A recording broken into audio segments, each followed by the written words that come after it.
Well, good evening, everyone. So much excitement. Thank you so much for being here. I'm Mayor Erica A. Stewart, and I am really excited to have all of us here on the council in person to be able to share our thanks to all of you for being part of our advisory bodies and to do some recognition today. And then later, we'll do some welcoming to future advisory body members. So you may be coming into both of those ceremonies. We never know. So first, I just really want to give a little bit of history, I guess you could say. We, as San Luis Obispo, as a city, have a long history of involving the community in the business of the city government.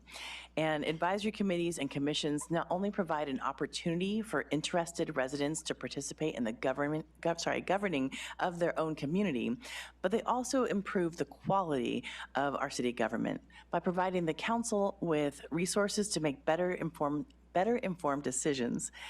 And the community serves as the eyes and ears. We can't be everywhere all the time in the 14.1 square miles of the city, so we are so thankful for you.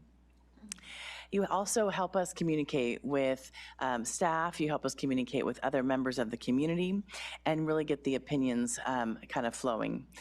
So some of these bodies are required by law, but some are regional appointments to represent the city, and some are the bodies that are required by the city's charter. Others have been created by the City Council to serve the city's unique needs. We are always finding this balance between calling ourselves special and unique, but we really are a beautiful, amazing community that has so many engaged members of the community, and that is not something that we see all the time. We go to conferences and meet other members of the electeds throughout the entire 483 cities, and this is something that they say, you have how many advisory bodies and how many people are part of this? Wow, that's amazing. So some of you are members who have termed out, meaning that you've completed 2 consecutive full terms. And those members will receive a plaque commemorating their service. And those members who have left us after 1 term will receive a certificate of appreciation. So I'd like to ask all of the council to join me in front of the staff table, and Deputy City Manager Greg Herman will announce each advisory body and member.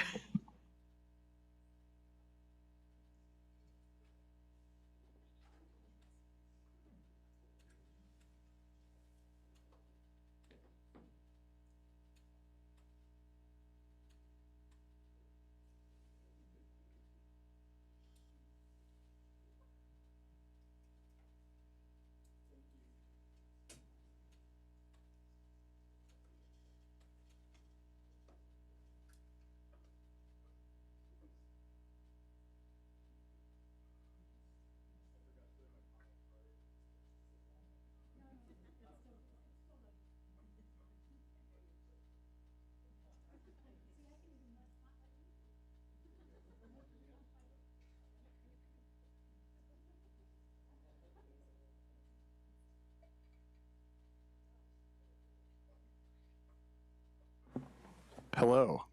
Hey, we did it.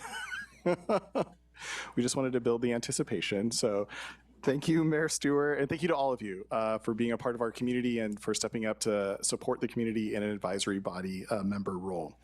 As I read out your names, we've got a lot of names to read out, so please be patient with us. If you could please make your way up on your left-hand side of the room to then be greeted by all of the council members, and then if you can line up just on the other side of the council, we'll take a brief picture when we're done reading out all the names, and then that would be a great time to share your applause and congratulations for everyone. And also, if the staff liaisons for those advisory bodies could come up at that time as well, that would be great. So we're going to get started, and our first advisory body to recognize is the Active Transportation Committee. So will the following members of the Active Transportation Committee please come forward? Dave Amos, Leah Brooks, Jill Cagiano, Francine Levin, Russell Mills, Kimmy Wynn, and Garrett Otto. And come on up.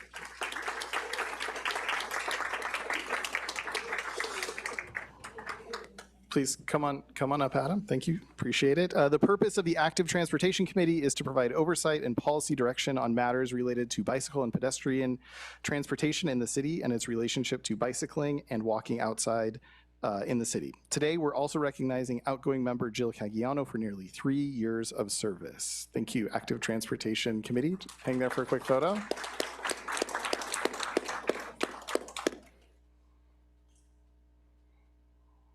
Awesome. Thank you so much. Next up is our Administrative Review Board. Will the following members please come forward? Linda Mielke, Alex Carlin, and Miles Couch. The Administrative Review Board acts as the final decision maker for the city on administrative appeal hearings relating to administrative citations issued for certain contested San Luis Obispo Municipal Code enforcement matters. And our staff liaison for this group is Kelly Holcomb. I'm not sure if Kelly is here as well. Thank you, Administrative Review Board.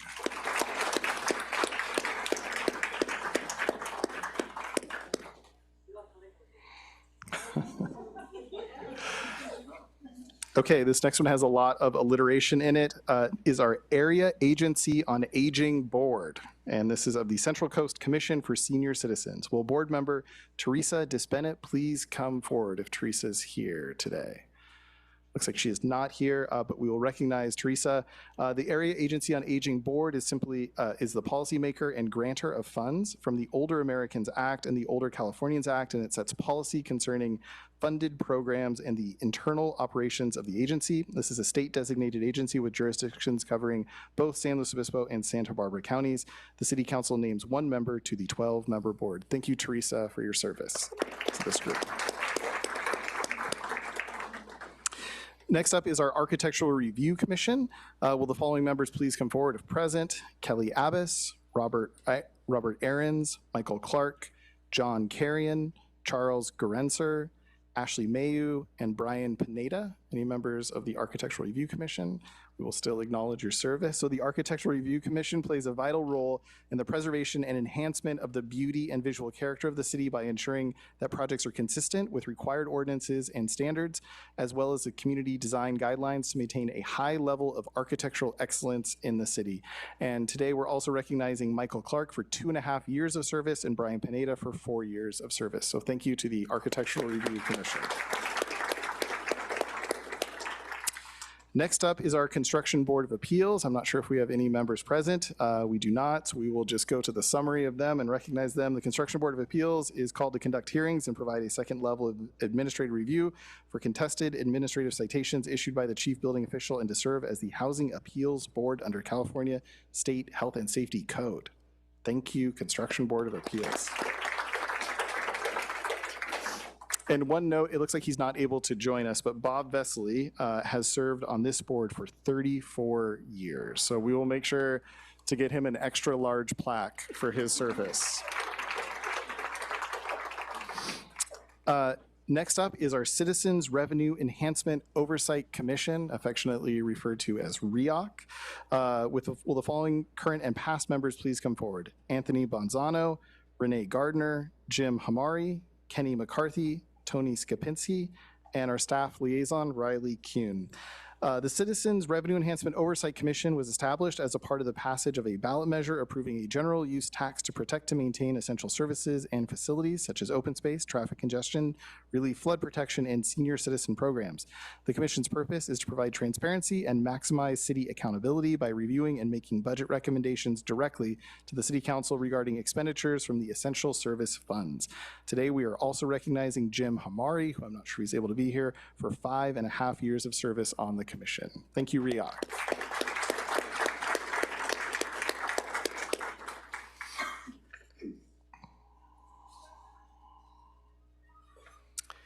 Next up is the Citizens Transportation Advisory Committee. Will committee member Takuto Doshiro please come forward? Great, thank you. The Citizens Transportation Advisory Committee serves as the San Luis Obispo Council of Governments, or SLOCOG, studying and reviewing exiting transportation related issues throughout the city and making recommendations on transportation policies and project implementation. There are 15 regular voting members with 1 appointed by the City Council of San Luis Obispo. Thank you, Takuto.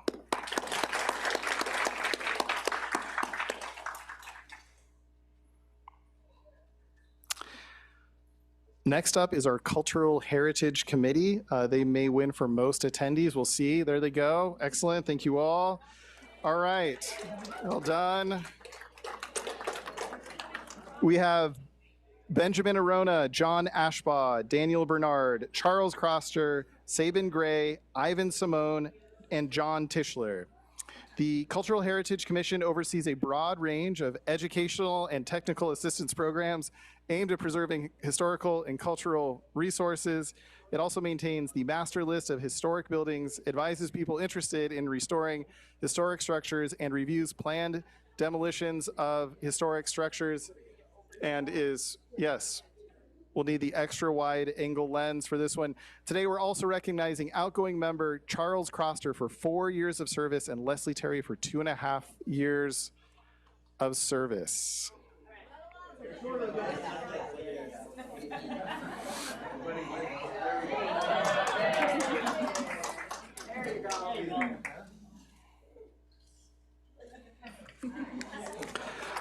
Thank you, Cultural Heritage Committee.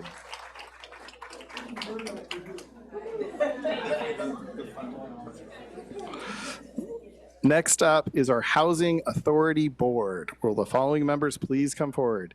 Ashley Boyer, Charles Croster, Krista Jeffries, Tim Odenthal, Anita Schauer, Patricia Souza, and Biz Steinberg. The Housing Authority Board was founded in 1968 with a mission to assist the county's lower income citizens secure and maintain long-term housing. It advises the council on housing issues and the needs of low and moderate income households within the city. Today, we're recognizing outgoing member Tim Odenthal for 5 years of service and Patricia Souza for an astounding 13 years of service on the Housing Authority Board.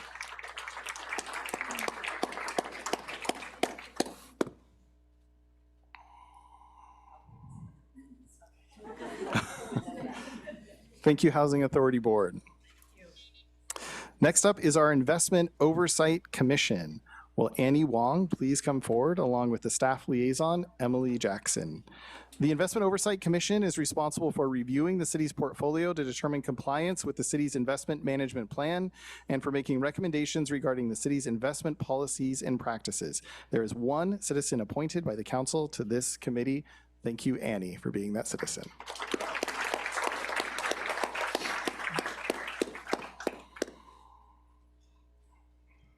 Thank you.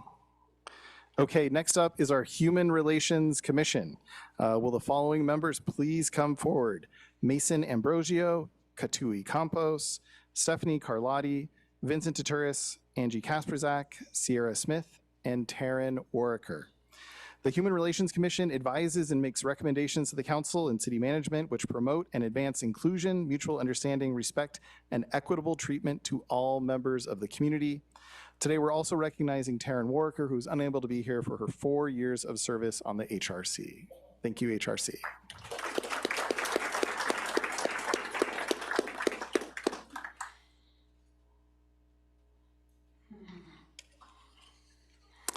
Next up is our Mass Transportation Committee and Citizens Transportation Advisory Committee. Will the following current and past members please come forward?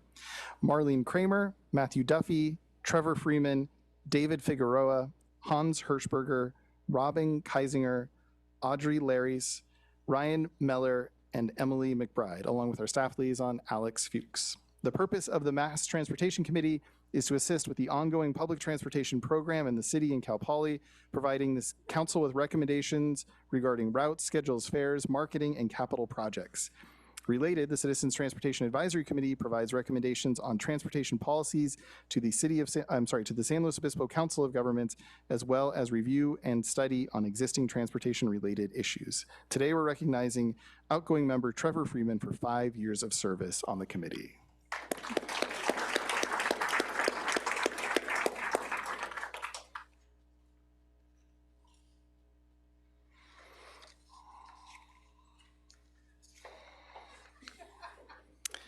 Next up is our Parks and Recreation Commission. Will the following members please come forward if present? Rick Blair, Carrie Duperone, Carrie Howell, Yuki Murphy, Tony Kincaid, Chris Rodebush, Robert Spector, Adam Stowe, along with our staff liaison, Greg Avakian. The Parks and Recreation Commission advises the City Council on the development and operation of recreation programs and parks within the city, as well as on the implementation of the Parks and Recreation element of the city's general plan. Additionally, they provide oversight on the Jack House and provide recommendations concerning joint use facilities with the San Luis Obispo Coastal Unified School District. Today, we're recognizing outgoing members Chris Rodebush for 3 years of service and Robert Spector for 8 years of service on the commission. Thank you.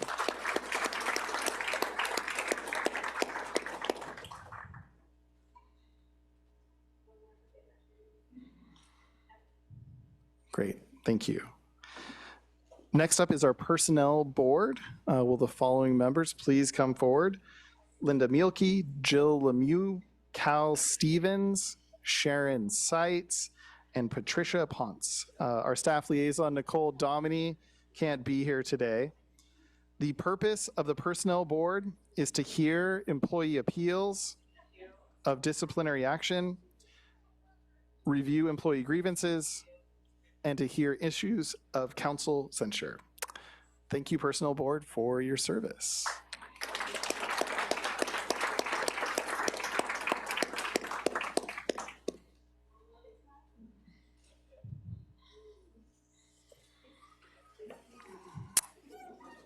Next up is our Planning Commission.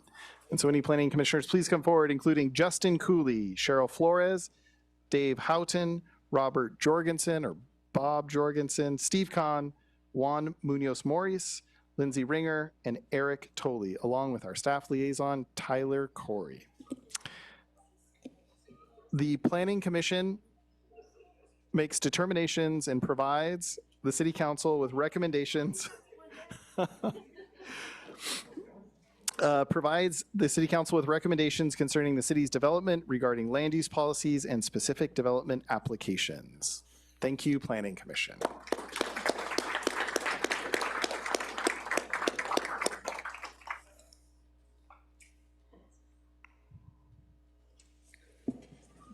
Thank you so much.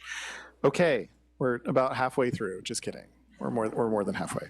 Okay, next up is our promotional coordinating committee, who I think also is well represented today. So members include Lydia Bates, Maureen Forsberg, Lori Larian, John Thomas, Annie Wong again, Samantha Welch, and Robin Wolf, along with our staff liaison, Jackie Clark Charlesworth. The promotional coordinating committee advises council on city grants to help promote the city as a regional trade, recreation and tourist center consistent with community goals, working collaboratively with the city's Tourism Business Improvement Board to ensure a unique San Luis Obispo experience for residents and visitors. Today, we are also recognizing outgoing member Lori Larian for 4 years of service. Thank you, PCC.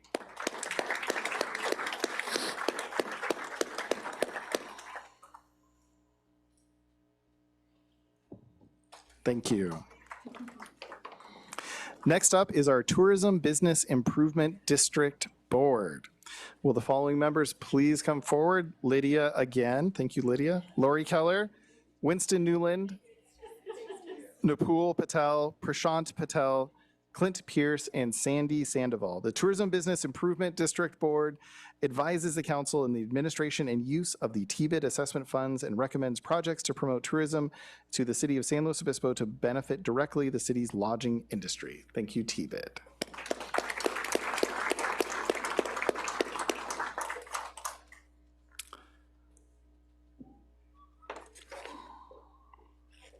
Next up is our tree committee. Will the following members please come forward if present?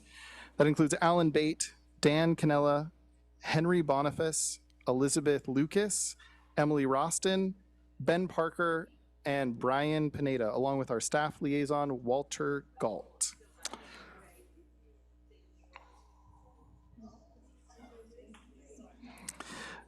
The tree committee hears tree appeals and makes recommendations to the council and staff on city tree policies and regulations. Today, we're also recognizing outgoing members Alan Bates for almost 9 years of service and Elizabeth Lucas for 7 years of service. Thank you so much.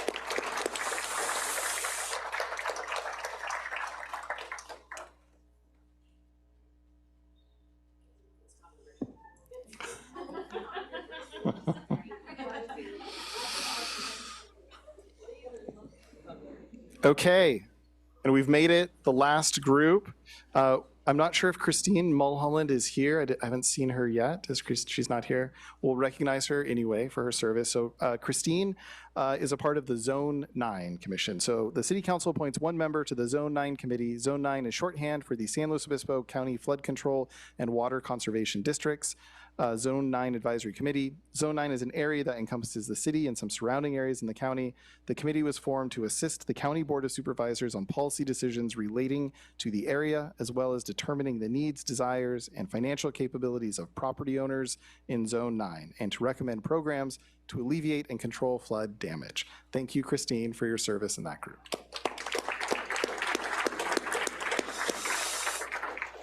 Again, I just want to take an opportunity on behalf of the city to thank you all for all of your incredible service to our community, and we have a lovely reception next door that we'd invite you to come join us for. Thank you.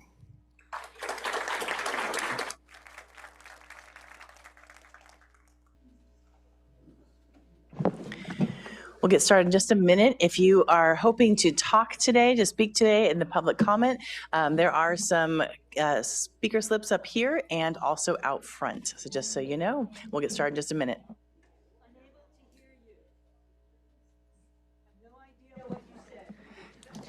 If you would like to speak today, can you hear me? Yeah. Okay. If you would like to speak today, we have speaker slips right there by Scott. Scott, if you want to wave your hand, and then there's also some out front. Welcome.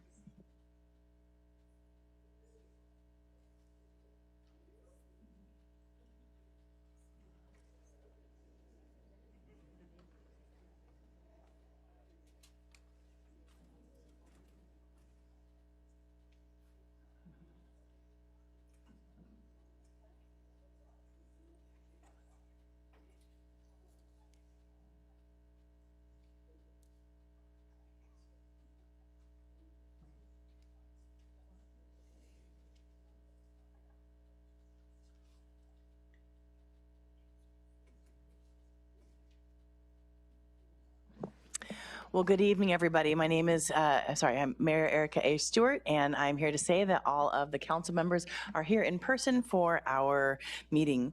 So first, we'll kick off with a Pledge of Allegiance with Council Member Marks.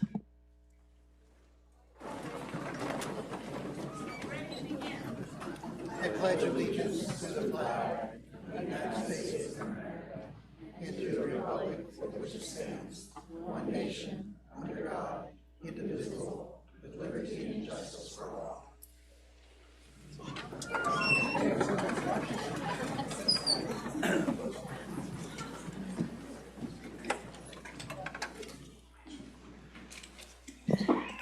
So, during some of our meetings, we have some presentations to do. We have proclamations and resolutions, but first and foremost today, a little bit of a moment of sadness, a moment of silence, hopefully, that we could have. I am very sad to share that one of the members of our community, Stephen Lamb, passed away recently. Stephen moved to San Luis Obispo in 1977 and held various positions at Cal Poly when we were there. He advised the Week of Welcome program. He served on the implementation team when we brought back Open House, formerly known as and now again known as Poly Royal. Stephen was also a strong advocate for nonprofit work and community involvement. He held leadership roles in various organizations, including president of the Boards for Hospice, the AIDS Support Network, and Woods Humane Society, and supported many, many more. He cherished his neighborhood around his home on Penny Lane, and he loved opportunities to bring people together. At the many parties and events he hosted, he brought people together at the many parties and events he hosted. There will be a celebration of his life held at the Dalladé Adobe in early August. And on behalf of the City Council, I wanted to express our gratitude for the lasting impact he made on our community. If we could just take a second.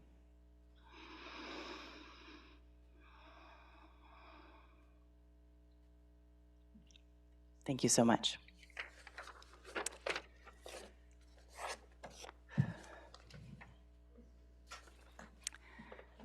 So next, we have a closed session report out, and City Attorney. Thank you, Madam Mayor. The council did meet in closed session on two matters of conference with legal counsel, anticipated litigation, one exposure to litigation, and one consideration of initiation of litigation. On that second matter, the council did consider initiation of litigation as set forth in the claims that are on file with the city by Rigetti NC LLC, received March 13th, 2023, and the city's response dated August 7th, 2023. We have been in negotiations to try to resolve that dispute, but unfortunately we're unable to do so.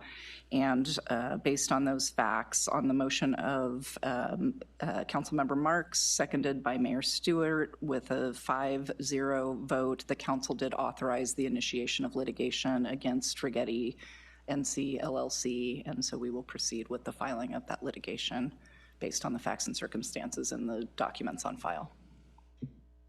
Thank you for the report. So next is the fun part, which is the presentations of the proclamations. So we have 3 of them today, and so we'll be spreading the love, so you get to hear people beyond just me. So first will be the Month of the Child and Child Abuse Prevention Month proclamation, and I'll pass it over to Councilmember Marks. Thank you, Mayor Stewart. The month of the Child and Child Abuse Prevention Month is April 2025. Whereas April, the month of the Child and Child Abuse Prevention Month, marks a time to recognize that our community's children are precious assets who all deserve to experience the wonder and magic of childhood, that the quality of their early years is our collective responsibility, and that we commit ourselves to ensuring that each and every child has access to a high-quality early environment at home, at childcare, at school, and in the community. And this environment will promote their optimal growth and development. And whereas in solidarity with the San Luis Obispo County Early Care and Education Planning Council's Advocacy Committee, we as a community of partners and leaders envision a San Luis Obispo County where all families can find and afford quality care for their children, and where child care professionals are valued for their critical role in building a solid foundation for children and families to thrive in the world. And whereas Saturday, April 5th, will commemorate the Day of the Child at the annual Children's Day in the Plaza celebration from 10 a.m. to 3 p.m. in the San Luis Obispo Mission Plaza. This year's celebration, where children and families will have the opportunity to discover creativity, individuality, and diversity while exploring local resources and building connections with a focus on acceptance in order to foster a strong sense of community. Now, therefore, on behalf of the Mayor, Erica A. Stewart, I, Jan Marks, and also on behalf of the entire City Council, proclaim April 2025 as the Month of the Child and Child Abuse Prevention Month. So thank you. Does anybody accept it?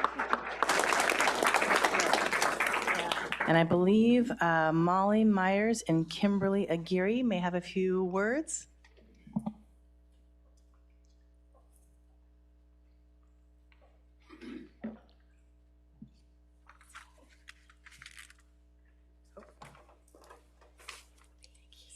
Thank you.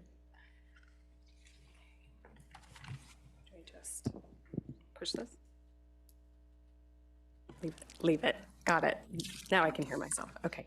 Madam Mayor and esteemed council members, my name is Molly Myers, and I am here representing the San Luis Obispo County Early Care and Education Planning Council.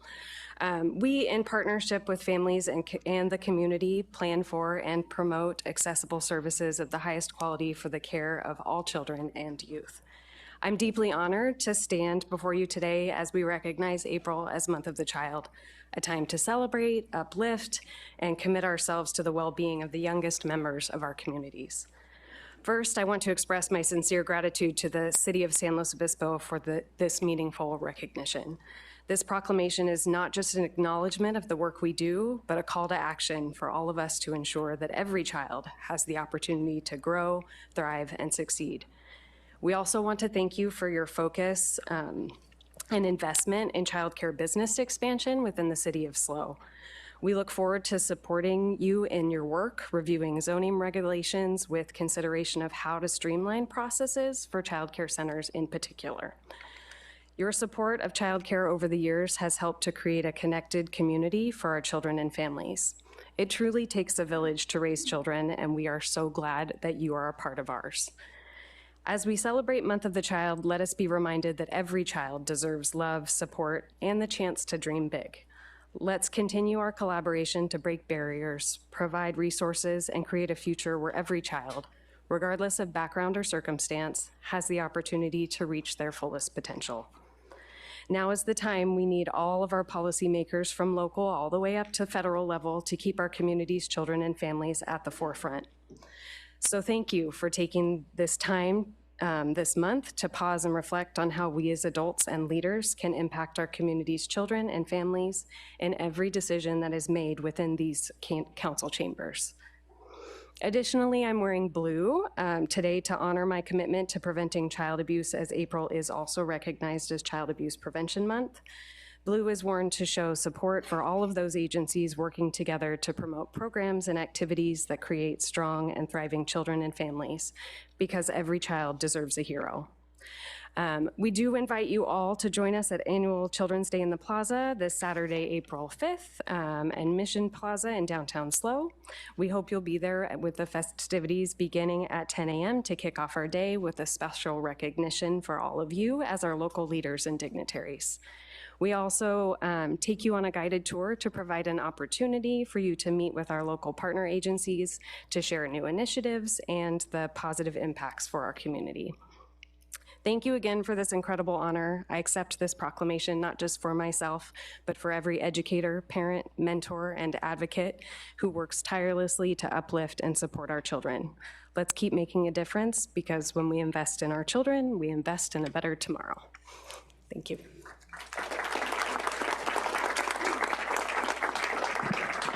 Thank you so much. And before we get to the next proclamation, I just want to make sure, if you would like, we do have seating next door, and the screen is on as well, so you can watch the meeting if you'd like. All right, so next we have Vice Mayor Shoresman will share the Sexual Assault Awareness Month proclamation, and after she reads that, we'll have Emily De La Motte meet us at the front podium.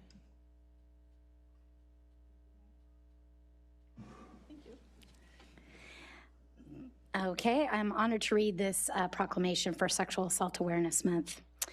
Whereas Sexual Assault Awareness Month calls attention to the fact that sexual assault is widespread and impacts every person in San Luis Obispo, and whereas Lumina Alliance provides essential life-saving services for survivors, their children, and families throughout San Luis Obispo County, including San Luis Obispo, whereas sexual assault can result in physical injury, psychological trauma, and even death, the devastating consequences of sexual assault can cross generations and can last a lifetime.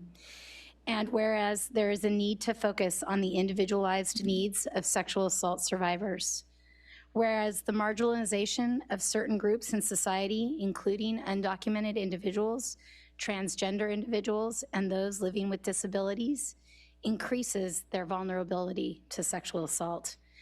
And whereas Lumina Alliance continues to provide a safe environment to those affected by sexual assault with a 24-hour crisis line, advocacy, therapy, transitional and emergency housing, and prevention education with the help of dedicated volunteers and professionals. And whereas Lumina Alliance has received over 2,000 calls to the crisis and information line, provided housing to 171 emergency shelter clients, including 70 children, and provided more than 4,200 hours of therapy. And whereas Lumina Alliance serves as a bright light during dark times for survivors of sexual assault, illuminating a path towards safety and healing, whereas the City of San Luis Obispo strongly supports the efforts of Lumina Alliance, how every segment of our society can work together to address sexual assault and how to help survivors connect with services. And now, therefore be it resolved, I, Michelle Shoresman, Vice Mayor of the City of San Luis Obispo, on behalf of the entire City Council, in recognition of the important work done by sexual assault programs, do hereby proclaim April to be National Sexual Assault Awareness Month. And I will meet Emily down at the podium.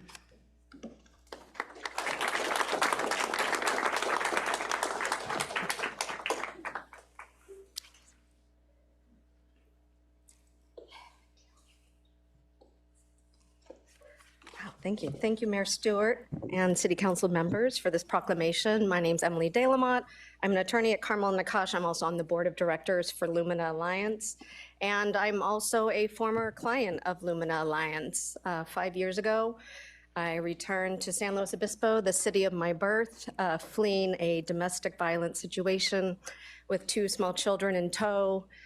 I was feared for our safety. I was confused. I thought I'd lose custody of my children, and was also very ashamed of what was happening behind closed doors. So I went to Lumina Alliance, not sure what to do, and through their support and advocacy, I ceased to become a domestic violence victim, but became a survivor and thriver. And through their support and advocacy, I can now say that publicly, and that took many years to do so. So here I am to speak about Lumina Alliance and the Sexual Awareness, Assault Awareness Month. Thank you. So, thank you. For over 40 years, Lumina Alliance has been a steadfast source of support for survivors of sexual assault and intimate partner violence. Our mission is to empower those impacted through innovative advocacy, healing, and prevention programs. We provide a 24-hour crisis and information line, which I called 5 years ago, advocacy and accompaniment, legal referrals, emergency shelters, transitional housing, self-sufficiency services, individual and group therapy. I was some of those thousands of hours that were just listed, and a comprehensive prevention program. April is Sexual Assault Awareness Month, or SAM, a time dedicated to uniting communities in the fight to end sexual violence. First launched in 2001, SAM has grown into a powerful movement of advocacy, collaboration, and education. More than 20 years later, it remains a vital opportunity to raise awareness about the impacts of sexual violence, both locally and nationwide, while working towards a safer, more just future. This year, we are shining a light on the resilience of survivors and the often overlooked realities of sexual violence in our community. While everyone can experience sexual assault, some groups, including undocumented, transgender people, and those living with disabilities, face unique barriers to safety and support. This April, we reaffirm our commitment to ensuring that every survivor is seen, heard, and empowered. Together, we are illuminating pathways to a future where all survivors have the resources and support they need to heal. If you or anybody else is experiencing sexual or intimate partner violence and needs help, please call 805-545-8888 and to speak to one of our confidential advocates. And we are so grateful for this proclamation, your ongoing support on behalf of Lumina Alliance's Board of Directors, staff, and volunteers. We thank you all for taking action this month to create a safe, thriving, and equitable community. Thank you very much.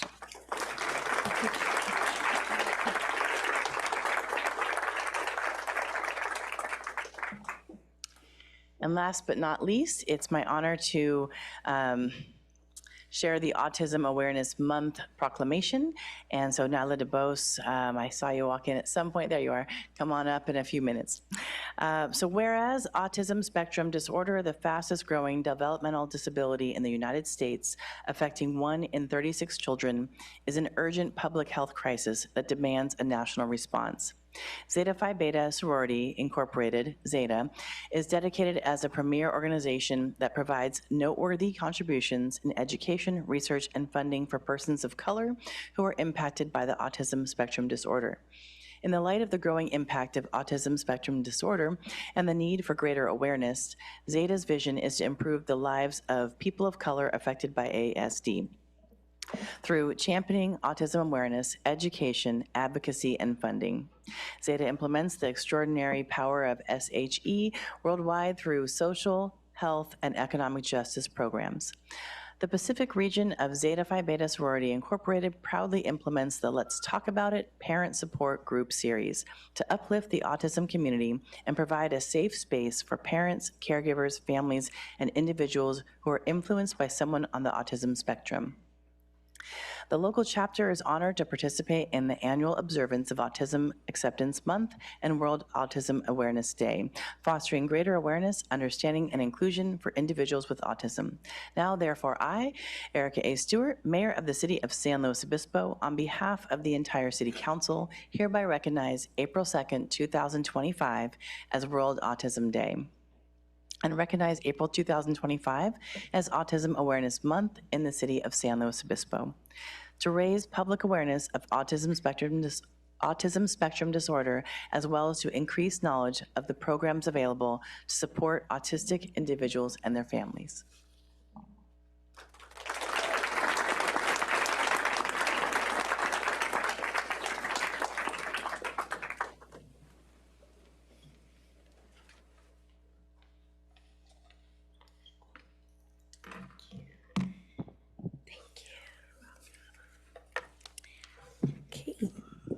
Good evening, Council President and esteemed members of the San Luis Obispo City Council, as well as the beloved San Luis Obispo community. Thank you for allowing us the opportunity to be here tonight and for recognizing April as Autism Awareness Month and April 2nd as World Autism Day. My name is Nyla DeBose. This is another one of our members. My name is Deja Jones. And we are here on behalf of our International President and CEO, Dr. Stacy N.C. Grant, our Pacific Regional Director, Shantae N. Fuller, and our wonderful Southern California State Director, Dr. Letitia T. Bradley, and over 100,000 women of Zeta Phi Beta Sorority Incorporated, a community-conscious, action-oriented organization. I proudly represent the Zai chapter based right here in San Luis Obispo at the campus of Cal Poly San Luis Obispo. We are deeply honored to stand before you in support of a cause that is both important and personal to so many, advocating for greater awareness, acceptance, and inclusion for individuals on the autism spectrum. I'd also like to recognize and sincerely thank those who have joined me this evening, especially the Central Coast Autism Spectrum Center, represented tonight by board members Kyle Austin and Corey Lockton-Honia. This wonderful organization works tirelessly to fulfill their mission to strengthen the quality of life for individuals with autism spectrum disorders and the lives they touch through compassion, commitment, and collaboration. Their ongoing work has had a lasting impact across our community, and we are proud to stand in solidarity with them. As members of Zeta Phi Beta, our mission has always been rooted in service, scholarship, sisterhood, and finer womanhood. But most importantly, we believe in being present in moments like this, where awareness leads to understanding and understanding leads to action. Thank you again for this proclamation and continuing to make space for inclusive conversations in our city. We look forward to continued partnership and progress as we all work to create a more supportive and inclusive San Luis Obispo for everyone. Thank you. Thank you. Thank you.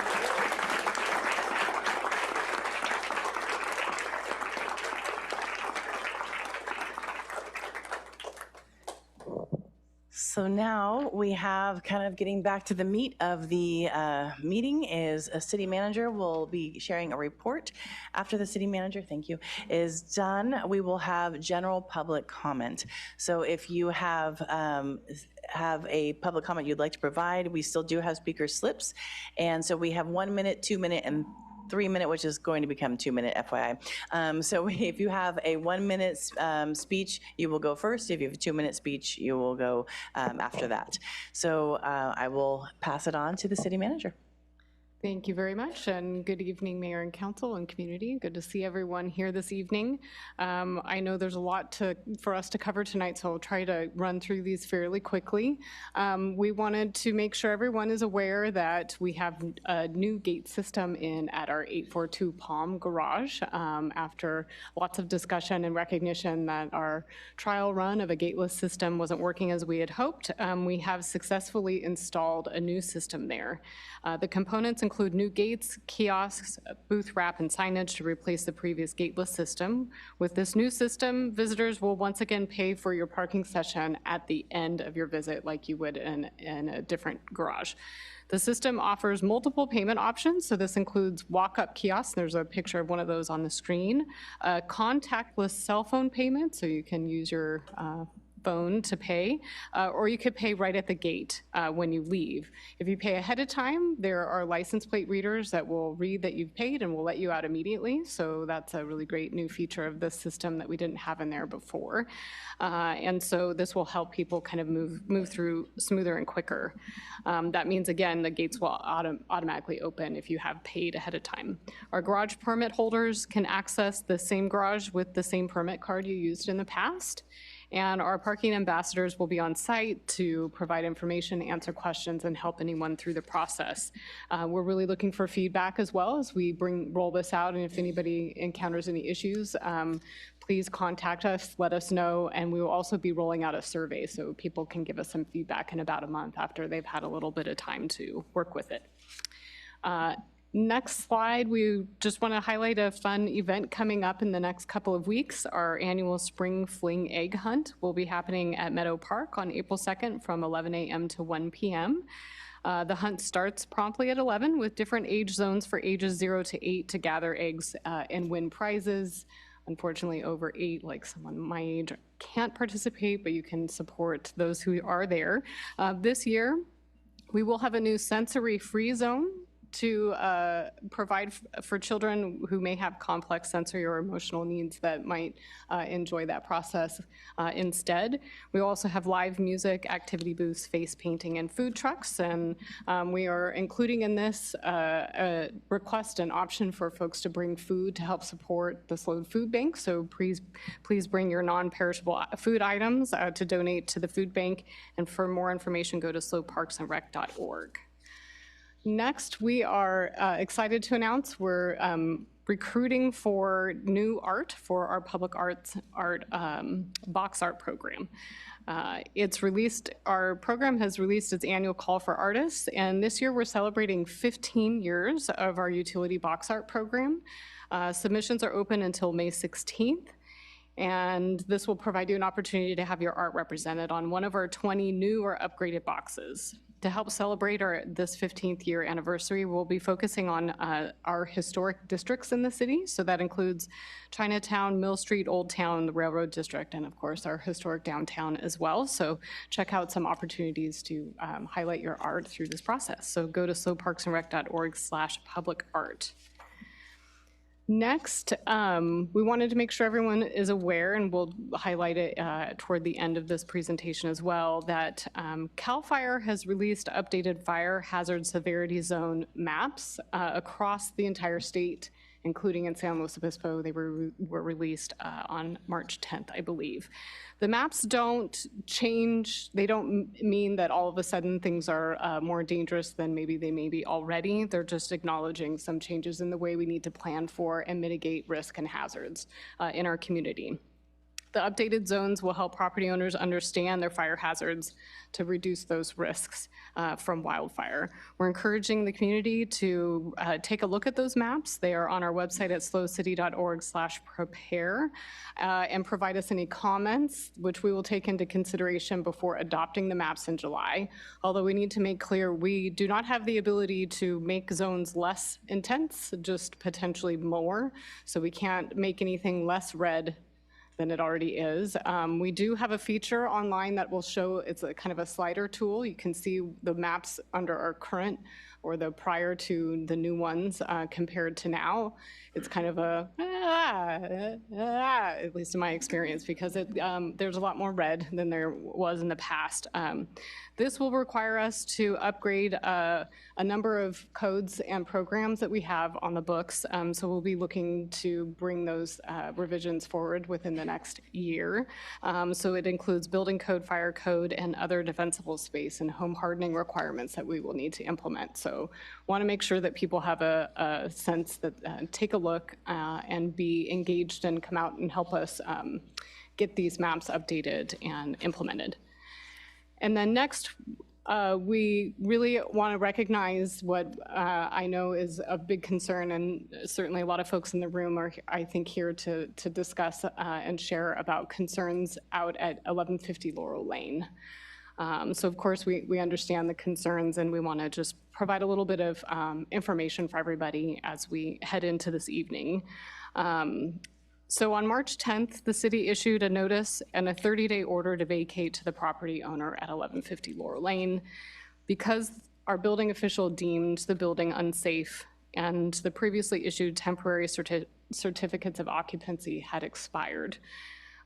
We did not take this decision lightly, really fully realizing and understanding the impact that it would have on the tenants who are currently out there.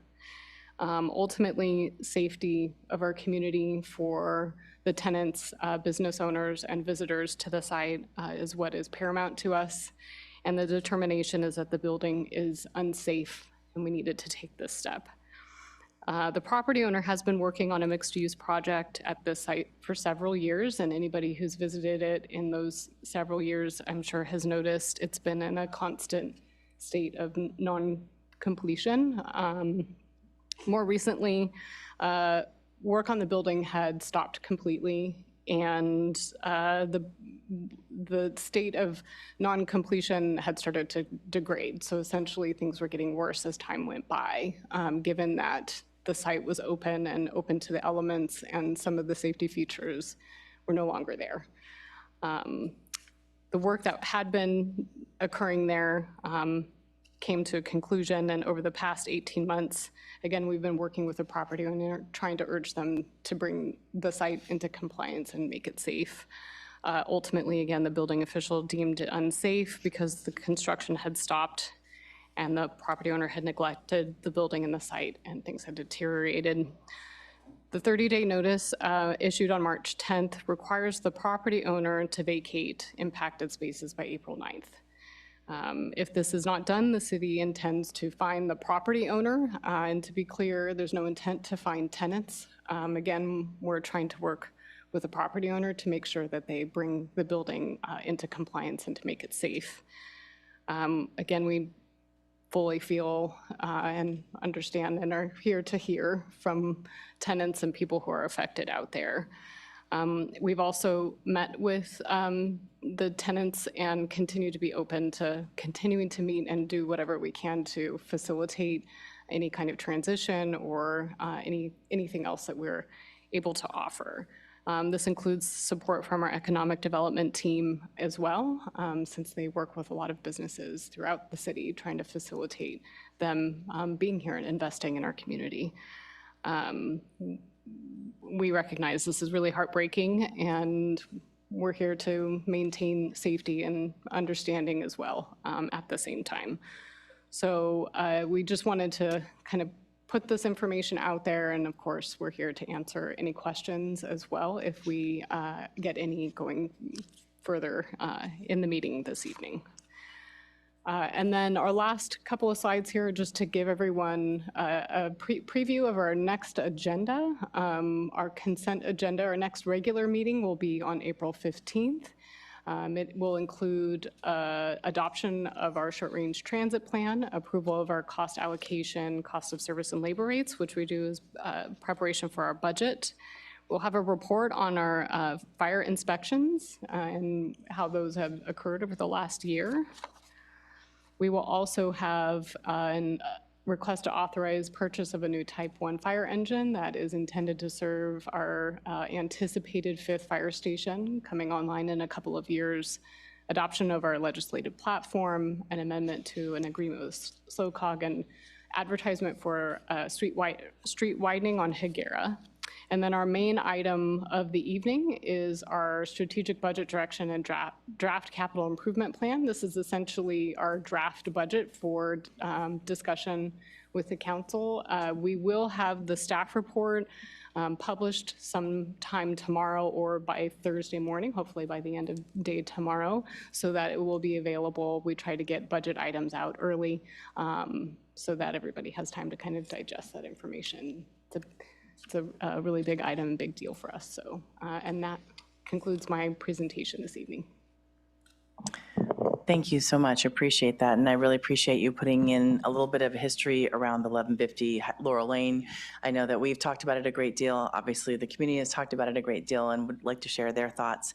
As I get ready to prepare for public comment, first, if Brian Arnett or Christian O would like to come to the clerk and let them know what item they're speaking on, that would be great. Or there's a clerk out there if you're on that side of the building. So Brian Arnett or Christian O, we're not sure what item you're talking about. So please share that. Thank you so much.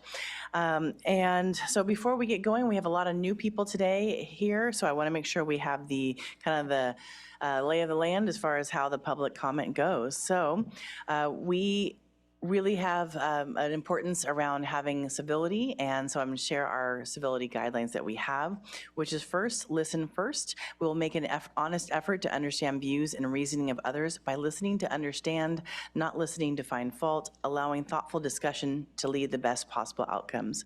Respecting different opinions, we will invite and consider different perspectives, allowing space for ideas to be expressed, opposed, and clarified in a constructive manner. We'll show courtesy. Please show all colleagues, staff, and members of the public in a professional and courteous, treat all colleagues, staff, and members of the public in a professional and courteous manner, whether in person, online, or in written communication, especially when we disagree. Criticize constructively. We strive to advance solutions to community issues. When faced with disagreement, we do more than simply share our concerns with differing opinions. We work to propose a course of action of mutual benefit. Lastly, debate the policy, not the person. We'll focus on the issues and not personalize debate or use other tactics that divert from the issue. So that being said, if you agree with someone, please give the applause sign because we want to see that you are agreeing. If you don't agree, feel free to give the boo sign. But the clapping and booing just prolongs and then we don't get to finish public comment. So want to make sure that people get to see the support that they have and that we get to hear that, so see that support. So thank you so much. So first off, we'll go ahead and pass it on to the city clerk for the 1 minute. Yes. Oh, sorry. Councilmember Francis. Thank you so much, Mayor. Thank you, City Manager, for the report. I had one follow-up question. It might actually be for City Attorney. I think some people might be wondering why there wasn't communication with the tenants directly from the city, and I was wondering if you could give us a little bit of additional information on that. Sure, I think it's a really great question. I appreciate the opportunity to share that information. So from a city code enforcement perspective, we are obligated to deal with the property owner. Certainly, we recognized that in proceeding with enforcement of the requirements that the owner needs to comply with, that would have impacts on tenants, and the city has made efforts to the greatest extent possible to share public information with the tenants to make sure that they are aware of the process that's underway, to give them copies of notices that have been served that are public records. But we also have to be mindful that there is a contractual relationship between the property owner and their tenants, and we have to take care not to interfere with that relationship unduly either. So we are trying to strike the balance. It is really the obligation of the property owner to be communicating fully and frequently with their tenants. We would certainly hope that the property owner is fulfilling those obligations. We would certainly encourage the tenants to ask the property owner for additional information if they feel they're not receiving information that is within the property owner's purview. The city will share everything that we can possibly share that is publicly available, but we obviously cannot offer advice to the tenants. We cannot interfere in their negotiations with their landlord. And so we're trying to be very careful of that line while being as transparent and open and available as we can be to the tenants and supporting them in any way we can. So the city is legally prohibited from interfering in that relationship? Is that the essence of what I'm hearing? So if the city were to interfere in a contractual relationship, again, beyond sharing publicly available information, we can't advise, we can't provide legal advice, for instance, to a private party. They would need to seek private legal advice.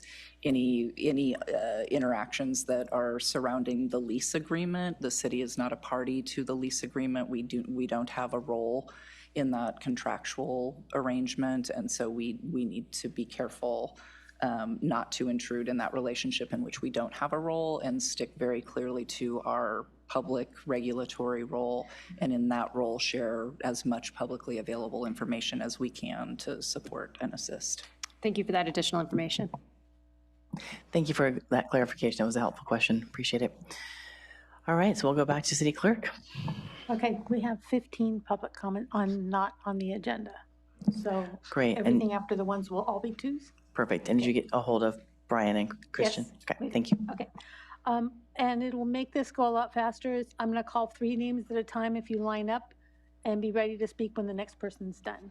Our first speaker is Tyler Corey, Russell Peters, and then Julia Brauchio.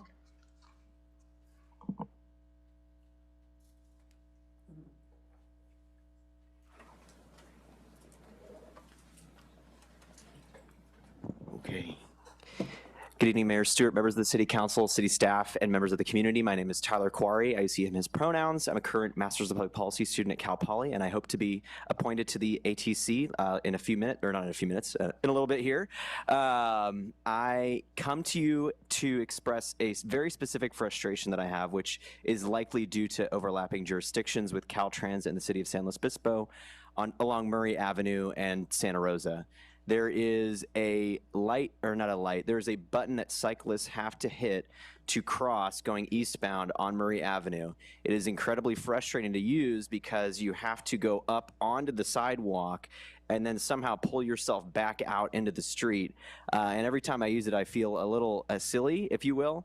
And I get the sense that the motor vehiclists who are using that eastbound or going eastbound on Murray Avenue are also very confused when they watch me do that, or others who are using that space. So I just wanted to bring that to your attention. Thank you. Good luck. Thank you so much.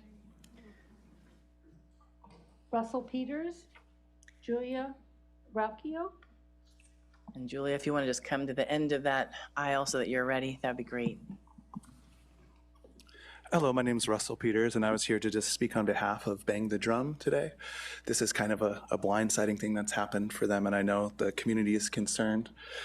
I just wanted to say that they're part of the fabric of our community. They're a safe space for a lot of different things, including art and more community trivia, all of these things. I think it's important that we prioritize things like this currently in our country, and that it would be really, really exceptional to see some sort of way forward with them. They could be granted some sort of additional time or extension or any sort of actionable items, something that they can take and use. That's it. I cede my time. Thank you so much. And thank you. After Julia is Hedgen Burris Lee and Matthew Woods. Hi, my name is Julia, and I'm also here to speak on behalf of Bang the Drum. As I think many of you know, this is a really special place and an important part of our community, a great place for us to gather, and I've made so many amazing memories there over the years. From Monster Brass Mash to Silent Book Club, I've made a lot of connections there, and as the person before me said, it does feel like a safe space, and I just wanted to speak because I think our community would be facing a loss if Bang the Drum wasn't here, and I do hope that we're able to find some sort of resolution. Thank you.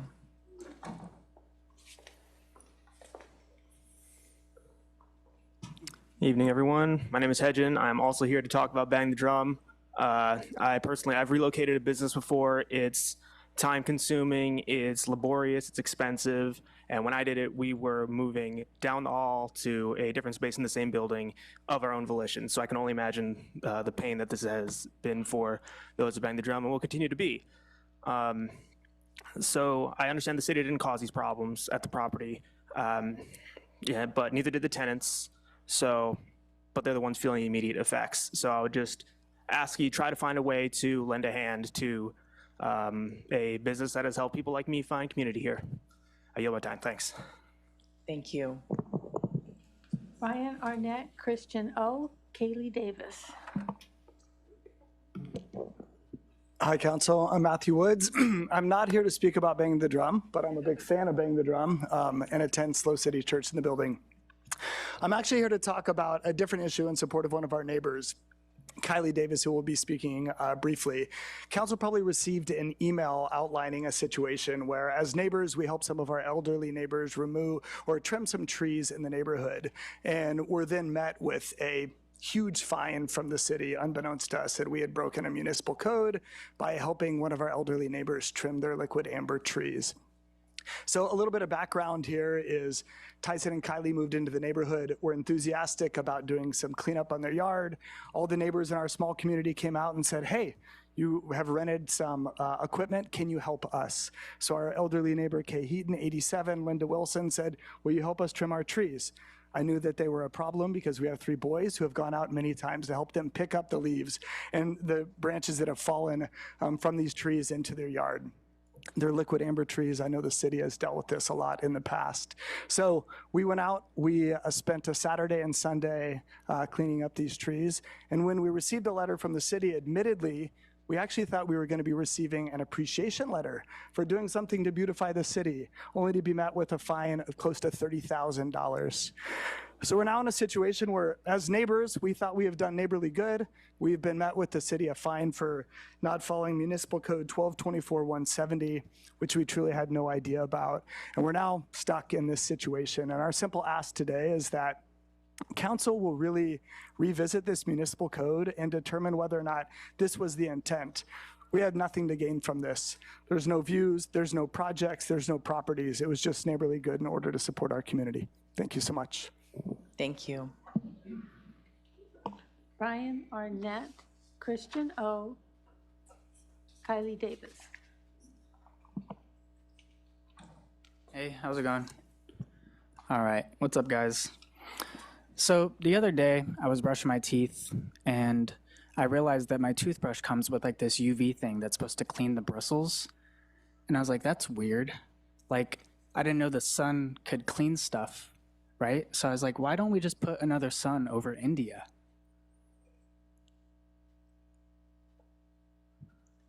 Tough crowd. Okay, let's see. The other day, the light in my ceiling fan, it went out, and I was too short to reach it. So I had to get a step ladder because my real ladder left when I was 5. There we go. Cool. I have a blind friend, and it was his birthday the other day, so I gave him a cheese grater, and about a week later I saw him, and I was like, hey, how'd you like your gift? And he was like, I don't know, that book I read was really violent. Get it? Because, like, blind people, they read with Braille. Yeah. I started a company the other day making websites, and it's been a really good business venture. I really enjoy doing it. The other day, I made a website for an orphanage, but the kids, they had a really hard time finding the homepage.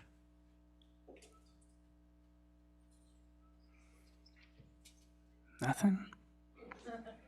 Okay, how about, why can't Michael Jackson go 500 feet within a school? Because he's dead. And guys, these are all just jokes, okay? I'm sorry if I offended you guys. But if you thought I was gonna make a joke about Alzheimer's, just forget it.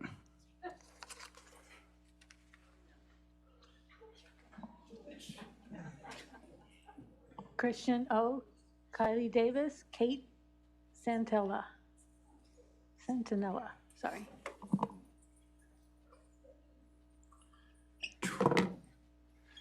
Hey, how's it going, everybody? My name is Brian. I actually just hopped off a bus from Los Angeles. You know, I always end up seeing something strange down in LA. Yesterday, I seen a black guy go into a tanning salon. I thought, that's weird. How's he gonna steal a tanning bed?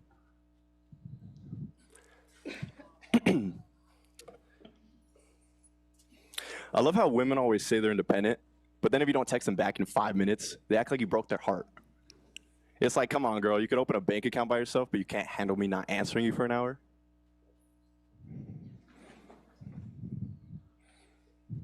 It's almost as bad as their driving. Women will run over a family of 4 because they were texting and say, oops, I'm just a girl. Bitch, you're a monster.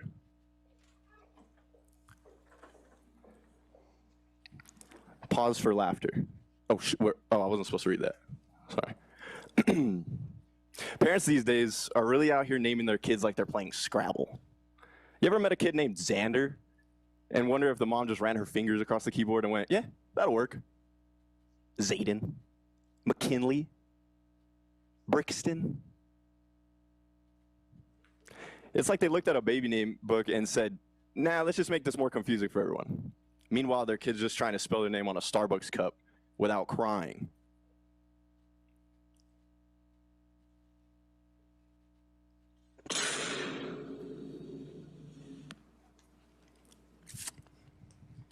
That's all, folks. Thank you for your time. Okay, and who is next? Kaylee Davis, Thank you. Katie Santalina, Noel DeBose. Hi there, my name's Kylie Davis. I am the neighbor of Matthew Woods.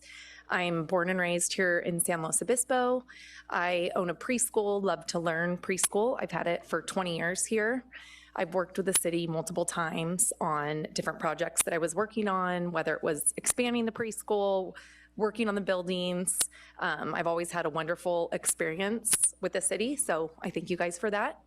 My husband and I purchased a home last year, and like new excited homeowners, we started cleaning up our property. A lot of overgrown trees and bushes, and just like Matthew had mentioned, as we started going, my husband's a strong worker, the neighbors came out and said, hey, you know, our trees could really use some trimming too. Your guys' property is looking really well.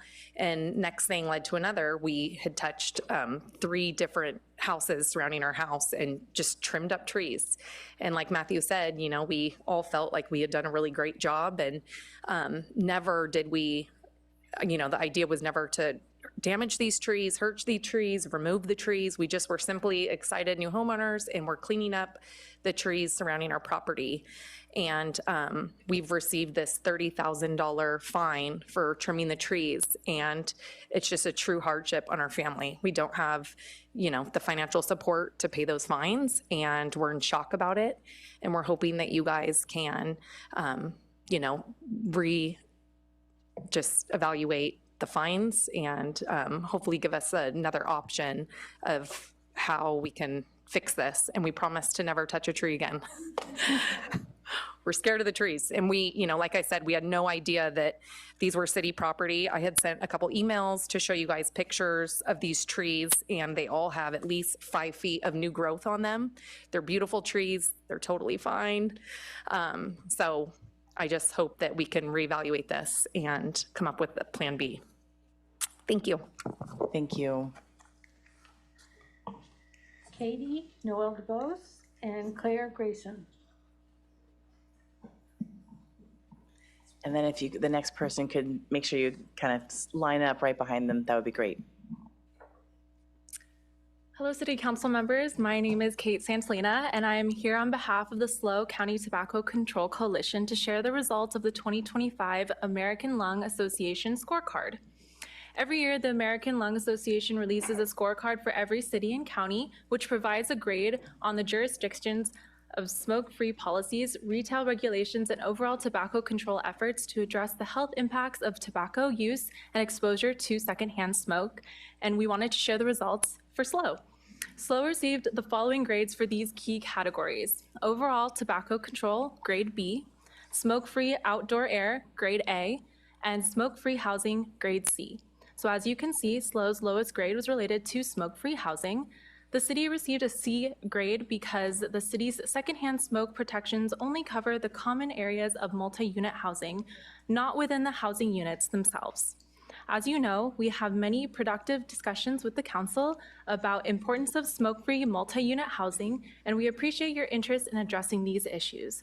While SLO's lowest grade remains this category, we wanted to acknowledge the council's commitment to finding solutions and prioritizing health housing for all residents. We are grateful for your leadership and look forward to continuing to support you and make smoke-free housing reality. We also wanted to highlight our gains in communities across California, which included Carlsbad, most recently, who adopted the multi-unit housing smoke-free policies, joining 109 jurisdictions. San Luis Obispo has made progress in certain areas, but there are still opportunities to improve protections for residents, particularly in expanding smoke-free housing policies and further regulating tobacco sales to prevent youth assets. Thank you for your time and consideration. Thank you.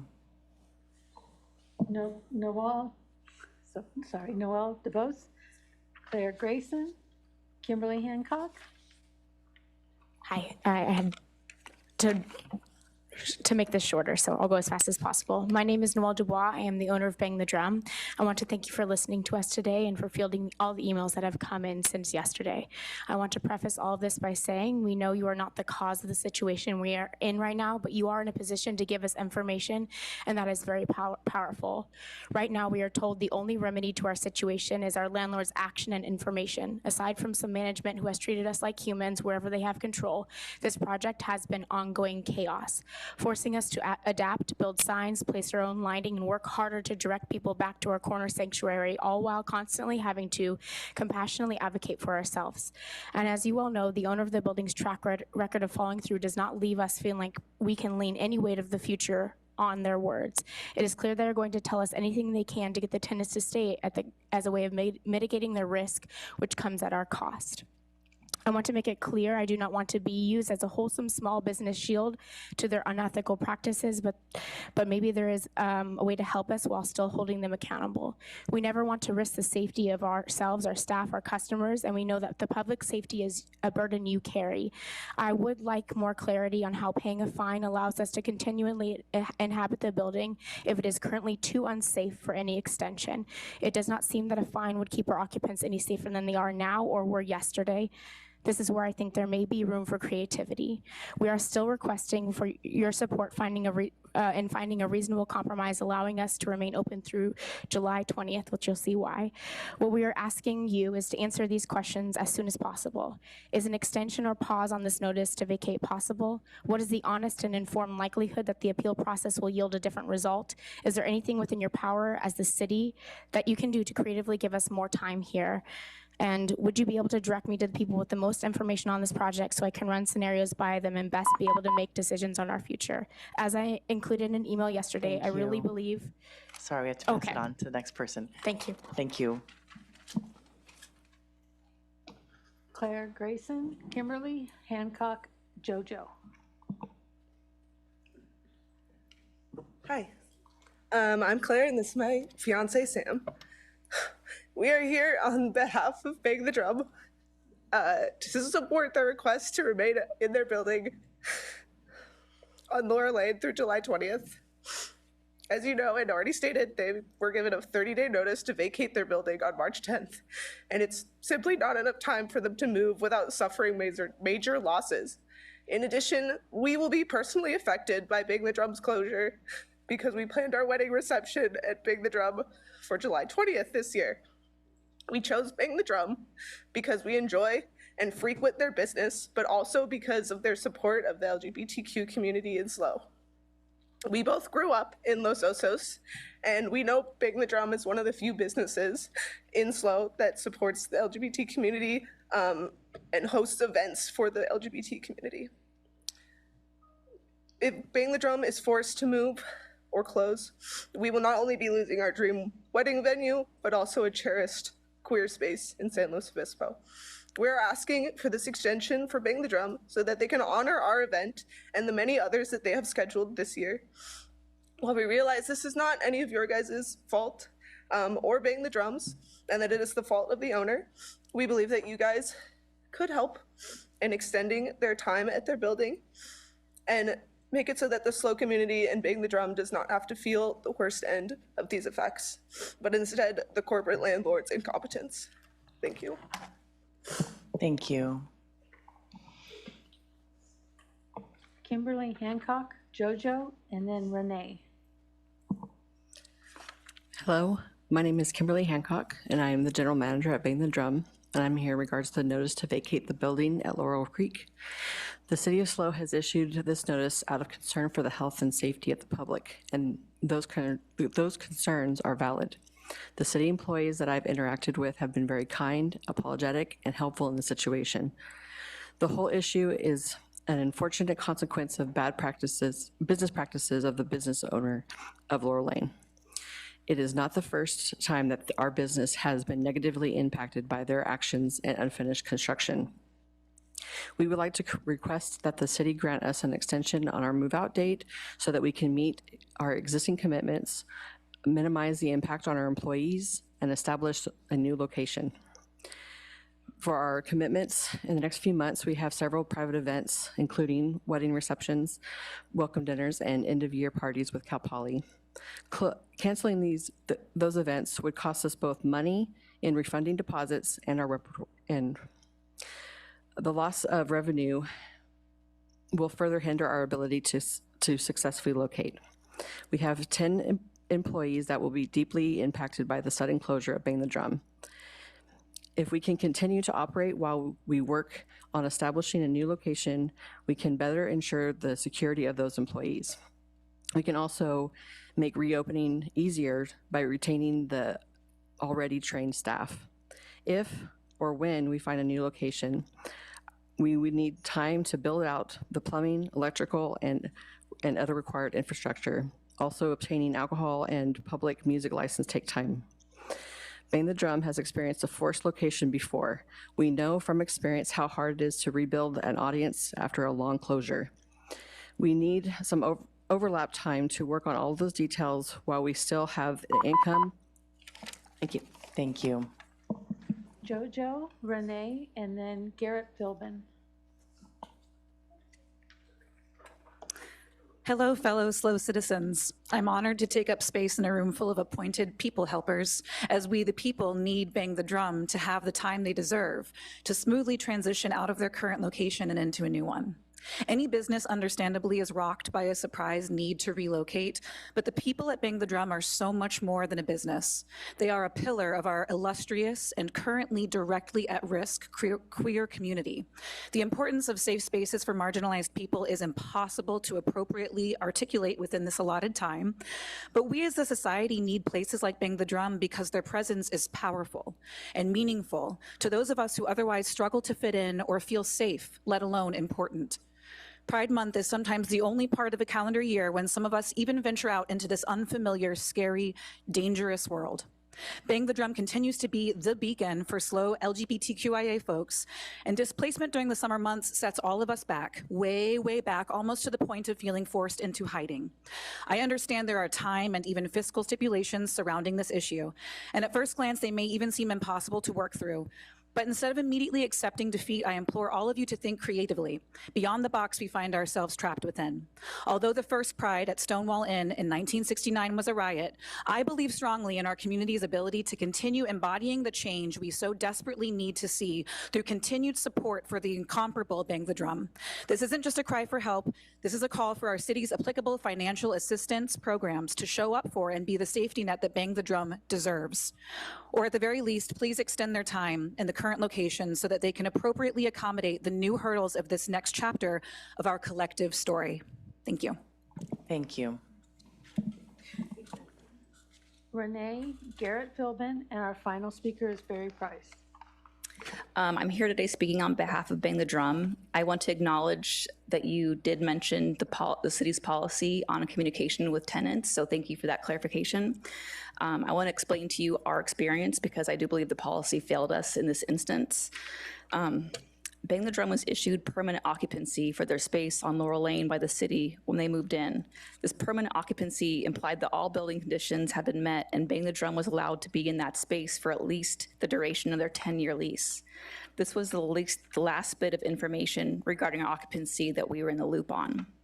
After suddenly being served a 30-day notice to vacate this last month, we became aware, just this morning actually, that apparently in April of 2023, our certificate of occupancy changed from permanent to temporary, and there was suddenly an expiration date attached to our occupancy unless certain building conditions were met.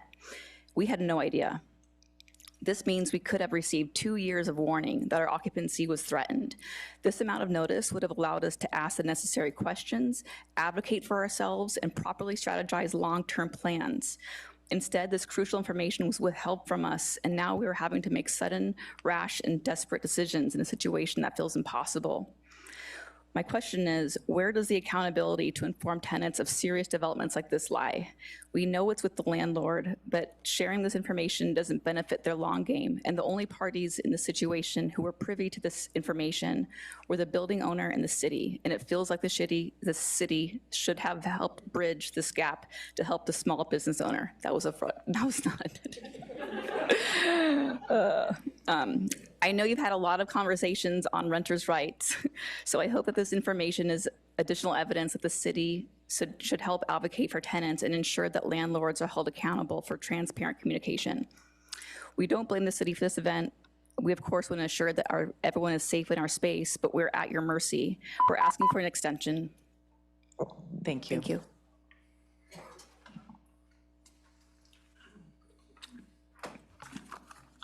Dear Mayor Stewart and City Councilors, I am Garrett Philbin, a third-generation SLO resident and downwardly mobile millennial who is deeply concerned about the living conditions and protections available to renters in our city.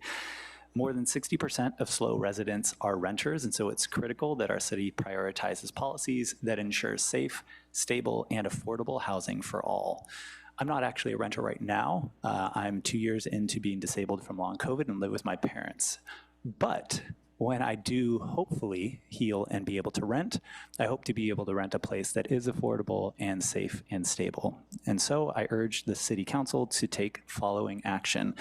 I hope that you guys consider a rental registry. What is measured can be managed.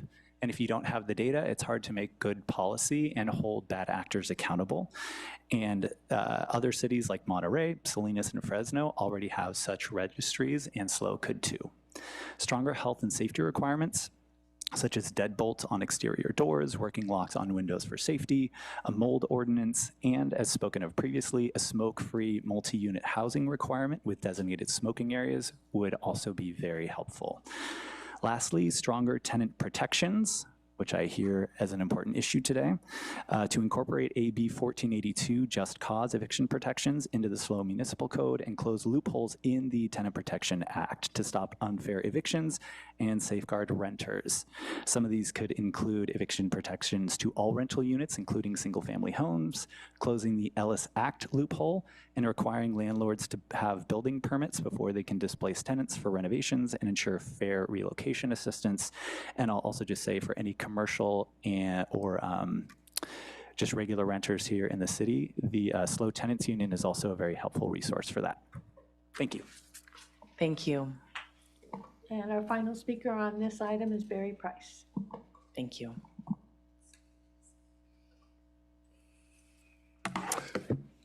Thank you, Mayor Stewart, council member staff. I'm Barry Price. So it's looking like commercial renters and our small businesses and local entrepreneurs are suffering from many of the same issues as residential renters, exorbitant rents, substandard conditions, and unjustifiable evictions. At Laurel Lane, we have a delinquent corporate landlord who has repeatedly failed to meet its legal obligations to provide a safe and secure space.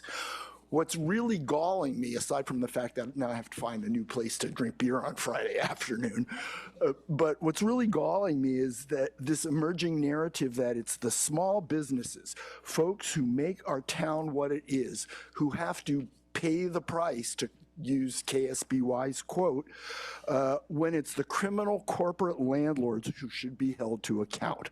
Why do they get off without consequences while the tenants, their customers, churchgoers, and the larger community suffer?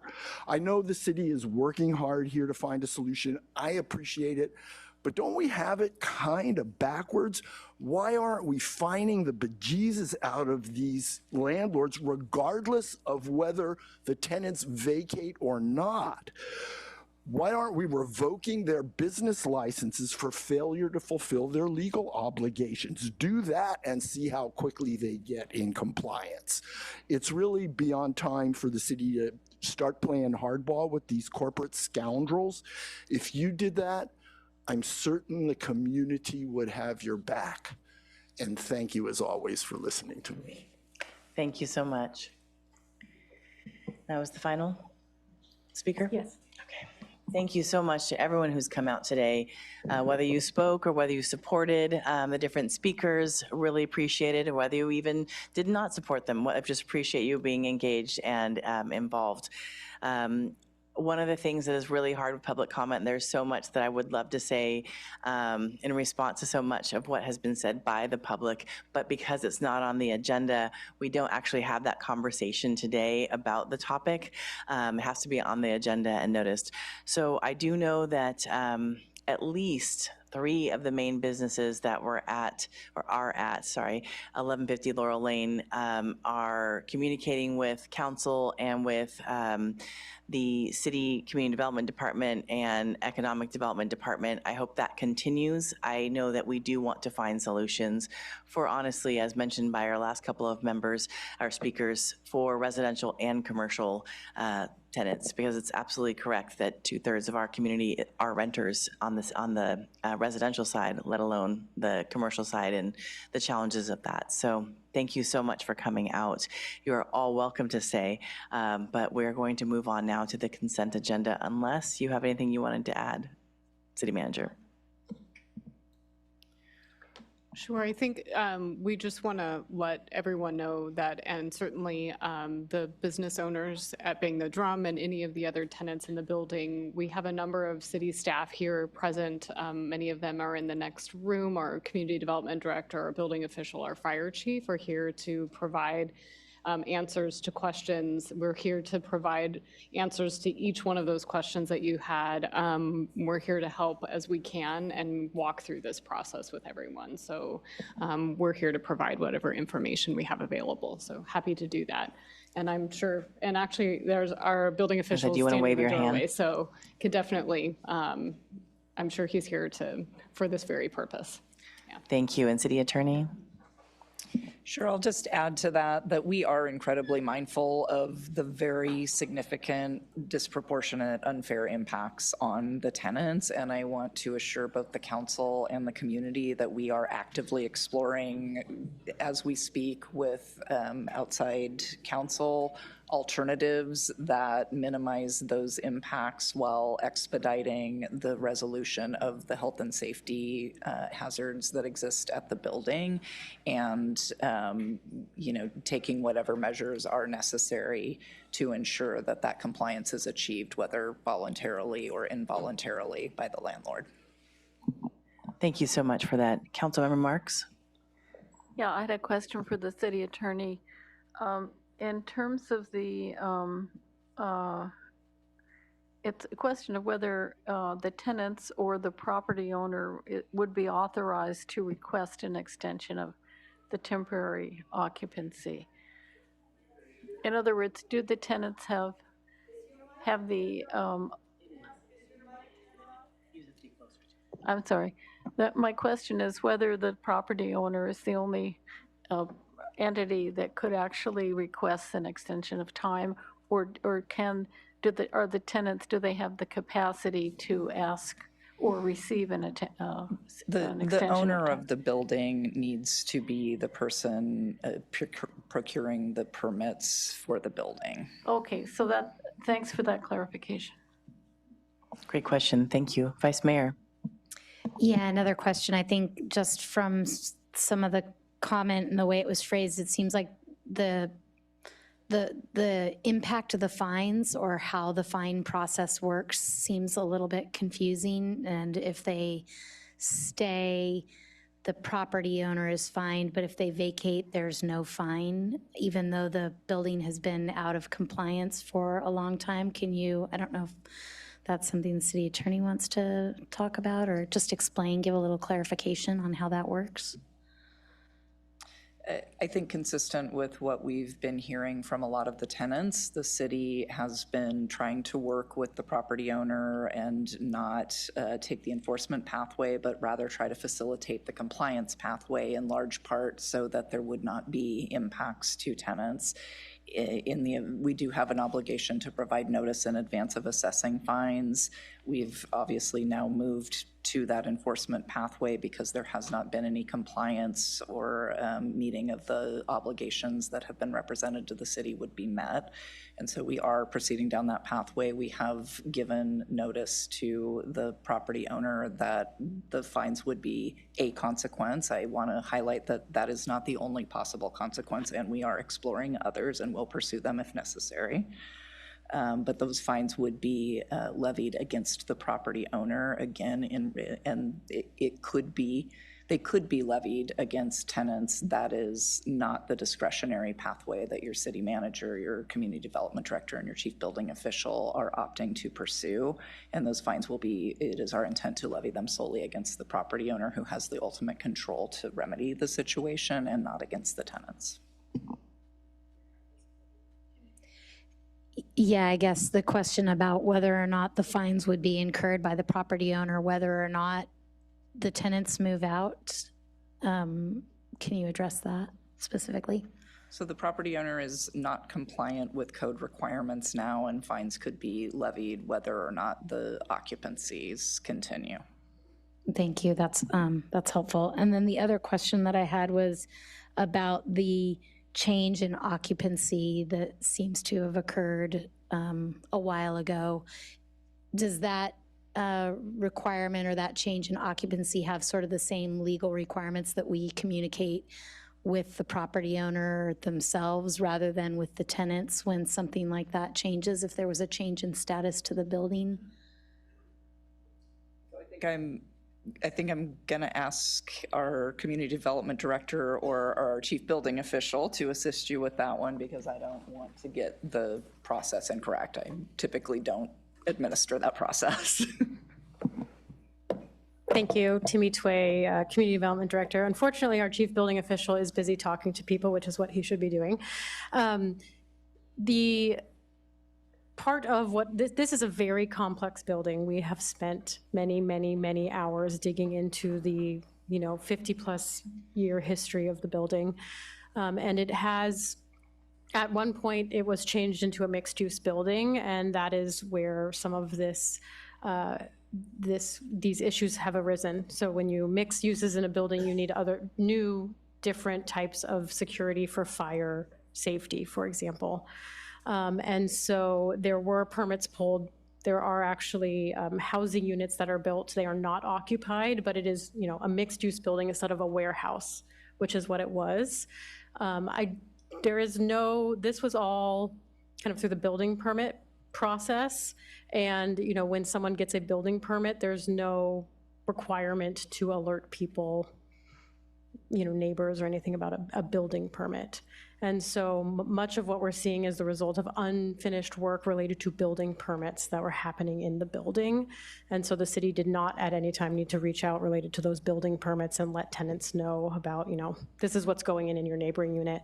Again, I would say we really, really are encouraging people to talk to the landlord, and we would really hope that a landlord would be keeping their tenants involved in the conversation about the other things going in the building, the status of their tenancy, the status of the building, the work happening in the building. And so we are encouraging people to work together and talk about that. And we are more than happy to meet with any of the tenants in the building. We've met with a few already in this week and last week. If people have questions, we can try to explain as much as possible, walk them through the history, and also connect them with resources for businesses if we can. So I'm available, the chief building official is available to walk people through whatever information we can provide to help provide them with clarity or next steps. Thanks. I think the question I still have is about that change in tenancy and when that occurred and how that should have been communicated, or if it should have been communicated to the tenants. So I don't know, maybe you or Michael can reach out to them and talk to them about that. I mean, I can take a shot at should it have been communicated to the tenants, and by the city. I want to finish that question. I think that's what you're asking.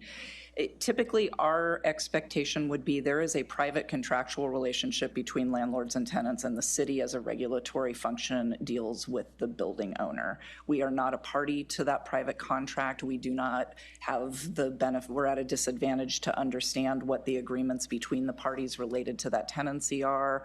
We don't know what commitments have been made.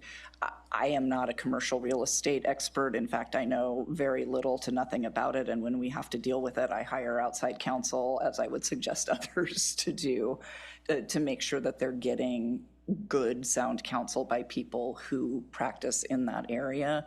And so the city would not be in a position to advise folks what should be happening in terms of communication within the context of their private contractual relationship. And I would suggest that it would not be appropriate for us to be doing that because we are, as I said, at a disadvantage of not having any idea what that private landlord-tenant agreement says or what the expectation should be there. So, in general, the communication, the notice provisions, if there is something that's impacting the tenancy, those are all very common things that would be expected to be included in a lease agreement. I don't know what their private lease agreements look like because I have not seen them.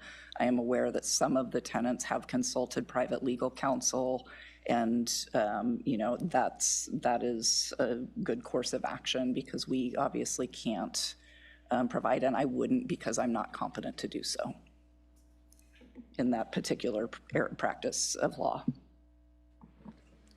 Thank you so much. With that, we're going to take a 10-minute break, hopefully give some time for people to chat with some of the professionals, as well as get a little reset from our advisory body recognition.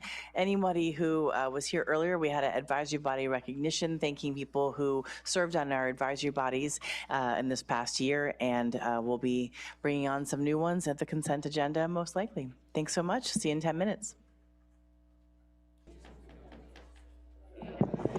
Hello, thank you so much for waiting through our break. We're going to get back to our meeting, and I think we're on item B, which is consent agenda. So do you have any items you would like to pull, my fellow colleagues? Okay, and we will move forward to public comment for things that are on consent agenda. City Clerk. We have one speaker, and that's Eric Viam on item 7E.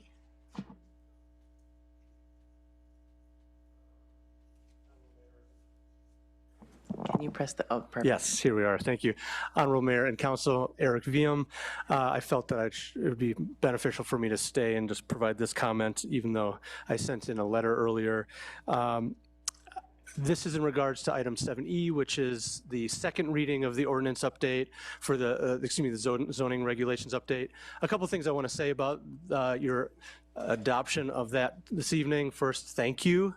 I have a current project that's able to take advantage of the change from a two-step, like build an addition, finish it, then build an ADU process to a one-step. So as soon as this is active in 30 days from now and my director's action is complete, I plan to submit a building permit. So hopefully one of the first projects to take advantage of this new streamlined regulation. So awesome, let's celebrate housing.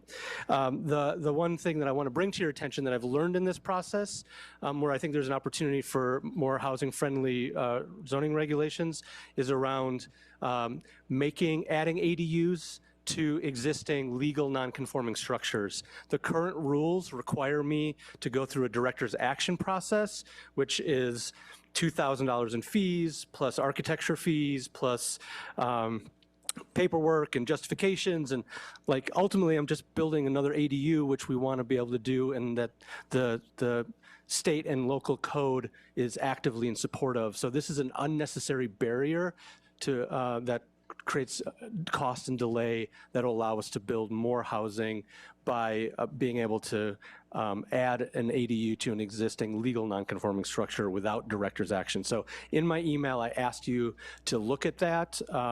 It's not going to happen as part of this, of course, but it is a part of other items that I'm aware of, that your staff is aware of, that can be brought forward, hopefully in short time, to be able to unlock this from my perspective, unnecessary step to building affordable housing. There are examples of policies in place, and like Beverly Hills, for example, does not require director's action for additions to legally non-conforming structures. So there's examples for staff to look at. So we've got that going for us. So in conclusion, one other piece about it that I discovered, there might be a need to update that type of approach, because the addition to the legally non-conforming structure still needs to be fully zoning code compliant, which means that there might be a parking requirement to build that ADU because it needs to be zoning compliant first. And so there might be a need to make some waivers to the zoning code in order to try to be more like the ADU code. So with that, thank you, and let's keep on making housing more affordable. Thank you. Thank you so much. And I did share that with our community development director, and there'll be some future conversations, I'm sure. Thank you. Any other public comment? No, that was the only one. All right, so with that, ready for a motion, Vice Mayor. Yeah, I just wanted to make two quick comments, and then I'll make the motion. Just wanted to say that I really appreciate all of those who are now stepping up to serve on our advisory bodies. We had a wonderful reception recognizing our current and past advisory body members before the meeting here, but now we're going to get a whole bunch of new members of our advisory bodies. So very excited and appreciative of that. And then also, I've pointed this out to one or two people already, but the item of 7D on the 2024 General Plan Annual Report is a super, super informative document, especially for those who are interested in housing production and activities that it covers a whole lot more than that too, but highlights a lot of the work done by our Community Development Department, in particular in our housing development. So please take a look at that if that's an interest of yours, and then I'll go ahead and make the motion. Great, thank you so much, Councilmember Francis. Yeah, thank you, Vice Mayor Shorsman, for that comment. I just wanted to add to that to say, if you want a video version of that, there was an excellent presentation to the Planning Commission, who did an incredible job asking questions and engaging with the general plan update presentation. So I'd encourage everybody to check that out. And thank you to the Planning Commission for all their hard work on that, and I will second. Thank you. Councilmember Marks, did you have something to add to this before we move forward? Yeah, this is just a comment. Yeah, I just have a comment on 7G. And I want to let you know that the Integrated Waste Management Authority got a large grant from Cal Recycle from the state. And every jurisdiction, and including every CSD, is encouraged to apply for these technical assistant grant applications. So it's actually just a matter of allocating the money to the whole district. And so it's really great that our city stepped forward, and I definitely support that item. So thank you. Great, thank you so much. And we'll move forward to the vote. Roll call. Vice Mayor Shorsman? Yes. Councilmember Francis? Yes. Councilmember Marks? Yes. Councilmember Boswell? Yes. Mayor Stewart? Yes, and the motion passes 5-0. I want to echo Vice Mayor's thanks to everyone who is stepping up for our advisory bodies.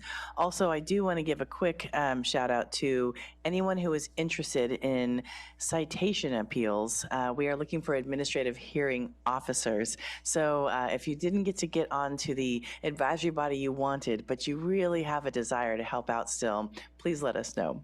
All right, so with that, we'll move forward to the business items. And the first business item of the day is the Broadstone project. And I will say with that, if you are here and you wish to share public comment, there are some slips in front of the Assistant City Manager. We are honoring, of course, the 1 minute public comment first and then the 2 minute. And we already have quite a few speakers, so we will not be doing 3 minutes. So if you had planned to do a 3 minute, you might want to find a friend that you could split up your speech with. So I'll get that back to our staff, and we are going to start off with Hannah and Luke.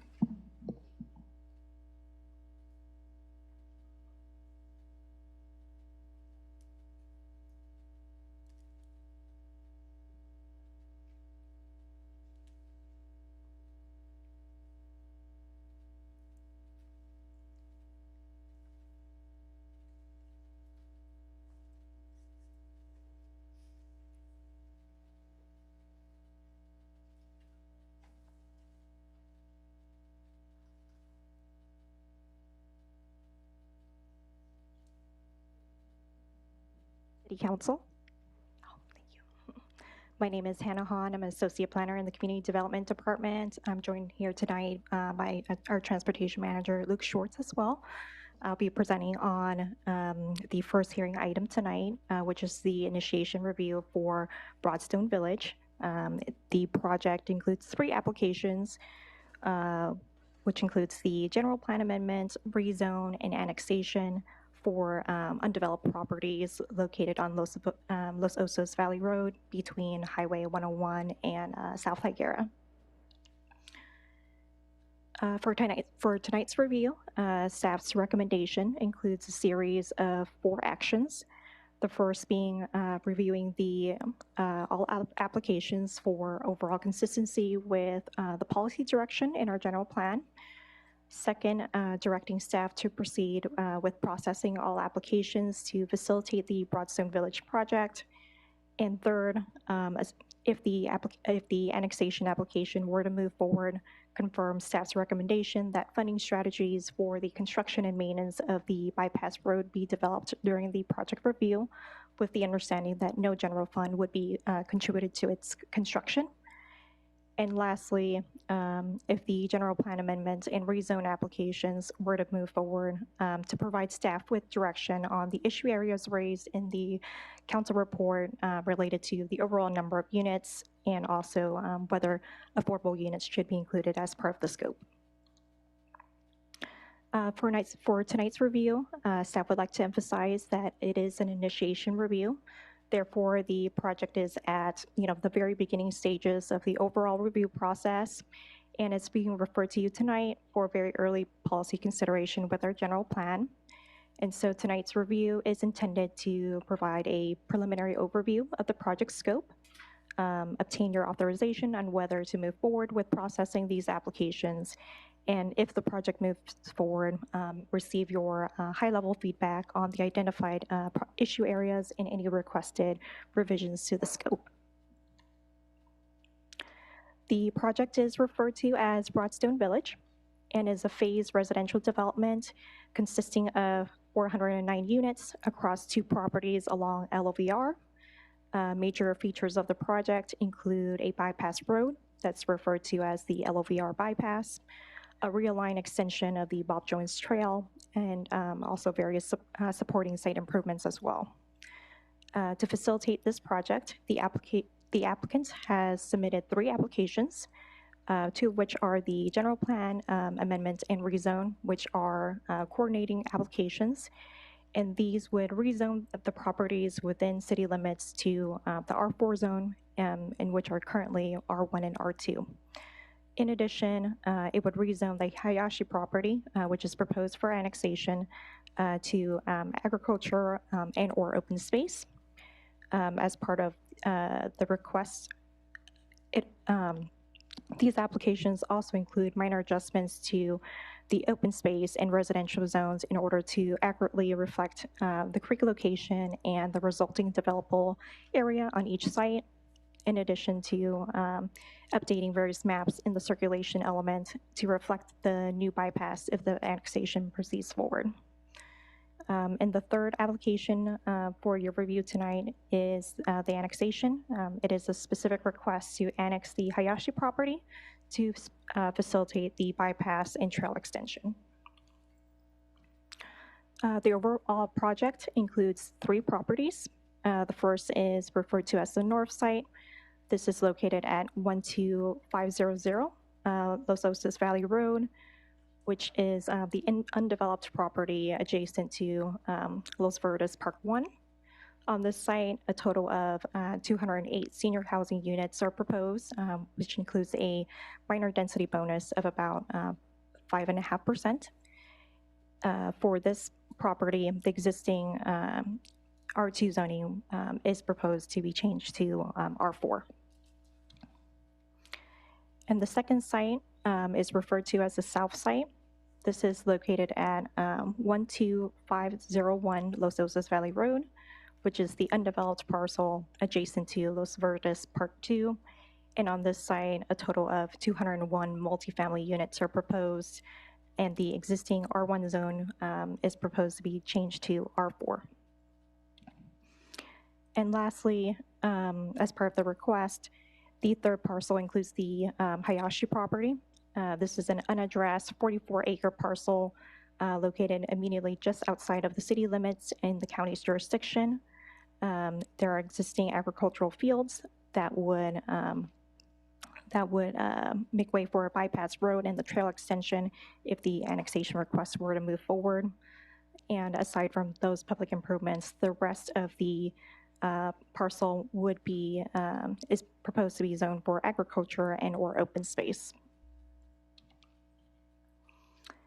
As a major feature of this project, the project includes the LOVR bypass. And so starting towards the right of your screen on this exhibit here, the bypass would begin at a new signalized intersection on LOVR, which is along the frontages of both the north and south sites. The bypass would then continue along the east property line that's shared with Los Verdes Park 2 to cut through a north portion of the Hayashi property and eventually connect to the South Higuera and Buckley intersection. And as currently proposed, the Bob Jones Trail would run alongside this bypass as well. And if the bypass and annexation are not supportable, the applicant is presenting a possible no bypass alternative. For this alternative, the applicant would only be pursuing a project on the north and south sites within city limits, and a revised site plan for the south site would include an increased total of 240 multifamily units. To assist with the City Council's review, staff has provided a preliminary consistency analysis with the general plan. For the land use element, both sites are identified in program 8.12 as a special focus area known as the LOVR Creekside. Both sites are constrained by potential flooding and also limited circulation access. And future development of these sites require that the project incorporate four factors. The first being maintaining the agricultural designations to the west over Slow Creek, requiring compatibility with the adjacent residential areas to the east, which includes Los Verdes Park 1 and 2, and to also address the permanent protection of Slow Creek as part of their project as well. In addition, the last factor refers to potential right-of-way changes for a project that was completed in 2016. And so, consistent with the land use element, the special focus area refers to different areas throughout the city that require innovative design approaches for development due to complex parameters that may apply to the site. And so, as such, the project includes a request for an annexation of the Hayashi property in order to facilitate a bypass that is intended to address circulation issues for these sites in the vicinity. And annexation is specifically requested because preliminary conversations with the county staff has indicated that they are not interested in pursuing the bypass, but would be supportive of the annexation request. In the land use element, annexation is also a potential growth management tool as well. While the Hayashi property is not specifically identified for annexation in the land use element, it is located within the city's sphere of influence. And per LAFCO's policies, areas within the sphere of influence can be eventually annexed and may be opportunities for shared facilities, such as roadway connections. And so there are policies within the land use element that support the city annexing areas for both development and permanent space protection as well. And so consistent with these policies, the annexation request is specific to facilitating the LOVR bypass and the trail extension. It should be noted that all residential development would occur on properties within the existing city limits and URL, and the remaining portion of the Hayashi property would be protected for agricultural and open space use. Staff would also like to note that if the annexation is not pursued, the annexation would not be pursued if the bypass is found not to be supportable. In regards to the housing element, both of the north and south sites have been identified as potential opportunity sites for rezoning. In the housing element, it was identified for potential rezoning to R3 based on the lot size, configuration, and identified site constraints. In addition, there are also various policies under Goal 8 that speak to special housing needs in order to provide a diverse variety of housing units that could accommodate large families, single parents, and also senior housing as well. And so consistent with these programs and policies in the housing element, the project does include a request to rezone these properties to the R4 zone instead of the R3 in order to explore the possibility of constructing a higher number of units for these sites. The R4 zoning would allow for the construction of 409 units with 208 on the north side and 201 multifamily on the south side. Staff would also like to indicate that if these applications were authorized to move forward, the review process may inform potential changes and reductions in the number of units based on the environmental review and analysis of the different requirements to construct and serve these units. In terms of consistency with the circulation element, there are the LOVR bypass is identified as a new connection that would be studied as part of a development project for the LOVR Creek side. In addition, there are also different policies speaking to bikeways and specifically the Bob Jones extension being now identified as a Tier 1 project. And so consistent with these policies and programs, the project includes the LOVR bypass as part of the project in order to address traffic and circulation impacts related to site development. In addition, there is a rail line extension of the Bob Jones Trail along the bypass, but there are other alignments that can be evaluated as part of the review process as well.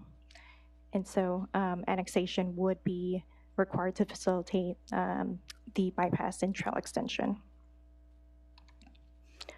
And lastly, in regards to the conservation and open space element, there are various ways in which the council can take action in order to protect open space resources.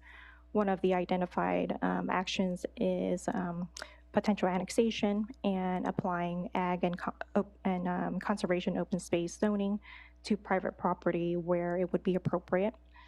And so as part of this request, the annexation is specific to allowing these public improvements for the bypass and Bob Jones Trail with the remaining area of the Hayashi property to remain protected for agricultural and open space use. Again, all residential development would be located on properties within the existing city limits and URL. And for council's consideration, there are 3 issue areas that staff has identified for your review. The first one is related to the annexation, LOVR bypass, and trail extension. For your consideration, there's a question on whether the bypass road and trail extension should be included as part of the project. To assist with the review, there's a series of outcomes if the bypass were to be included and if no bypass were included.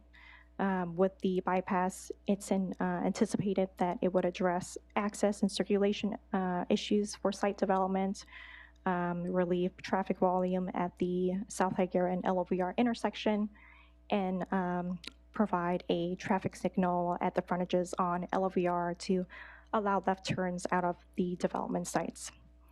And if this annexation request is supportable, staff's recommendation is to not use general fund to contribute to the construction of the bypass, and staff would work with the applicant to develop potential funding strategies for the construction and maintenance of the road during the review process.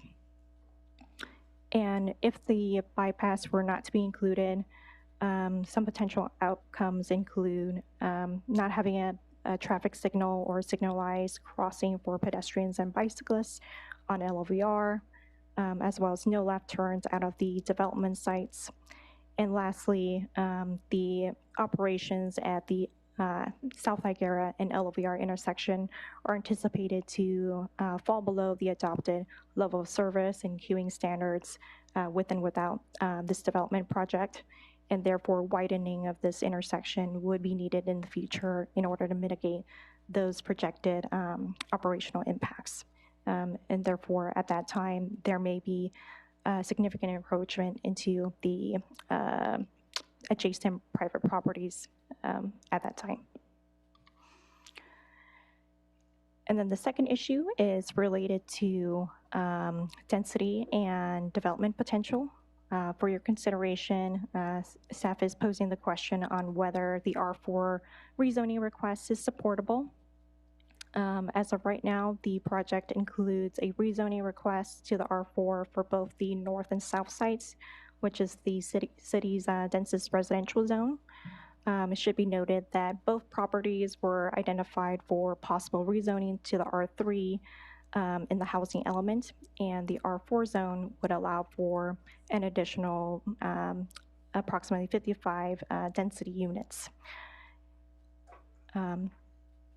Staff would also like to note that if council proceeds forward with this rezoning request, there may be potential changes or reductions in the project scope if we proceed forward and adverse impacts are identified during the project review. And lastly, the third issue for your consideration is whether or not affordable units should be required as part of the project. As proposed, the project includes a density bonus for the senior housing component, and with this density bonus, the project would be exempt from the city's local inclusionary housing requirements. However, we would like to note that the R4 zoning does allow for an additional 55 density units, and therefore there may be some consideration for requiring deed restricted units. And while the project complies with different policies in the housing element, there are also other policies that encourage production of housing for all income levels. And this development site may be an opportunity to provide affordable housing since it is larger and could produce a large number of development. To facilitate your conversation on the number of affordable units, provided at the bottom of the screen is the standard inclusionary housing requirements if the project was subject to it. Generally, development units are required at a 10% affordability level for sale units, 6% for rent, or they may opt into an in lieu fee payment. In terms of next steps, if council directs staff to proceed with processing these applications, this would initiate the detailed review process, pending the requested feedback on the identified issue areas. If the bypass and trail extension are supportable, staff recommends confirming the recommendation that general fund contributions not be used for the construction of the bypass, and we would work with the applicant on potential funding strategies in order to address that portion of the project. And lastly, to provide direction on whether or not to proceed forward with the R4 zoning request for both sites, and whether or not to require affordable units as part of the scope. Staff would also like to highlight that it is also an opportunity for council to provide staff with any direction on other requested project revisions. And if the project moves forward, environmental review would be conducted as part of the application process, and we would be evaluating potential impacts as it relates to flooding, circulation, any impacts to biological resources, ag resources, and so forth. And so that concludes staff's presentation, and then provided here is the series of recommended actions for your reference. Thank you so much, Hannah. It was a lot of information to try to squeeze in, and there's a lot of questions that have come in from the community. Before we go any further, though, I'd like to ask each council member, starting with Vice Mayor Shoresman, for their ex parte disclosures. Yes, I had a briefing with the developer last week. Great, thank you. Councilmember Francis. Yeah, I also had met with the applicant. Thank you, Councilmember Marks. Yes, I met with the applicant for about half an hour last week. Great, and Councilmember Boswell. Yes, I also met with the applicant for a briefing on the project. Great, thank you. I've actually met with the applicant twice. Once, I think about a year ago, looking at the entire project and getting a briefing, and then again with Councilmember Francis and getting the updated briefing. So with that, I will move forward to if there are any questions of staff from my colleagues.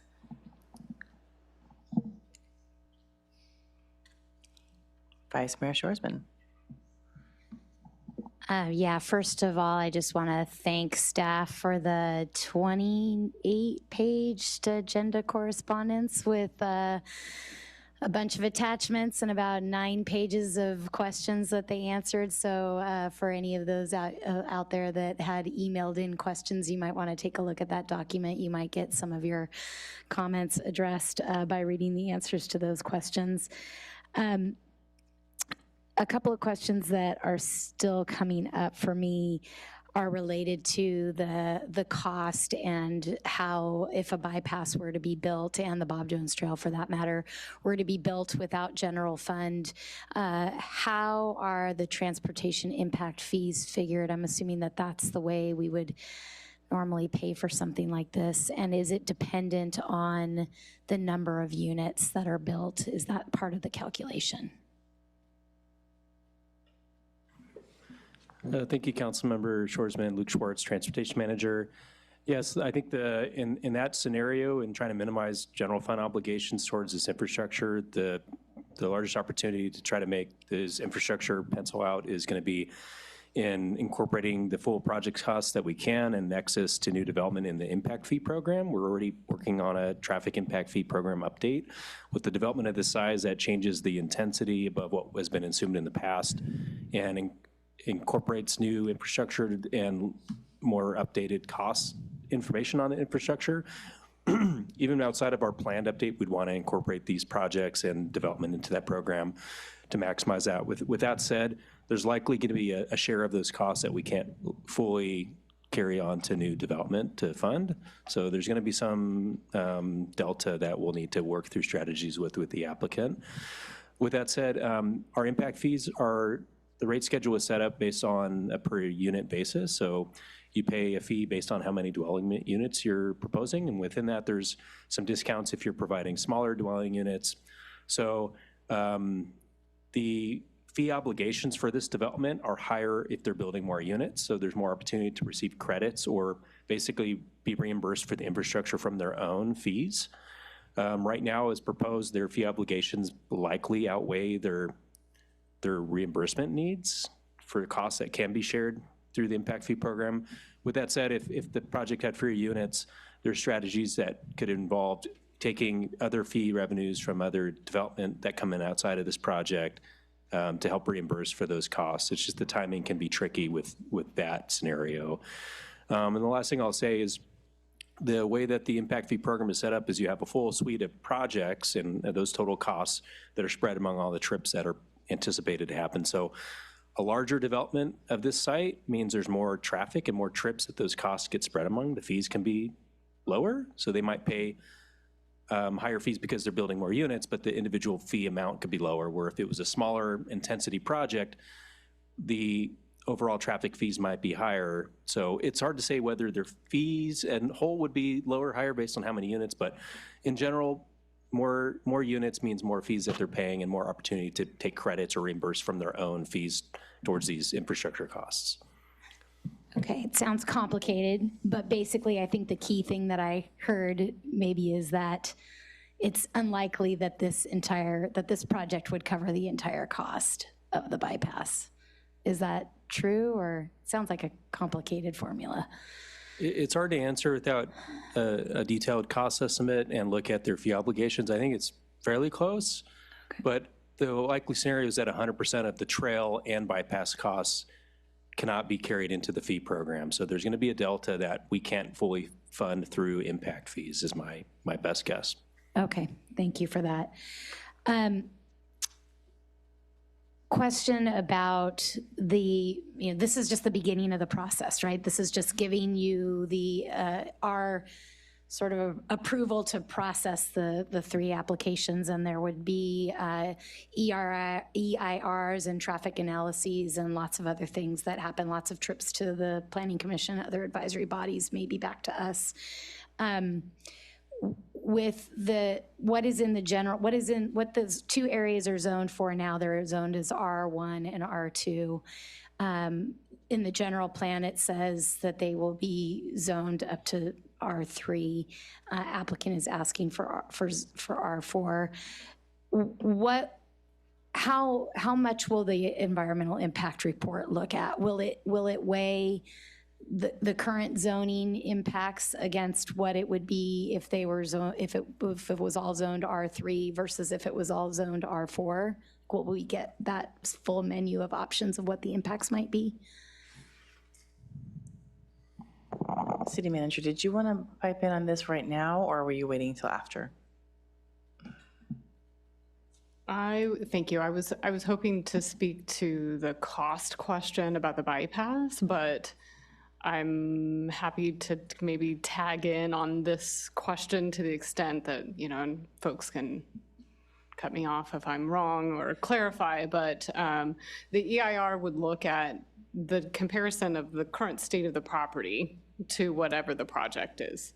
So it would need to look at, the fact that you're taking essentially a vacant parcel and developing the number of units that they're asking to build, as opposed to comparing it to a theoretical other project that would be consistent with the current zoning, if that helps. If I can maybe circle back on the cost question.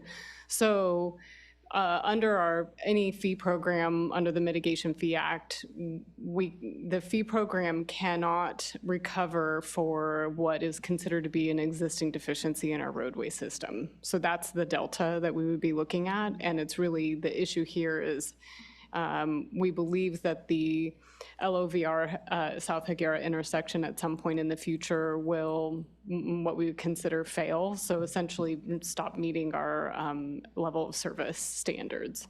The bypass would help address that issue. And so there is some amount of the existing deficiency in that intersection that this roadway would address that we wouldn't be able to recoup through fees.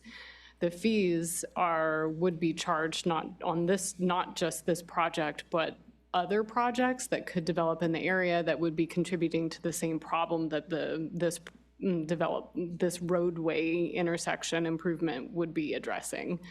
Here, we don't have that project in our fee program because it's not currently in our city. So the bypass is not, it's a concept that our circulation element calls us to evaluate to address this issue, but we're not currently collecting fees to address it. So we don't have any kind of money in the bank sitting waiting for us to help address and build out the project. We could be looking at reimbursing over time from other projects that would come in to help pay for it.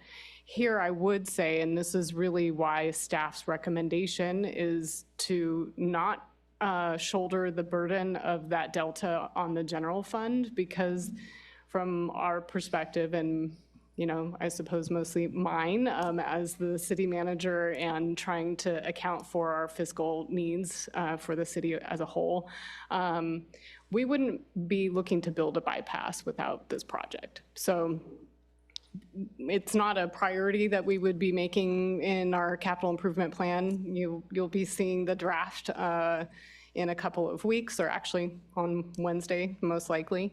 And you won't see this bypass project in there because it's not called for currently. Again, it's just kind of a concept that we had come up with for this area because it would help for that intersection. But again, we wouldn't be doing it without the development of this project. So with that in mind, our recommendation is to not commit to using general fund money to help support the build out of the bypass itself. I would say the reason why that's concepts on the table is because of the requested general plan amendment and annexation, which is legislative in nature. If the project complied with all of our existing requirements, we would be looking at a different set of laws that would apply to the approval or denial of it.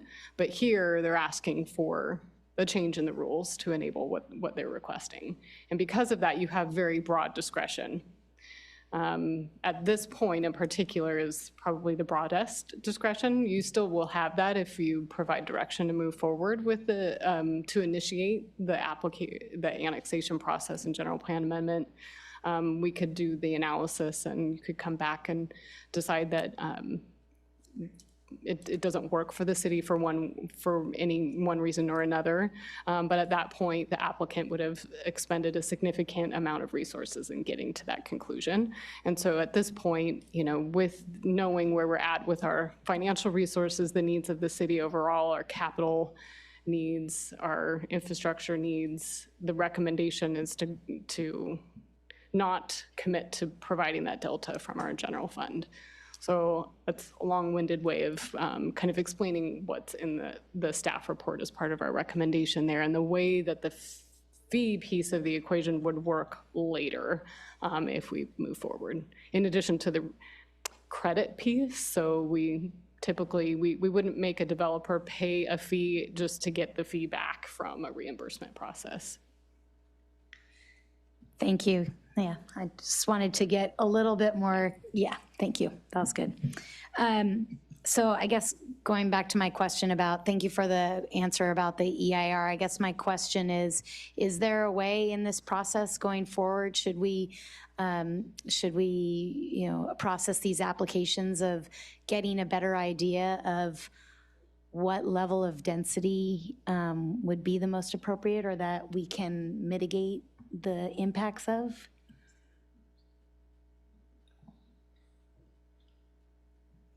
That's why I asked the question about the difference between looking at R3 versus R4. I don't know if my question made sense.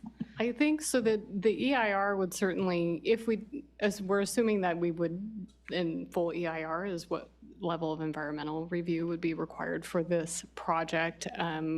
We need to evaluate a reasonable range of alternatives. And so that's probably where you would see that kind of analysis of maybe we have an alternative that is the existing zoning or an R3, and what would that look like? And it would compare and contrast the environmental, especially if we identify any significant environmental impacts or significant unavoidable impacts, then you would need to look at whether the alternative would help mitigate for that and reduce them. So that would all be addressed most likely in the alternative section. Okay, thank you so much. Thank you. Councilmember Marks. Thank you. I just wanted to check. This has not gone to the Planning Commission, is that correct?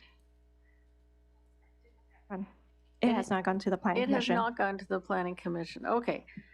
So when I look at the action alternatives that we have, which you haven't gotten to yet, you've just given us the recommendation. The last one is to direct staff to not move forward with processing the project applications, and the council, upon making specific findings in reference to the specific general plan provisions, may direct the community development director to reject the applications as inconsistent with the overall general plan policy. So is staff imagining that the council sitting here tonight would be coming up with these findings if we decided not to proceed? Or would staff or would council have the option to refer it to the Planning Commission and ask them to do that analysis, since that's their usual job, is to general plan analysis? I'm just wanting to know exactly what we're talking about tonight, because that's a lot. I mean, what is being proposed is a whole lot. We got our agenda correspondence quite late this afternoon. And so I'm just concerned that council may not be fully prepared to address all of these issues in this particular situation. Yeah, the Community Development Director. Yes, I will take that one. So that is one of the alternatives that we've presented. And so I'll briefly go over the alternatives. One is to say, yes, please move forward and provide us with direction on some of these issue areas. And just to take a step back, again, this is the very beginning of the process, and it's basically saying you may take these applications in Community Development Department and explore what they look like, process them. This is something that I have sent to the City Council for decision because it is of interest and it's a fairly large project, and I know it would be of community interest. You could also say the recommendation that you were looking at is to just say, we are not interested in these applications at this time, so do not take them in. And the applicant can go back and decide if they have a viable project with the current zoning or if they want to ask for something else. You could also say, we don't have the information we need tonight, and so we're going to give staff and the applicant really specific direction as to the things we want to see and bring it back so we can reconsider whether or not we want to move forward. And then the fourth alternative is, we don't have everything we need, obviously, but we think that that information can come out through studies, and we're comfortable allowing this application to come in, but we want to be clear about these are the studies or the information we want to see explored as it goes through Active Transportation Committee, Planning Commission, and back to the City Council. So there are various kind of ways you can ask for additional information, or you could just say, we don't have what we need right now, and we're not interested in moving this forward. As to whether you can send it to the Planning Commission, I actually don't know that answer. I don't know if Christine, if you've ever encountered that here, but I'm not sure. Are you saying send it to the planning commission before we've gone through the EIR and anything else? Kind of sending this decision of whether or not it should be taken in as an application, so. Okay, city attorney? Yeah.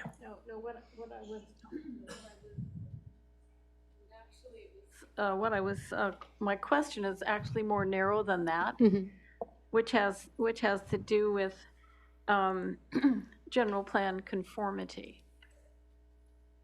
Because there was, I went through the whole loose update in 2014, 2015,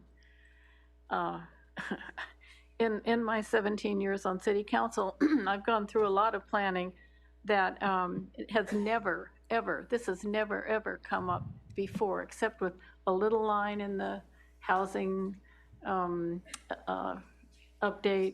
and, little tiny places, but the whole project as such hasn't come up. So the whole question of general plan consistency is something that I think really needs to be addressed. So my question is whether that narrow question of general plan consistency could be handled by the planning commission and then come back to us at that point. If we say we haven't decided whether we're going to go forward or not because we don't know about the general plan consistency. So city attorney, let's start with you. Wants to address that.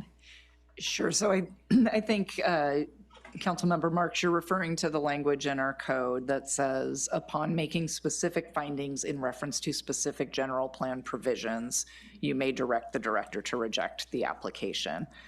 And so as I'm understanding your question is, does the council need to make specific findings of general plan inconsistency here tonight in order to give that direction to the director?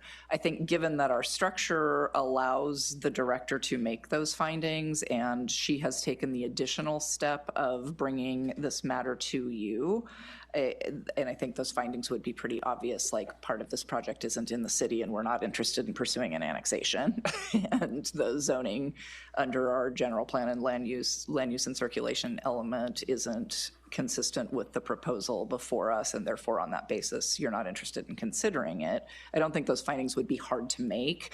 And frankly, it's a little odd on a purely legislative matter that our code requires specific findings at all, but there you go. We do these things to ourselves sometimes. So yeah, I think it is wholly within your discretion. If you'd like to refer it to your planning commission to consider those findings, I think you can. If you'd like to give direction to your planning director, to your CDD director, to make those findings on your behalf to the applicant, giving her some feedback as to why it is you're not interested in considering it. If that's the direction the council wished to go, then I think you could do it that way as well, consistent with your code. I'm not there yet. I'm just trying to figure out what the ambit of our discretion is this evening. So as to the Hayashi property, is that part of our green belt now? It is within the city's green belt. Oh, okay. But it's outside of the city limit. The Hayashi property is outside of the current city limits, which is why we'd annex it, but it's within the city's green belt and the sphere of influence, yeah. Okay. I'm going to just stop right now, and there'll be more questions later. Thank you. Thank you. Councilmember Boswell. I'll just ask one question for now. So the current zoning on the properties are R1 and R2. So if the council were to choose our option 4, which is to not move forward tonight, property owner still retains the rights to R1 and R2 zoning on the property. So they could come in with a development proposal that was consistent with that. But I assume that would not include a LOVR bypass. And I believe I read in the staff report that it would also probably not merit a signalized intersection for those development projects as well. Can you speak a little bit to that?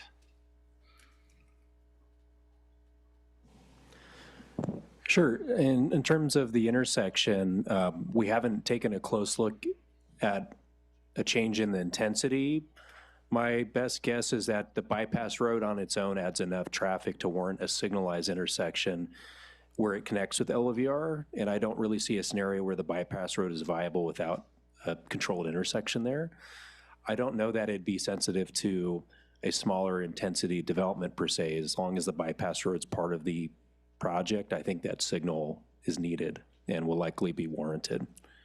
But if it's not part of the project, if they just came in with R1 and R2 with no LOVR bypass proposal, so it's just two subdivisions, one on the north side, one on the south side with driveways onto LOVR, similar to the current projects out there, would those merit a traffic signal, or are those going to be more unsignalized driveways onto LOVR? It'd be the latter, with the caveat that we would not support full left turn access out of either driveway without a controlled intersection. So even the higher intensity development proposed on its own without the bypass road does not meet warrants for a signal. So without the bypass road, you'd see a driveway that's restricted to lefts in and then right in and out only. So no left turns out of either driveway would be the access plan that we would be guiding that towards. Thank you, and I'll wait till after public comment for additional questions. Thank you. Councilmember Francis. Yeah, thank you so much, and thanks to staff for the great presentation.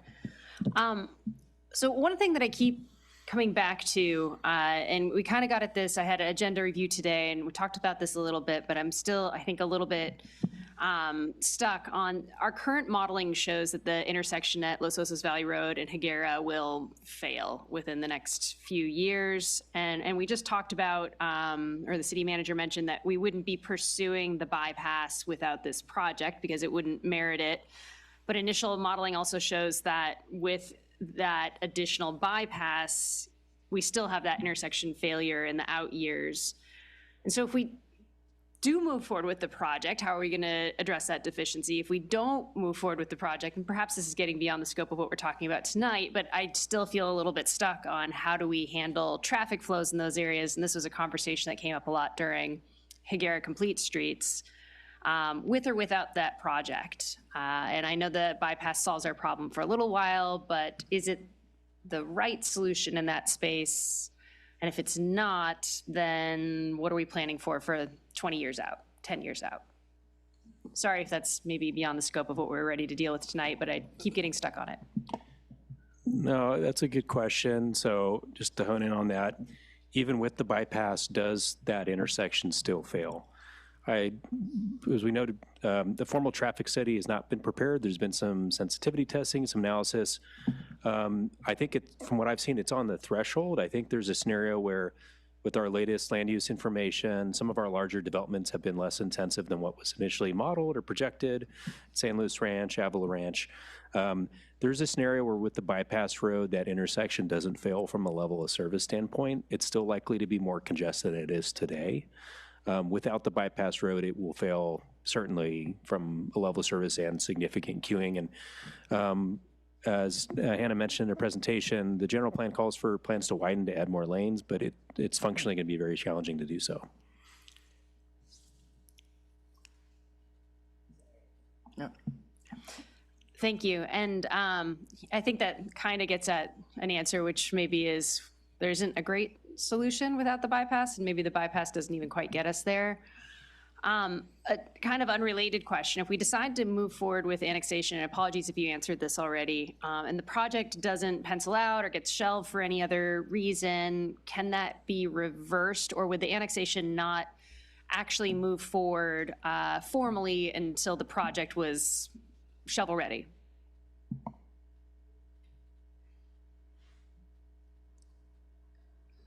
To clarify, if let's say that the bypass is not determined to be financially feasible, then we would know that information as we're going through the review process and as we obtain the fiscal analysis as well as like an analysis on the constructability of this bypass as well. And so if let's say that portion of the project does not pencil out, then we would not pursue forward with the annexation piece of the overall project. But in the scenario where, say, we're 3 years into this project, going through all the entitlements, and then for whatever reason, the developers change their mind, they want to go a different direction, they just aren't moving forward with the project, would the annexation have already happened, and could that have been reversed? Could that be reversed? I believe there's a way to build in that potential flexibility as part of the pre-annexation agreement, and we may need to further have this conversation with LAVCO as to whether or not, at what point in time does that parcel become a part of city limits, and when should we, initiate? And then can we say no, thank you? Yeah. All right. Thanks. Thank you, Councilmember Marks.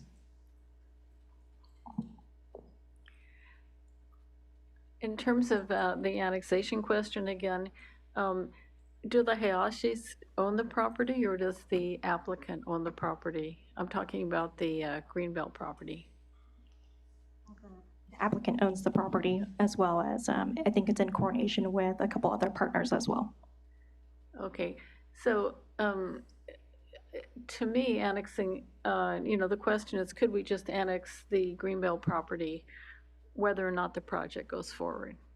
Would that be up to the property owners to apply for the annexation, or how would that work?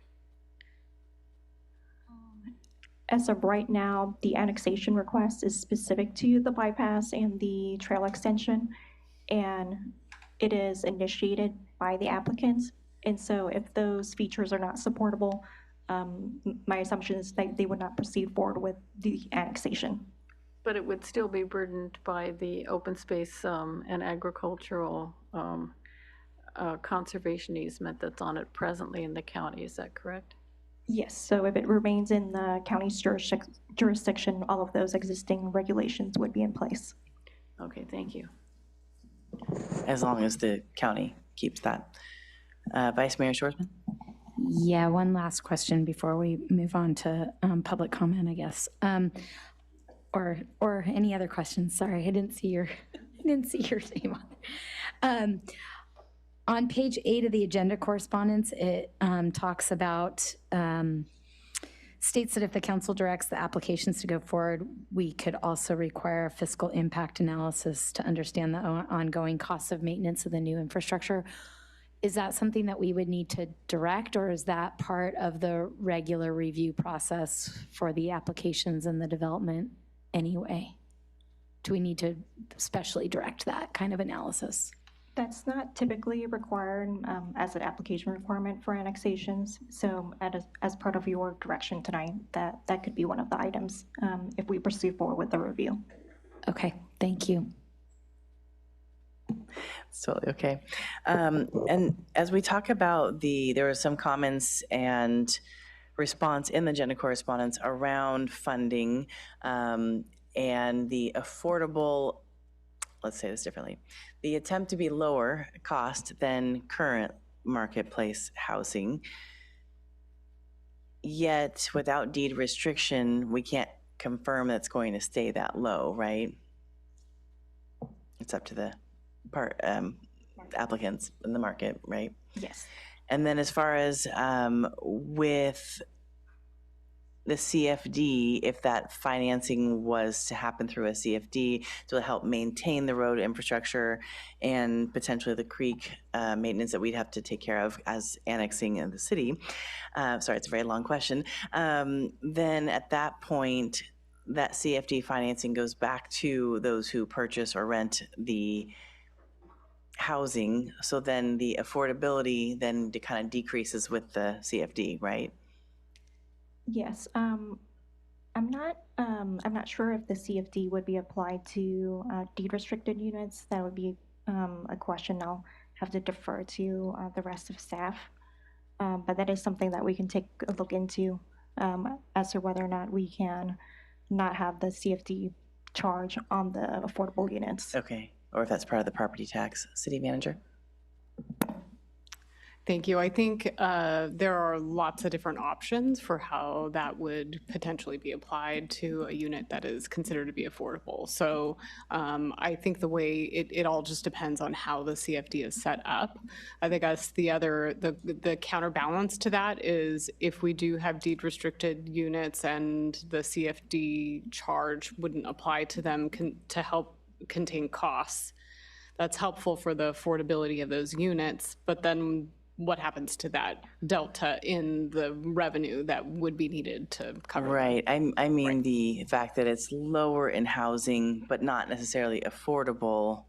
That lower cost in housing would then be kind of negated because of the CFD being higher for the non-deed restricted. And a lot of it depends on how the properties are held. You know, are they, if they're rental units, is that cost being passed through to tenants, or is there some other mechanism that the property owner is using to cover that?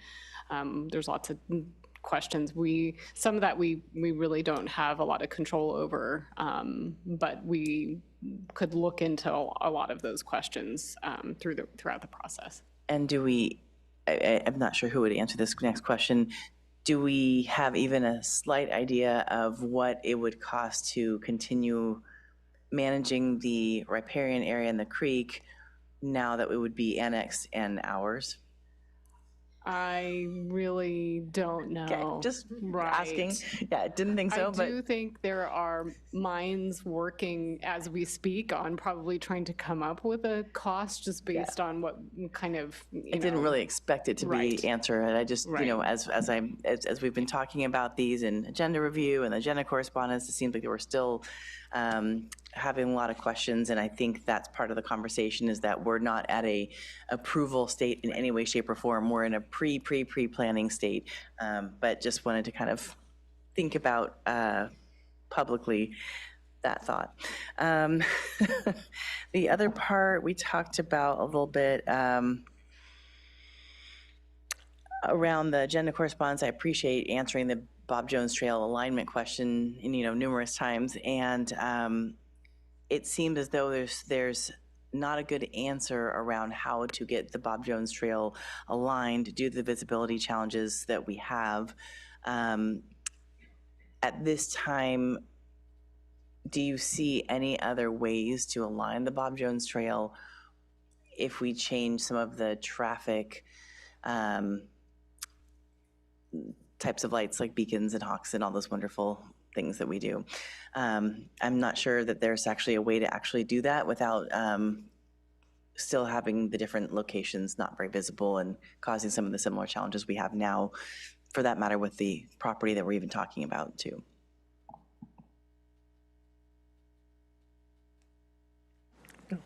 Thanks. You know, good question. The Bob Jones Trail alignment has been a hot topic in terms of agenda correspondence. I'll reiterate again, this is the kind of first conversation with this project. With anything of this scale and relationship to the active transportation plan, we'd be taking to the active transportation committee, inviting input from the community on things like the trail alignment, how it's designed. There's a couple of trade-offs that you see with both the proposed modified alignment versus the alignment that was approved with a planning study about a decade ago that aligned the trail within the creek setback and kept the alignment pretty much fully along the creek. That was recommended because it provides a really nice walking and bicycling environment. It also minimized the impacts to the agricultural operations and property in the lot. The modified alignment has the benefit of getting more visibility of the trail to try to reduce some of the nuisance behaviors that we have concerns with and experience on other portions of the Bob Jones Trail. The trade-off is you would be crossing two driveways along the site property, along the bypass road. I think there's trade-offs and benefits to each of those.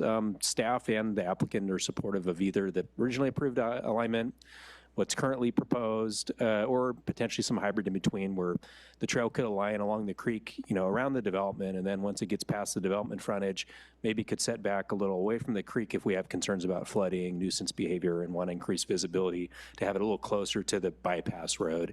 There's also a scenario where an alternative project could advance without a bypass road, and in that case, we'd probably keep the creek or the trail along the originally proposed alignment, and that there's no road to kind of set it along for visibility. So staff is open to it. We are excited for more input from the ATC and the community if the council chooses to move the project forward.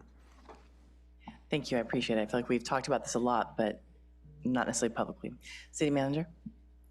Thank you. Just real quick on this. I know we do have a slide available that shows a comparison between the two alignments in case, I know it helps me a lot to see it visually, so I just thought that we could pull it up. Sure, thanks, Hannah. I can reference this just briefly. The image on the left, the blue line indicates the preferred alternative per the previous planning study for this segment of the Bob Jones Trail. As you can see, it runs directly along the creek and kind of avoids touching much of these parcels. On the right side, you'll see a slide that shows kind of 3 different colors. They're a little tough to see on the big screen, but what you'll see is the red kind of mirrors the previously approved alignment along the creek. The blue shows the modified alignment that runs parallel to the bypass road to the extent. And then there's a scenario where we could consider a hybrid option where the trail runs along the creek past the development and then maybe meanders a bit away from the creek closer to the road if that provides benefit in terms of visibility. So there's lots of options. We'd welcome council input, but also this would be something we'd vet further with the community and the advisory body. Great, thank you. I think Director Tway will add to that too. Thank you. And Luke just said what I was going to say, which is this is a great item of input right now if you have strong feelings either way, or if the direction is, as this moves through the process, should it move forward, we want, fully study various alternatives and make sure the community has the ability to provide input, and that's presented to the ATC and the PC and the city council moving forward. So that type of direction would be very welcomed by staff if there's a strong feeling. Great, thank you. And the last one is just to want to have a little more clarification on page 9 in the correspondence around the affordable housing. I think I've asked every staff member possible, how exactly is senior housing affordable housing, being that not all seniors are truly in the low-income household financing of their personal selves. So just trying to get a better understanding of why that would truly take them out of that inclusionary housing. Based on how our code is written at the moment, for housing projects that include a density bonus, they are exempt from our local inclusionary housing requirements. And so in density bonus law, it protects a variety of marginalized groups. And so oftentimes what we see for our city projects is deed restricted affordable units. But state density bonus law also speaks to student housing, senior housing, for vets and so forth as well. And in this particular instance, the applicant is proposing a senior housing development, and so that would qualify as a density bonus project. Thank you. I figured that was the answer, but just wanted to have that clarified out loud. Thank you so much. That's the questions I have for now. Without any other questions from my colleagues, I'll go to public comment. Okay, we have 15 speakers on this item. And that the 1 minute individuals will go first, and then the 2 minute. That's correct. Great. And then everybody else after that is 2 minutes. Okay. So our first 3 speakers are Richard Simmons, Brian Noel, and Barry Price.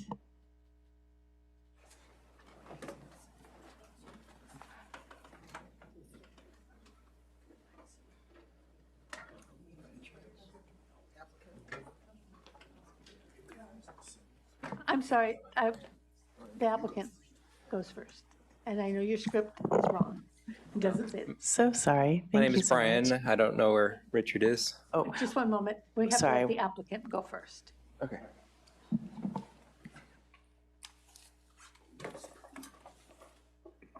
Before you start, you have 10 minutes total. That's for you and your team. Okay, thank If you you. want to reserve any of it, let me know so I Okay, can stop you. Mr. Wade would like to make some few closing comments, so I'll try and keep mine to about 5 or so. I do have a PowerPoint presentation, but I'm not going to go through it because of the time. Hannah's already covered kind of a description of the project, but I'd like to spend my time sort of going over some of the higher topics. The first one, I'd like to thank staff and the council, and in fact, the Los Verdes neighborhood and the bike community for weighing in on this. We knew this was an important issue, so we urged the city to bring it before you. Annexations are not taken lightly in this town, and we'd like to know the news now rather than later as we want to embark upon the project. As noted in the staff report, the matter before you tonight is not the final design approval, nor a final action on any of the project entitlements. It is, however, an important junction to determine what the project can and can't be. The action tonight starts the formal processing of the application and the environmental process that's necessary for you to take whatever final actions you deem appropriate. There's still lots of opportunity for public input, and we hope to have more of what we are hearing tonight. We have learned over the past couple years a number of key items. First, we're keenly aware of the traffic issues on LOVR and Higuera, and have found out, based on the required study of the bypass, that not only is it a desirable element, but a necessary element to address traffic, ped, and bicycle operational issues in the vicinity. Mr. Schwartz did say that based on the traffic studies we prepared so far, LOVR and Higuera does operate at a D level, but that's acceptable with the bypass. We know that it fails without it. So this project and the bypass is certainly necessary to avoid somewhat of the draconian issues you'll face on trying to do something with LOVR Higuera, which would be taking some of the Los Verdes Park number 1, the business park on the back, and part of the Montessori school. We don't think that's something that would be done probably by any council. Second, there's a limited immediate opportunity to finish the Bob Jones Trail and the bypass. Property is owned by Mr. Wade. He has had it under a 5-year contract, and if it's not needed for the bypass, his plans are to sell it to someone who wants to farm it long term. We also think that, as noted in the agenda correspondence, that with the county's funding of its portion of the Bob Jones Trail, this is really the missing link. We have an opportunity now with the property all under one ownership to actually finish it. We're working on a financing and funding plan to actually build it, not reserve the right of way, to actually get it built and connected to the Octagon Barn. Third, the bypass and bypass won't happen under the county jurisdiction. Although they're very committed to the Bob Jones Trail and doing their part of it, they have been very clear they will not allow the bypass or the Bob Jones Trail on their property the way the county plans it, or the way the city plans it. This is why annexation is particularly important. Not only will it be under the city's jurisdiction, but it will also be under the city standard. The city has much higher standard for flood proofing, moderated speed, speed control, lots of other things that are really necessary, simply the maintenance. Fourth, the alignment of the Bob Jones Trail was reevaluated to ensure the safe operation and financial feasibility, but certainly we're committed to whatever alignment can be built. We understand that the current alignment was put into the setback for purposes of preserving the agricultural productivity of the area.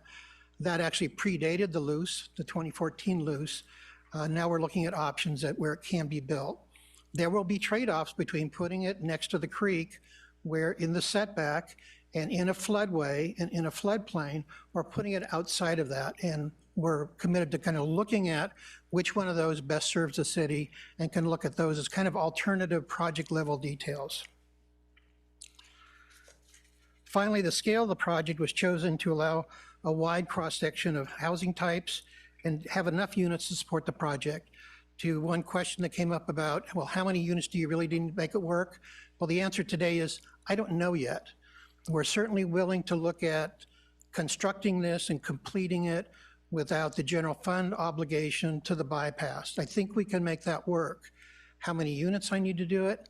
We're not quite sure yet, but we're far enough along into it to know what it's going to cost, what the fee program can probably contribute, what the development can probably contribute.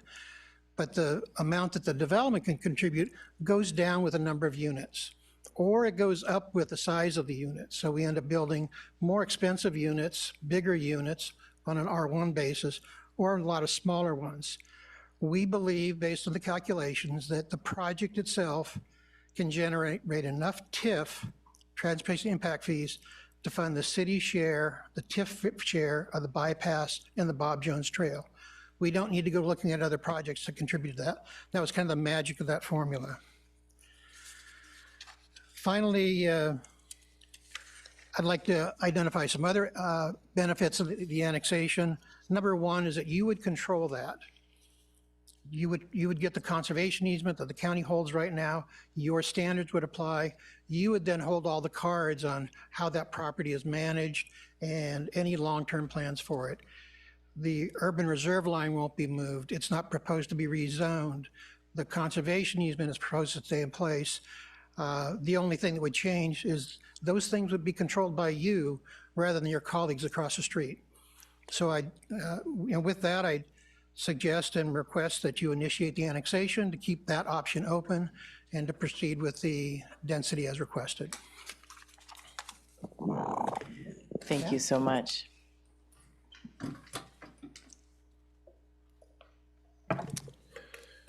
Dear Mayor, City Council members, thank you for your time. My name is Matt Wade. I'm a principal and manager of LVR Properties, TIC. Matt, I'm going to interrupt you and put your microphone real close to your, there you go. There we go. Better?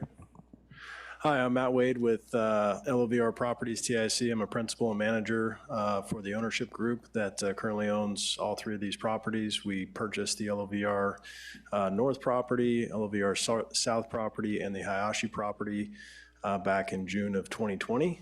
We've been pursuing a very long, extensive analysis of these properties to determine what the best use and fit is for the current location with the current parameters of impacts to adjacent communities.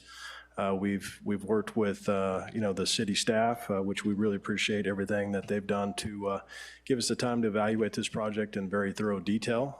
We think we've addressed all the comments, concerns to the best of our abilities. We've worked with a dozen plus technical consultants to analyze everything from traffic impacts to biota, cultural, open space, land conservancy, continuing the agricultural operations for the Hayashi property, and how we can be good neighbors and work alongside with the Los Verdes communities. We've met with the Los Verdes communities Park 1 and Park 2 on numerous occasions in an effort to be upfront and forthcoming, just to gather them together with us so we can sit in the room and work alongside as good neighbors, trying to address concerns before we come to hearing, to try to be good neighbors and talk with them in advance. And so we've gone through that process, and we feel that we've made some concessions already to address some of the comments that have came forth from some of the neighbors. Obviously, we're not going to be able to address all of them. In a perfect world, we could, but we're far from that here. So I do want to thank everyone for their time, consideration, and request for City Council's authorization to move forward with the annexation, the general plan amendment, and zone change for the Broadstone Village projects. Thank you. Thank you so much.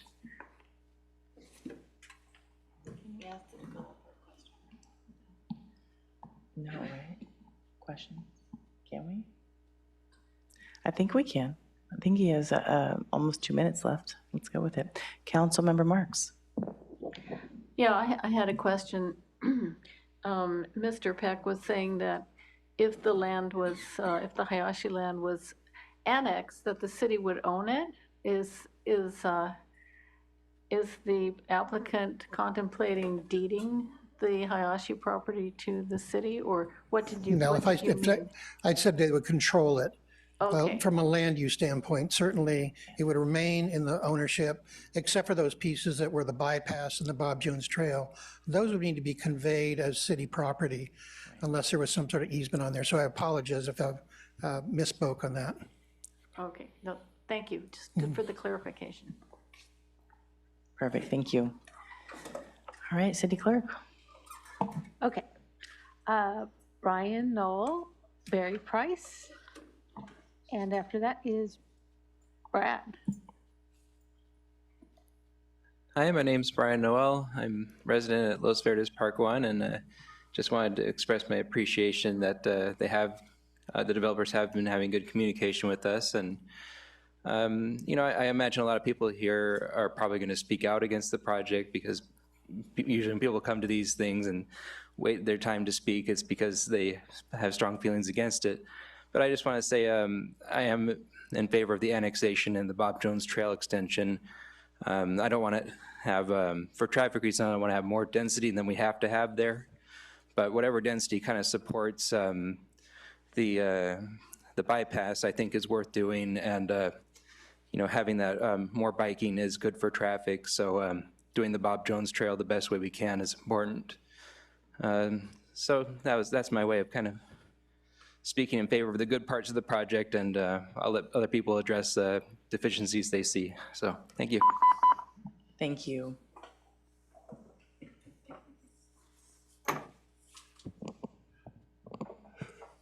Madam Mayor, City Council, staff, I'm Barry Price speaking for the Slow Tenants Union.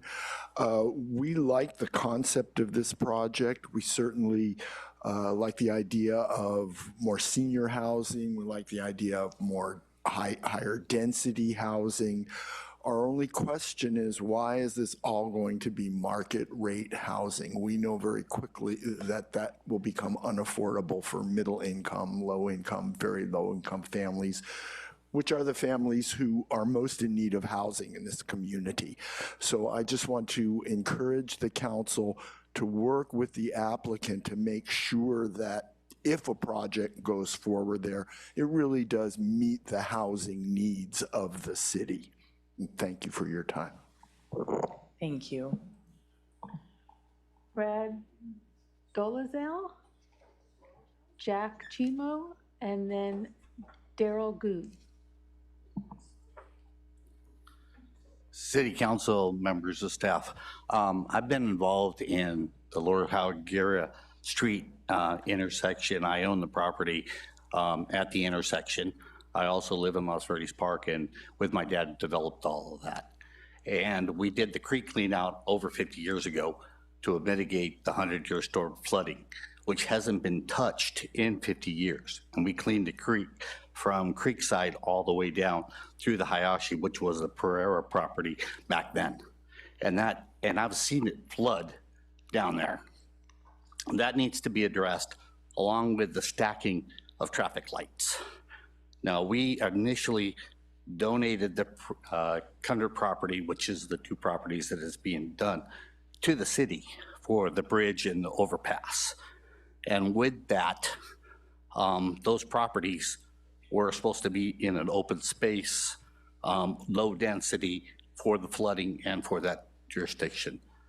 I also know that the intersection at Los Osos Valley Road and South Higuera is failing, and it is highly congested, and that really needs to be addressed, along with the stacking of traffic lights. We have a traffic light at Los Osos Valley Road and Higuera Street. We have one at the freeway overpass. We have one on the other side of the freeway. Then we have the Cali Joaquin traffic light. Adding another traffic light is just ridiculous. And we've been told by city that we are not allowed to get a traffic light at our intersection of the two parks because of stacking of traffic lights. And yet we're gonna add one more, or left-hand turn, right-hand turn restrictions. And the density is just too much for that area to handle. Thank you. Thank you. Jack Chimo, Daryl Gu, and then Carol Mees. Hello, thanks for having me speak today, Council. I'm not necessarily opposed. I live in the Las Praderas development. I've lived there for like 9 years. And I, as a young person, plan to live here for a long time. So my concern is really about the sustainable development of our city. And something that concerns me is a lot of the projects that have gone through in the years that I've been here already. I see a very little public infrastructure additions. So as an example, the Avila Ranch development, you know, there's parks there that have no water fountains, for instance, and there are kids that are not able to drink water, and that's a different discussion for a different meeting perhaps, but my general goal is, as this moves forward, I hope that we take into consideration not only leisure parkways like the Bob Jones Trail, which I'm in full support of. I'm a biker myself, and I know many people are excited for that project, but also commuter bike lanes and that have been in the public project since like 2015 or something. So I think we need to have, my concern is that all these developments are going in very quickly and frankly making lots of money for developers, which is great, but we're not seeing the same pace of public infrastructure development. So what I'd like to see is some actual addressing of bike infrastructure, park infrastructure, public water fountains, things of those elements included in the project as it moves forward. Thank you. Thank you. Daryl Gu, Carol Mees, and then Adrienne Harris.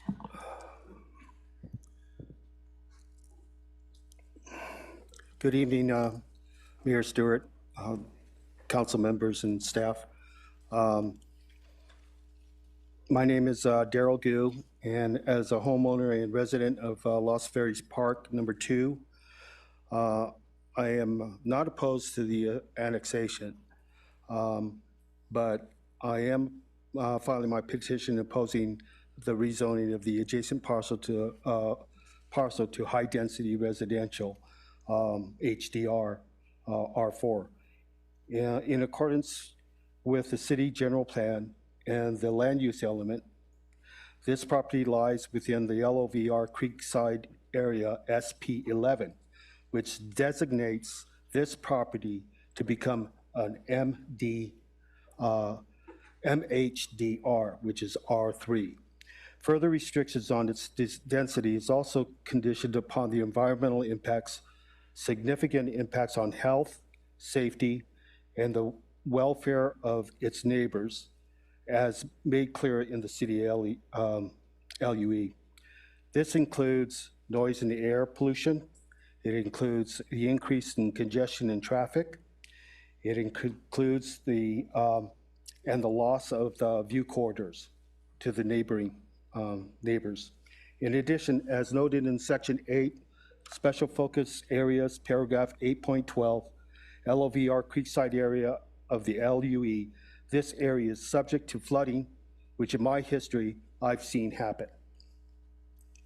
Therefore, the density of the proposed development would be predicated on which I've seen happen. According to the FEMA firm map, approximately 1/2 of the property on our side lies within the special flood hazard area, regulatory and designated as a regulatory flooding zone. Thank you. Carol Mees, Adrienne Harris, and then Maggie St. Vincent. Thank you, City Council members. First of all, they cannot build the project without a bypass. If you think about getting off the freeway, going north, turning right, where are they going to be able to turn left in to Broadstone Village next to Los Verdes Park 1? The only way they can turn left is to go up to our entrance, to drive into our entrance, then go back out and go the opposite way. Now think about coming from Trader Joe's on Los Verdes Park 2 side. They cannot go into their complex going down Los Osos and make a left-hand turn. There's no place to do it. So they have no choice but to go down Higuera, get back on the freeway, then get off and go into their complex. This does not make sense. But thinking about this, I'm thinking about the community and the high-density housing that is going to create an immense problem. I already have a problem turning left out of my community to go to Trader Joe's to go downtown. Many times the traffic is so bad that I have to turn right to get on the freeway to go up to Prado and then turn to go to Trader Joe's. Can you imagine with the additional cars? That is 430 units. That's going to be over 600 cars a day, sometimes maybe 2 and 3 times a day. I'm asking you to think about the surrounding community who already exists when you take this project in mind. I'm asking you to think about lowering the rating and not going up to R3 and not going up to R4. Thank you. Thank you. Adrian Harris, Maggie St. Vincent, and then David West. Good evening, City Council. I'm Adrian Harris. I use she, her pronouns. I'm a city resident who lives near the project area, and I'm here today to speak in support of the annexation of the Hayasu property and the construction of the bypass road to help with traffic and to put in the Bob Jones Trail as well. You know, I see this as helping alleviate current and future congestion along LOVR, as well as supporting safe entry for existing and new homeowners. The only way, the Los Verdes parks were built in the 70s. There's only one entrance to each of the parks, and the traffic has gotten worse on LOVR. Being able to turn in and out of those properties is difficult. In high traffic situations, those access points are blocked by cars. It feels very unsafe to turn left. And having the bypass, staff has indicated that there would be a signaled light there with the bypass road. It would make it much more safe for existing residents as well as new residents to turn either right or left. I think it's really important to try and to have left-hand turns there still in the future, given the fact that other people have mentioned it's like a 2 miles out of your way if you can't turn left, and that's extra VMT for existing residents and the new residents that would be going in, given that the city is trying to reduce VMT for daily trips in the city. I think it's important to have the light, and I appreciate you considering looking at annexation. I know that's an expensive and proposition to put in major infrastructure, but I appreciate you considering it. Thank you. Maggie St. Vincent, David West, Lorraine Goldman. Coming. Hang on. Take your time. Yeah. Hi. I'm Maggie St. Vincent. I'm supporting Los Verdes 1 and 2, but I live on Chuparosa. And I talked to Matt, hi Matt, in 2020 about when he was talking about the project. I've been in contact with him a lot. I'm probably a squeaky wheel, sorry. But I just worry about the amount of houses that are gonna be there and how it will affect. My house is behind the north one, like right by Los Verdes 1. And there's flooding, but what we did is we put a bunch of drains around our house. So I can look upstairs and look out there. When it rains, there's a lot of flooding. So I'm sure they'll build it and make so they don't flood there. But my concern is flooding my house and Los Verdes, plus the amount of lights. I don't know if any of you have gotten stuck at the light over the freeway, and then what, how many feet? 25 feet is the next light, and it's not coordinated for Cali Joaquin. So that turns red, we're green, people go stuck, and then the people off the freeway can't turn left. That's another concern. And I just think the amount of housing, and I'm not sure how you're gonna turn left from Los Verdes 1. Even if there is a light there, you've got a light right next to it. And whenever I'd go get strawberries at the strawberry field, I always just went right. So maybe the solution is just right there, and then the other side, you can only turn right. I'm not sure. And with the flooding, 2 seconds. The strawberries liked it, but I won't like the flooding. Thank you. Thank you. David West, Lorraine Goldman, and then Tom Mees.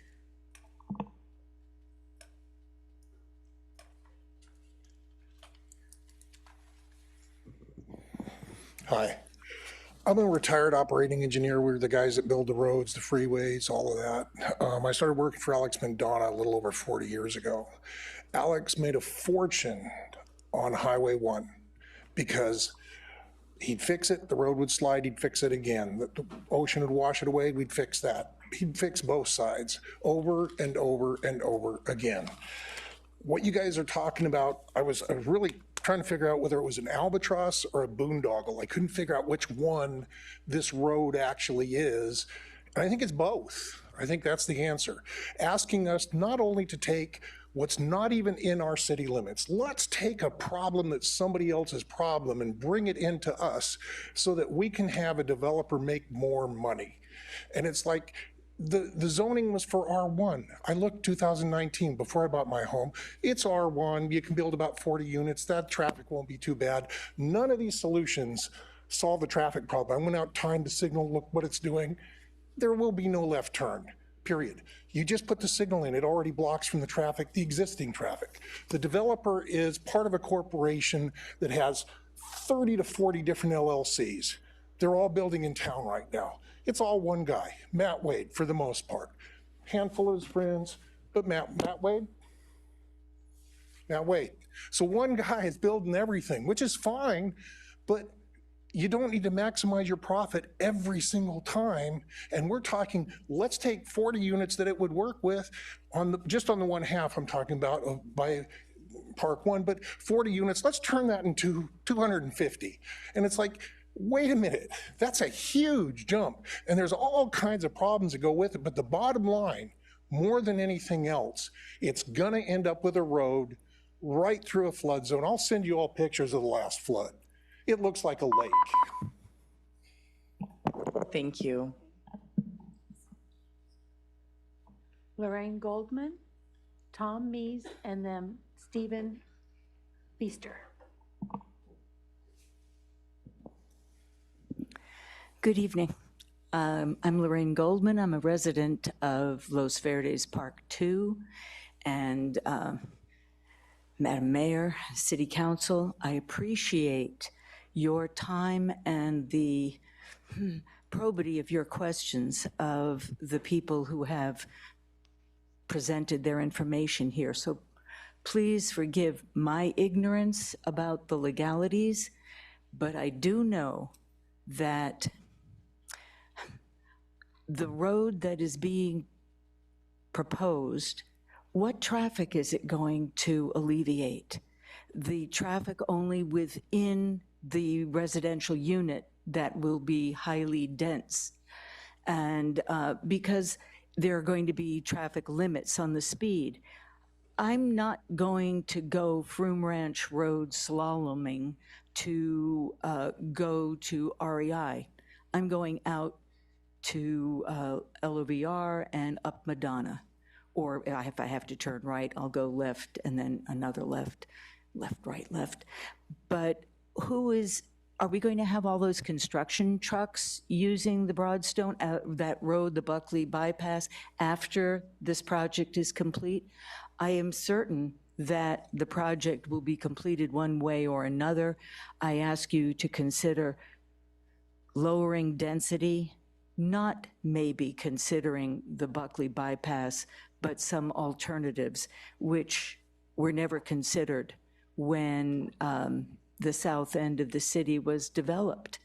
Unfortunately, no one had that 20-year down the road focus then and didn't see farmers losing money instead of making money being developers. Thank you. Thank you.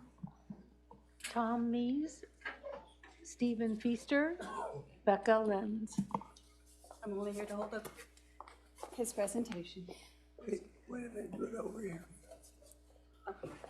All right, here. Yeah. Well, it's kind of hard not to do this in front of everybody. Okay. You can put it here. Well, boy, if mom and dad could see us now. Right? Ladies and gentlemen of the City Council, my name is Tom Mees, and I live at Los Verdes too. I want to express why I oppose this project, and of course you've received my emails on it. Being from about 3 different standpoints, I live next door. I'm a realtor of over 35 years. And of course, yes, I'd like to sell more homes. I'd like to see that. But I've also been a developer. But based on my outlook on how this plan is being presented, I oppose this. Now, it's really interesting when we come to these meetings and see all the detail, and as Hannah explains it all, and you kind of get lost into it. And as usual, lots of things are hidden in the details, or let's just say they're in the details. Sometimes we just got to stand back and take a look at the big picture and maybe utilize common sense, what makes sense, okay? So in my picture here, on the top, I am, you're upside down, sister. Uh-oh, you're burning some of my time. All right, here we go. Okay, so up here, what do we really need this bypass road for? Right now, people coming up from South County, they come up through the freeway, they go over to Target and the other stores, Costco and so forth. When they come down, when they leave, they go through here. They're not gonna come over here to do there. There is no place. Where is anybody going when they're going from there? The last thing, though, I do want to say, we have to think about fire in the future, and I think everybody's been forgetting this. The Las Perlitas fire in 1985, this town almost burned down. I don't know how many of you were here at that time. We were on the hills and we looked over there, and we lost 75,000 acres and 10 homes. And so forth. If we pack in. Thank you very much. I appreciate it. If we pack in. We have to move on to the next person now. I'll give you a few more because of the confusion there. Stephen Feaster, Becca Lenz, and then our final speaker is Helene Finger.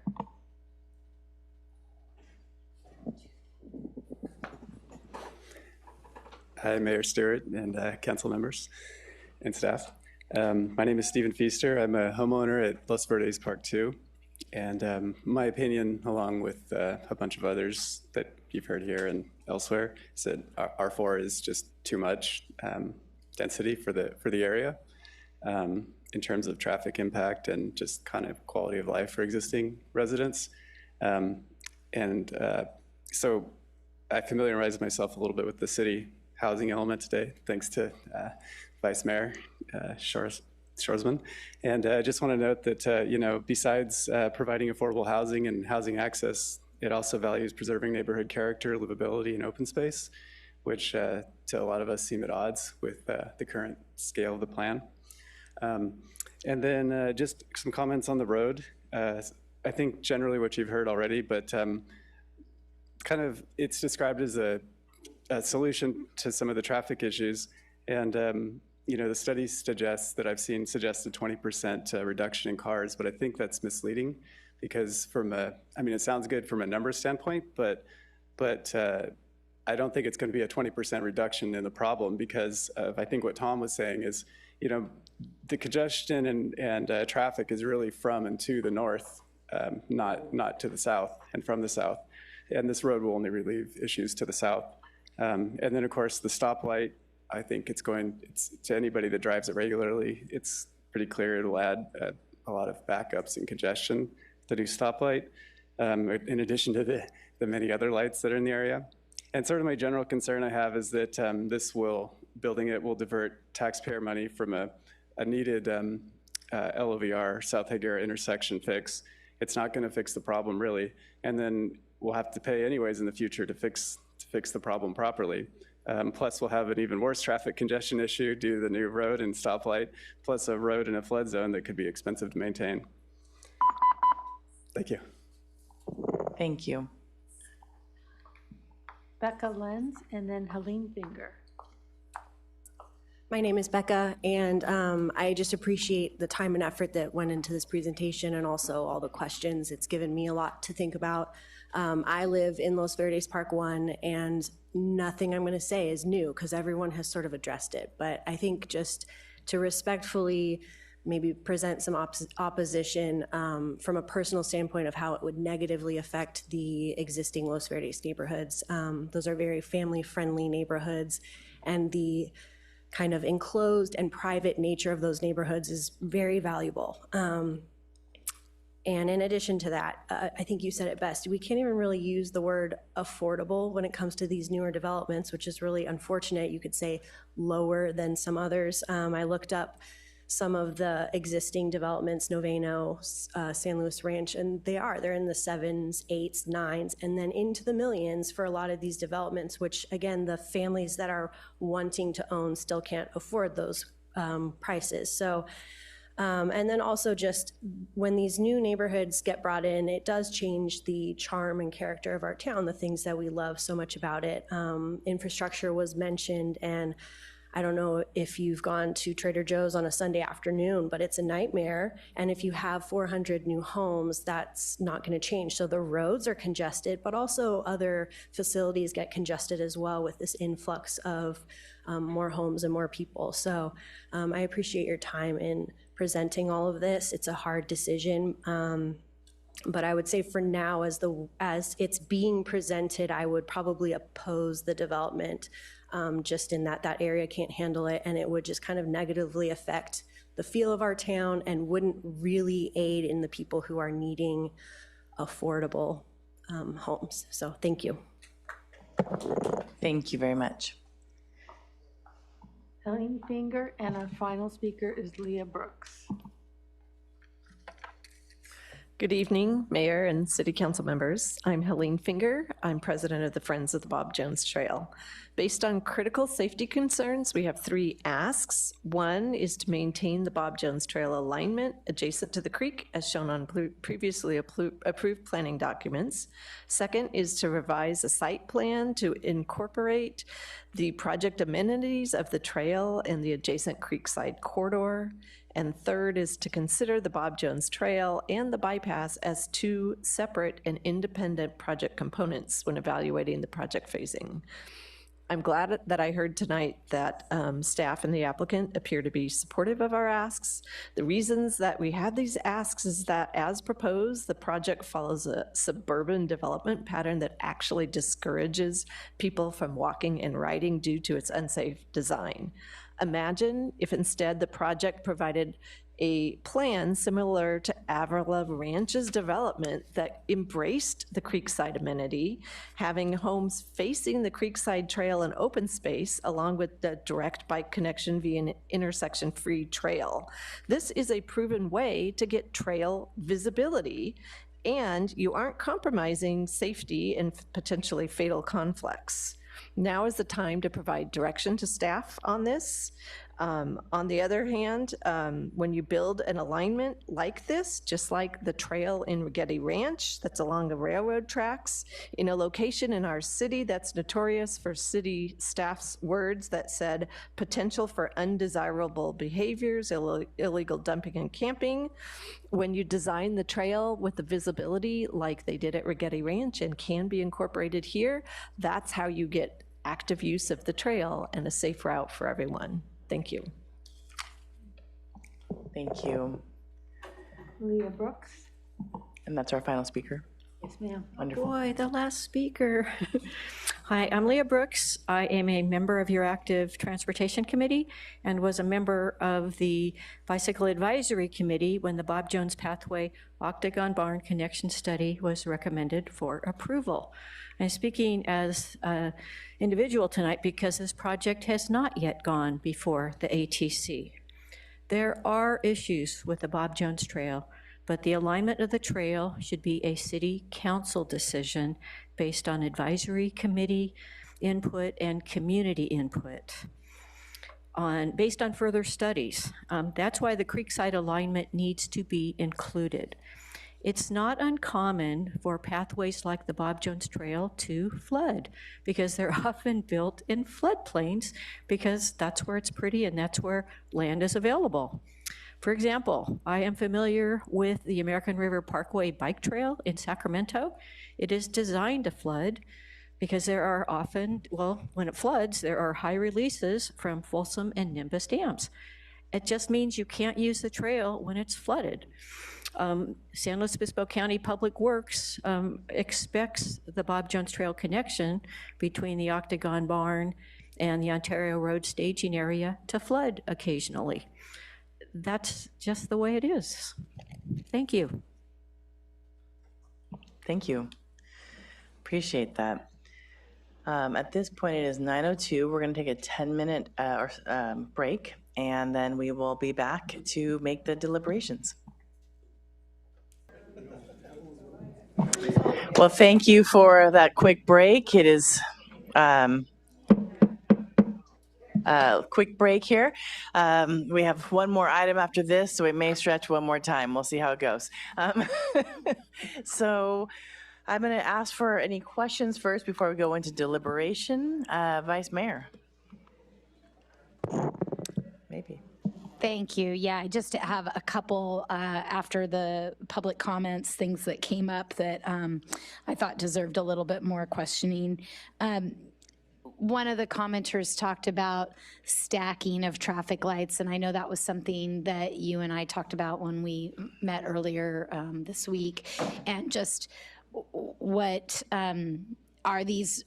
is this potentially putting traffic lights too close together? Are there things that we need to look for to make sure that we're not causing extra stress when we're trying to fix a problem, a potential problem? Yes, great question. Adding a higher density of traffic signals on an arterial street does create more potentials for stops and delays. You see that with the existing multiple signals in a row. Those have since been coordinated about as well as you can with the complexity. I will say, though, we have metrics that we look at as part of the formal traffic study to see if those queues would be spilling back to like upstream or downstream intersections. That's a formal measure that we would identify as an impact if that's something that would be anticipated with the signalization. We also look at the level of service along the arterial street as a whole, so not just at each intersection, but the progression as a whole to see how much additional delay would a signal add. So that's something that would be vetted as part of the traffic study. But the inherent providing access points and throughput are kind of at odds on arterial streets, so adding a signal will slow the throughput of traffic on LOVR. It's inevitable, but we'd be looking to see if that would hit the point where it'd be considered an impact based on our significance thresholds. Okay, thank you.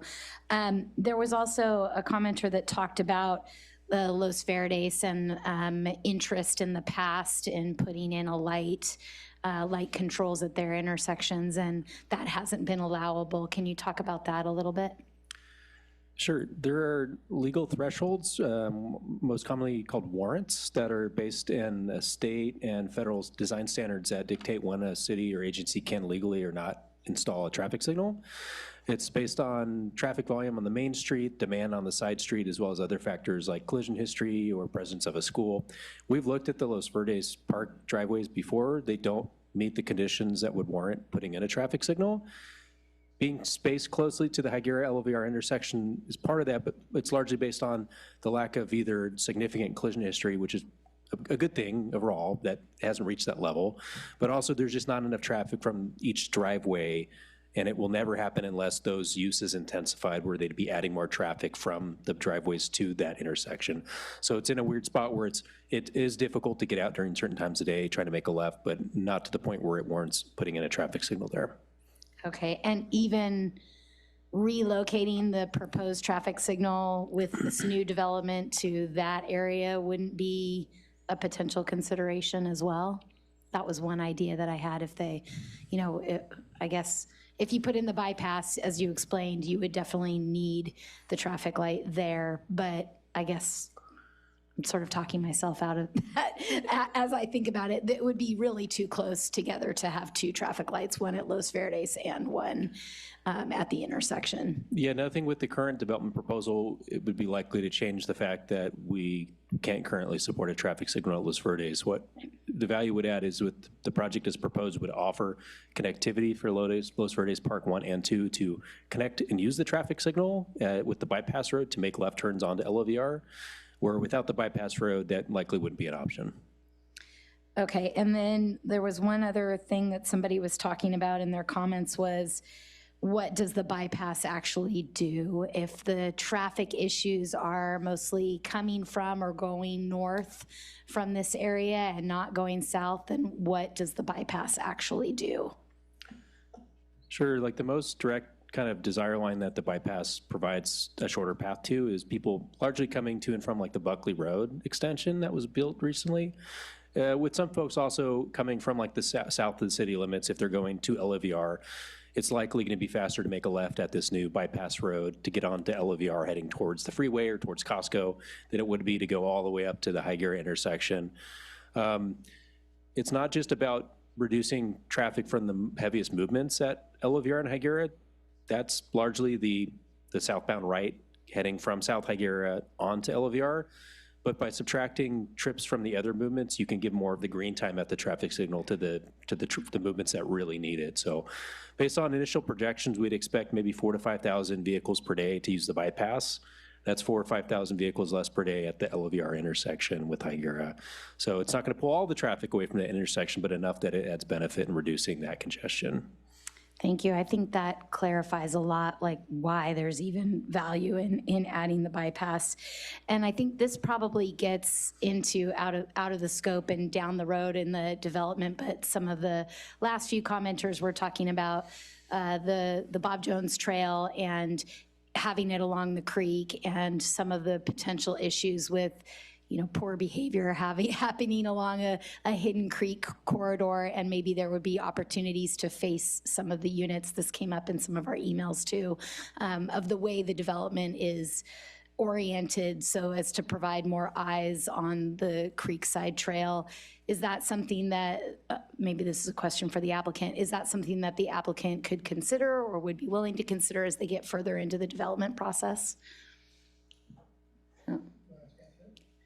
Yeah, in terms of like the architectural design or the layout of the buildings, I'd defer to the applicant to see if that's something they're open to or think is feasible.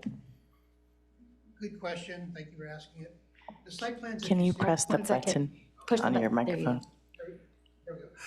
The site plans that are before you are, I would simply term them to be site studies. They establish kind of the horizontal footprint of the area that can be developed, whether we have a building that flips over and fronts onto the creek or remains the way it is something that will be handled in the final design. But we did enough work on this so we know how much of the geography is affected by development and how much of it has to be out. So the answer is yes, we can do that. So we were sort of toying between how much detail do we show so we're not simply figuring out the fascia color on the apartment building and how much we need to look at to determine we have adequate fire access, we're rerouting a sewer line. So what you see, the envelope, is the envelope that could be developed, whether it's R4, R3, R1, R2, or whatever. So that informs the EIR, but how it gets arranged, that's still open to question and flexibility. So yes, we can still do that. Thank you. I'm sure there's advantages and disadvantages to having buildings facing different directions and all of that. And that would be too, part of the process with your ARC and Planning Commission and everybody else. Further down the path. Right. Thank you. That's it for me. Thank you. Councilmember Marks. Thank you. Yeah, I'm concerned about there seems to be a competition between providing senior housing and affordable housing. And what I wonder is if there were other kind of density bonuses that would be available or exemptions from providing affordable housing that would allow a combination of senior and affordable, because I think we need both, and I'm concerned about them sort of competing with each other here. So, yeah, Community Development Director. Yes, I can speak to that. So state density bonus allows for bonuses when you provide senior housing or affordable housing. There have been recent changes in the state law. There are things called stacked density bonuses where you can do multiple types and stack the bonuses on top of each other. I don't know that we've received a project like that in the city, but we could look at that. I would say, you know, to the city manager's point earlier, you have the most discretion right now. And so you could say, we want to see this move forward, but with senior housing and some deed restricted housing, or we want some of the senior housing to be deed restricted. If there are more types of housing units that are applicable to density bonus, then the developer could use that to get more of a density bonus on the site, if that makes sense. And so I think those are the things to think about. Is you are not constrained by current state housing law because they are asking to change the code right now. So you could just say, we love the senior housing and we want to see some deed restricted housing units. Does that make sense?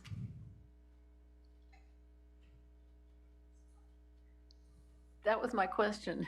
I don't know if it makes sense or not. It's being presented as if they're kind of mutually exclusive. And what I'm hearing from you is that they're not in terms of where we're at right now. I would say you have the ability right now to provide direction that they don't have to be. Whether or not that is financially viable is ultimately up to the applicant, you know, and they would work through that. But you know, because they are asking for something above and beyond what the current code allows, you have the ability right now to say, we would want to see some of those senior housing units deed restricted or deed restricted instead. In this situation, because, you know, and I'm going to speak for the applicant for a second, but also for staff, because they haven't had the chance to work through these numbers on the fly, I would say clear direction is very helpful, but also a little wiggle room is also very helpful. So, you know, we'd love to see X, Y, Z, but if as working through the project you can't see that, we would at least like to see, you know, this. That would be really helpful for us. And we provided the kind of roughly 6 or 10% inclusionary housing numbers just to provide you with a starting point of what that would look like under our normal code circumstances. Okay, thank you. Thank you, Councilmember Boswell. Yeah, thank you. A couple of process questions. So I assume there will, for a project this size, we would not do an initial study, we would go straight to EIR.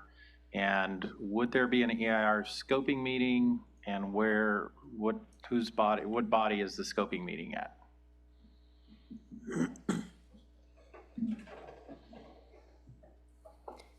Yes, there would, and that is usually at the Planning Commission. Okay. So at the time, the Planning Commission could provide direction on some, I mean, there's, I don't know, 17 impact areas that are required to be examined under CEQA. Planning Commission could provide some direction on how to sort of look at those or you know, which ones to focus on, that sort of thing. But could the Planning Commission also provide direction on the alternatives analysis? Because an EIR is going to require alternatives analysis.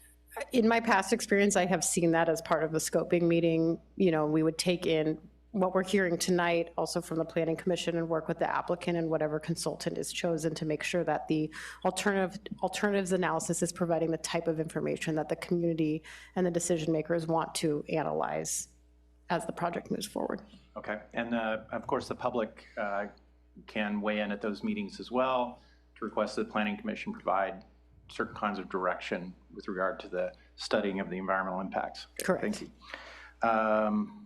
Let's see. Oh, my second question, this is a little out of the box, but if we build a bypass of Los Osos Valley Road, would that create some opportunities for some other creative solutions at the current LOVR Higuera intersection? Could we look at restricting certain turn movements, or I don't know what the traffic engineering parlance would be, but essentially disincentivizing certain uses of that intersection, try to encourage people to use the bypass? You know what I'm getting at? Yes. Could you one-way the leftover piece of LOVR? I'd say potentially. I'm not it's something recommending that. we certainly look at as part of the traffic study. I mean, the first thing in that vein that came to my mind is, can you just restrict northbound left turns? So the downside with that is we're not proposing to modify our truck routes.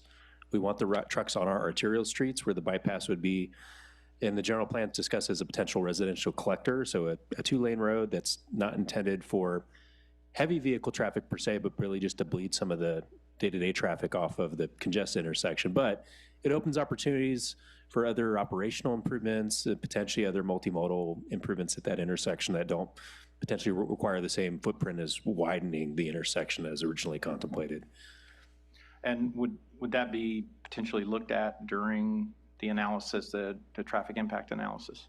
I think if there's a specific concept or alternative within that kind of umbrella that the council wants to see, we can absolutely look at that. Other than that, I'd say we could focus on, are there potential modifications to that intersection that would complement or also could be looked at in tandem with the bypass to further improve safety, operations, and multimodal access?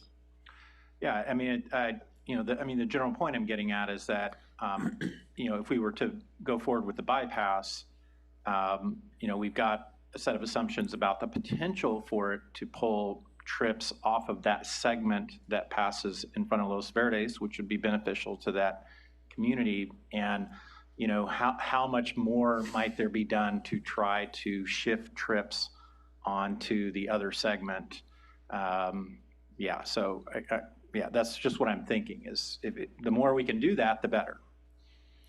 Yeah, no, we're happy to look at further strategies to do that and see if that guides any changes to how that road is designed or formally designated. If there's a point where you pull enough traffic, there might be a need to designate that as an arterial and potentially look at our preferred truck routes and things like that. But this is the kind of big picture project where you make those kind of, or ask those kind of questions. So we're happy to look at that. Great.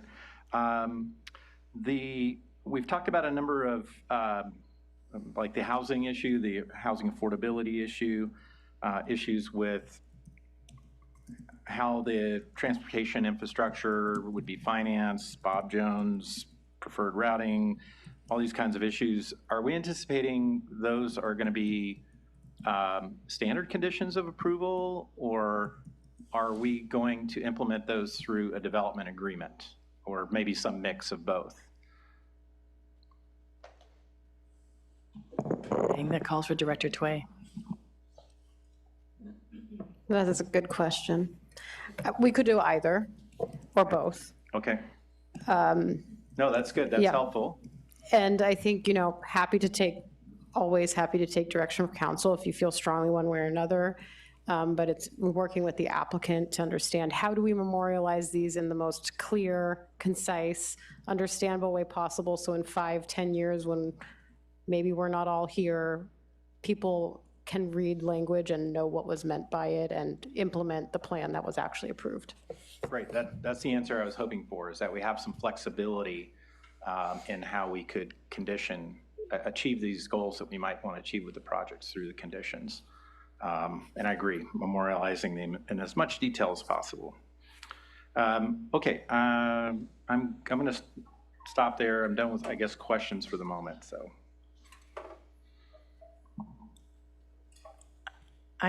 Vice Mayor Shorsman. Oh, I'm done with questions too. If you have further, I was going to start just diving in. Yeah, I just have one more question. Back to the agenda correspondence around the Higuera Complete Streets project. So I felt like when I read the report, it was now that the Complete Streets project is happening and this traffic light is coming in and the work that's happening there, it alleviates it and says, now we can just do this bypass and we don't have to worry about the traffic mitigation needs for this development. So I felt this was kind of like where we kept bifurcating this conversation.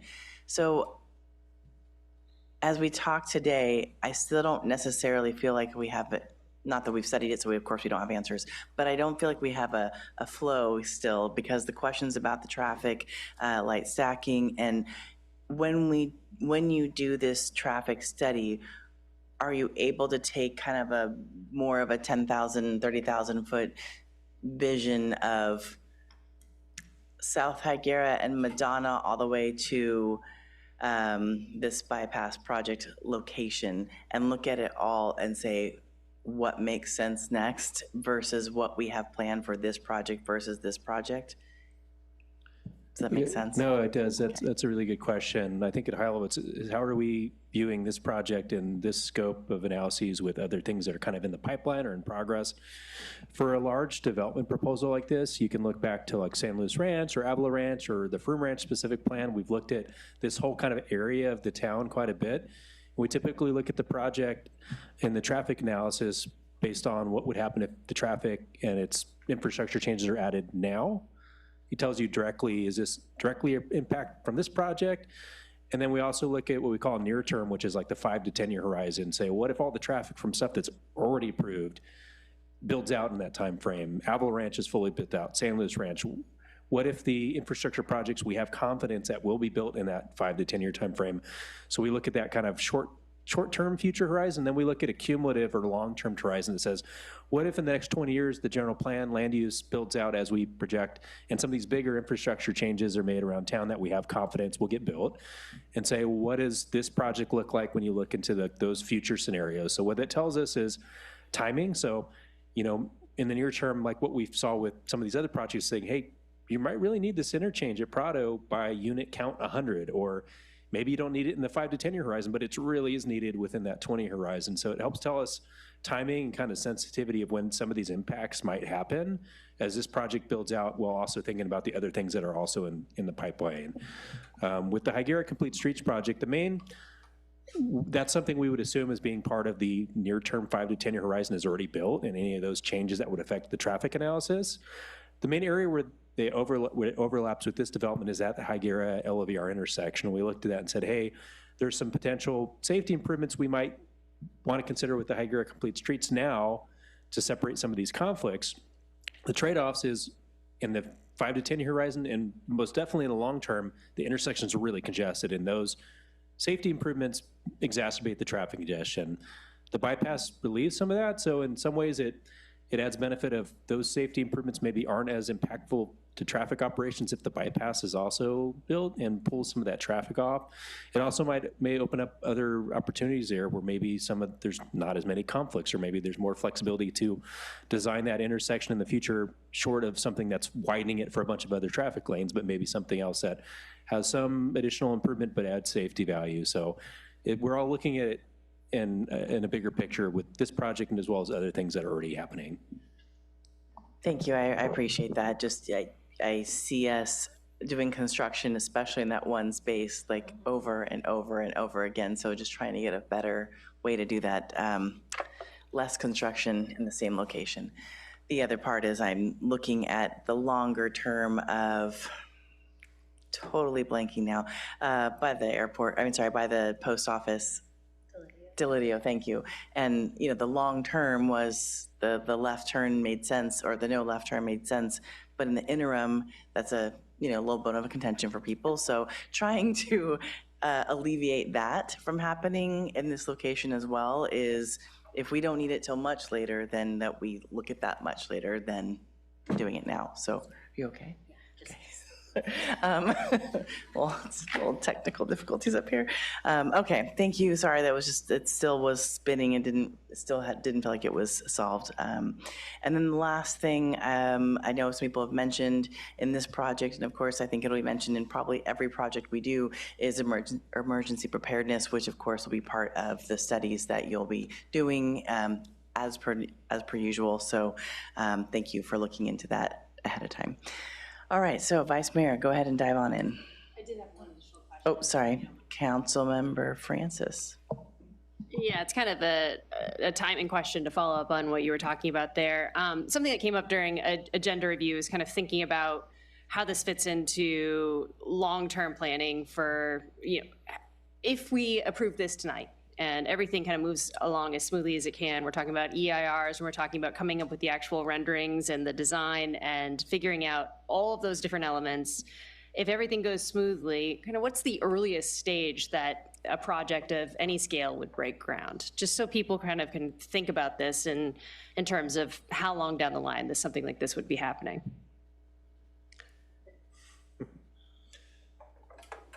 Who has the crystal ball? I think we'll try Hannah first. Oh, no, Director Tway. Hannah can take this one if she wants. Yeah, you know, the developer probably honestly has the best sense, given that this is what they do. But, you know, a project of this size with an environmental impact report and the entitlements alone is more than a year, probably more like 2 years. And then there's building permits and things like that, which could be extensive depending on how they phase out the project. So you're not breaking ground. One of the questions was about our RENA numbers and housing. Like, this will not count toward our current RENA numbers. We will be in a different housing element cycle.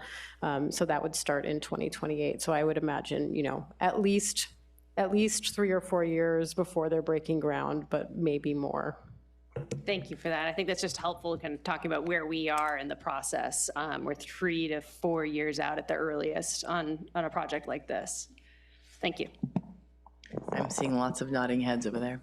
Go ahead, Hannah. I also just wanted to note that the 3 applications that you're reviewing right now essentially just create the footprint for the overall project. This is simply just for the general plan amendment, rezone, and the annexation. So if, let's say, if the project review moves forward, they would be coming back with subsequent entitlements as well, so the major development review, and it would go through that permitting process as well. Thank you. All right, so Vice Mayor Shoresman, go ahead and deliberations.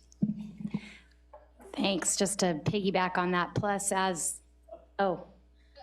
let me just add this because it's related to the last thought, is as is, the development doesn't include any very low, you know, it doesn't include any of the types of housing that would count towards our RENA numbers either anyway, because we're already overbuilt on the number of market rate homes anyway, so sorry. That's a theoretical question. Okay, thanks.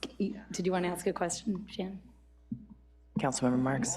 Yeah, I should have asked this earlier, but as I recall, in order to bring open space into the city, we need to have a specific plan.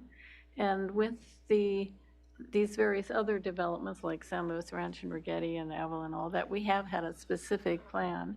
Is there a plan to have a specific plan, or where does that fit in to? Specifically, where does that fit into the process? I mean, it seems to me that what we're talking about, whether we need a development agreement or, you know, how is this going to be handled? To me, we normally would have a specific plan that would be where a lot of these details would be worked out. So far, we haven't talked about that. So, yeah. Director Toye. So Tyler is whispering in my ear, and he's been here a long time. So I don't believe there's a requirement to have a specific plan for the open space. And given that this is, you know, confined to 2 or 3 sites, it isn't necessary to have a specific plan for this. We could wrap all of the normal things that you would see in a specific plan up into the entitlements, the conditions, if there is a development agreement, into the development agreement. So that's the answer. I am not aware of a requirement that open space is provided through a specific plan. I don't know if anyone who's been here longer than me is aware of anything, but I'm seeing some head shaking. Okay. City Manager. In my experience, typically if a requirement for a specific plan would come out of a policy in the general plan. So when you're looking at, you know, here our loose would say future development of this site will need to come with or include a specific plan, which I believe may have been the case for San Luis Ranch as an example, but we don't have a similar provision that applies to this property right now. So that's my understanding. Anything further, Councilmember? Yeah, I'm good. Okay. Councilmember Boswell. Oh, I'm ready for deliberation, but did Vice Mayor Shoresman want to get us started? Okay. All right. I'm trying, hopefully I've kind of got the order of the kind of 3 questions that staff asked us. So the first one's about the annexation, the bypass, the Bob Jones Trail.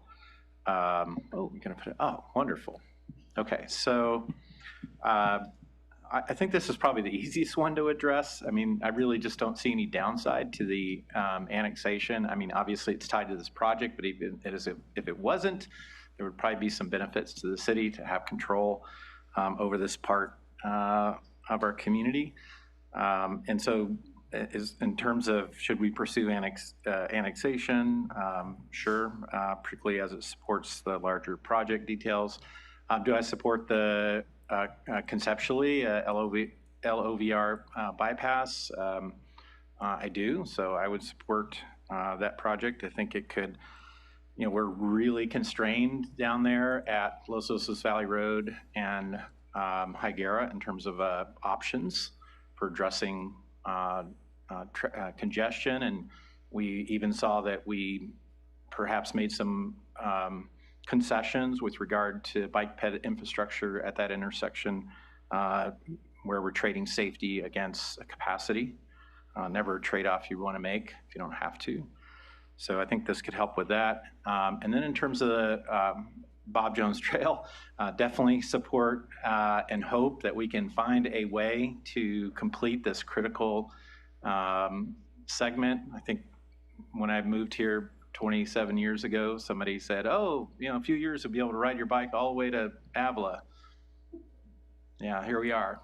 But things have been happening lately. And so we are getting close. It's starting to feel like we're actually getting close. So I think obviously Bob Jones Trail, I support. A few things on the Bob Jones Trail that came up, and it sounds like this is amenable to everyone. I do think we need to examine at least the three options that were shown. We should be considering the pros and cons of each of the options. I know this was done in 2013, but a lot of things have changed, including the nature of the project itself. There's been some good suggestions on thinking about how the project itself is designed in order to enhance safety on the trail itself, and I think we need to, particularly with the creekside alignment, and I think those are some good ideas. We should be looking at how the benefits we're trying to accomplish with the Bob Jones Trail are, you know, considered with the project design itself. So I would hope that we continue to do that. I am inclined to support the creekside alignment, mainly for issues of reducing the number of driveway crossings, which are typically not a lot of fun when you're trying to be on a recreational bike path. But I do see some possible benefits of the other alignments. The bottom line is I think we need to look at them all so that when the project comes back to us, we have some information that allows us to make the best decision for the community. All right, so that's issue number one. Issue number two is the density. Yes, the density. This is an interesting question, right? Because we're being asked, is R4 supportable? But it's a bit of a hypothetical question. Is it supportable? It might be, but of course the EIR process, the environmental impact review process, and all the additional work that has to be done to further detail a project is going to ultimately answer that question. Particularly issues around flooding, traffic, impact to natural resources, noise, and some others that are probably going to be quite noticeable with a higher density project. So, you know, it's a bit of a hypothetical question. Could we potentially support R4 zoning here? My sense is that yes, we possibly could. I have to say I'm a little skeptical, though, as to whether that is going to be the case once the information in the EIR is fully developed. But I think in my opinion, we could allow this to go forward, but I've asked this question about the scoping of the EIR because I really want to see the comparison to an R3 project. I want to see the comparison of traffic, in particular, performance of the various intersections in the area. I want to see the implications of the solution of the LOVR bypass and the shared access how does that change possibly under an R3 versus an R4 scenario? I'm very concerned about the flooding issues. I think there's going to have to be a considerable amount of work done here. Of course, it's not too complicated to figure out how to mitigate a project on site for flooding, but I'm concerned about upstream and downstream impacts with this project, and we've heard neighbors who are concerned particularly about upstream impacts due to what I will assume will be additional fill within the floodplain. So we're going to need to see some good detailed work on that. I also think that although R3 is anticipated potentially in the housing element, that even considering R3, but certainly considering R4, suggests trade-offs in our general plan. Our general plan has policies that both would support higher density in this area, but I also think there are policies that would probably speak against higher density in this area. So I'm always thinking about these things in terms of trade-offs. If we are going to increase zoning beyond its current designation, or even the R3 that's identified in the housing element, I believe it requires additional benefits to the community regarding the provision of public infrastructure, traffic mitigation, affordable housing, and high-quality design. Sometimes in the CEQA world, there's discussion of what's called a self-mitigating project, which is a very fancy way of saying just a really good project design that captures the best amenities in terms of things like walkability, safety, even kind of creation of community within a shared area.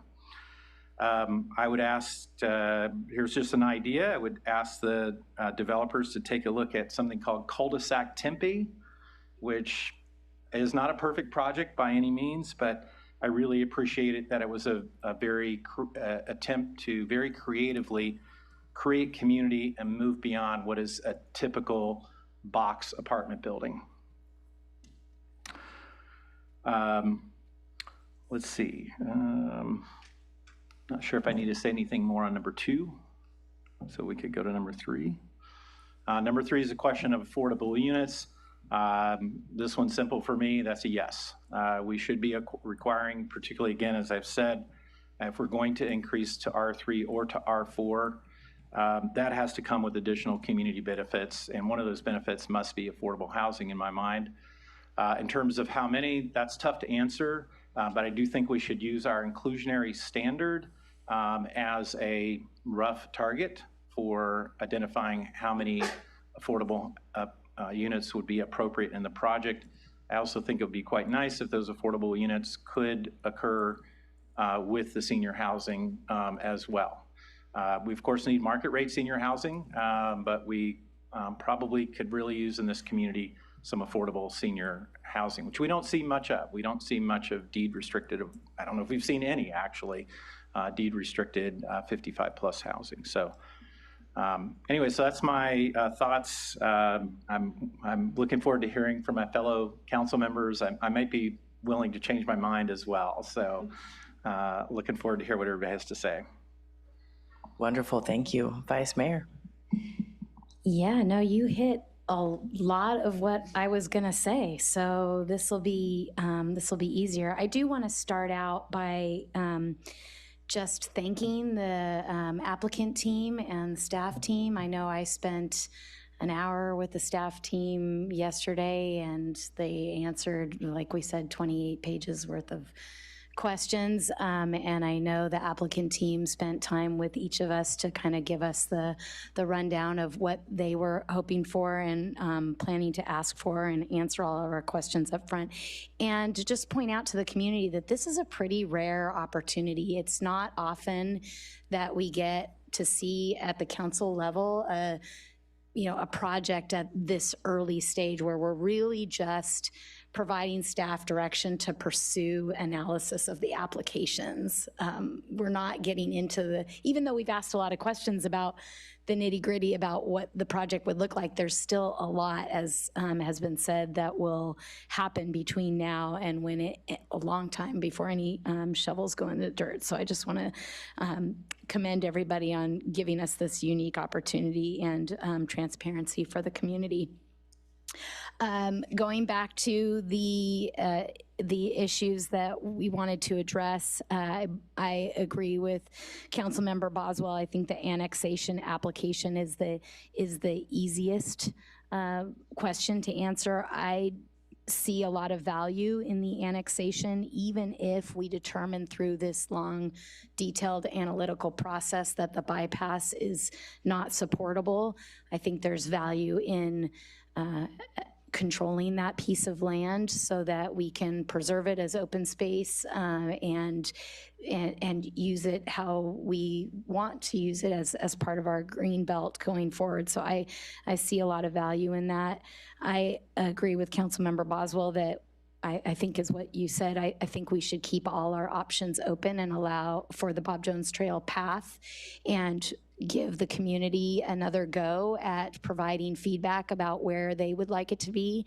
Not only has concepts around these trails changed, preferences have changed, and as we've pointed out, there are advantages and disadvantages to almost every option. So I look forward to the community having a new opportunity to weigh in, more than 10 years after the 2013 report with the 3 different options was put out. I would like to see, I think I read in the staff report that with the phasing of the project, I believe the bypass was with phase 1, and I don't know if this is too early or too much detailed direction to give at this point, but I would love to see if the bypass is supportable, I would love to see the bypass and the bike path done at phase 1 rather than the bypass at phase 1 and the bike path at phase 2. If that's possible, I'd love to see all of that infrastructure go in at the beginning of the project versus partially in the middle. And I support staff's recommendation on avoiding as much as possible the use of general fund to build the bypass. And I think I'm echoing what some of my colleagues have already said in other ways, is that I am reluctant to believe that if we upzone to R3 or R4, that the bypass alone is enough to manage the traffic impacts that we're going to see. I realize that there's a lot of traffic impact studies that need to be done, and I look forward to that process and seeing what it actually bears.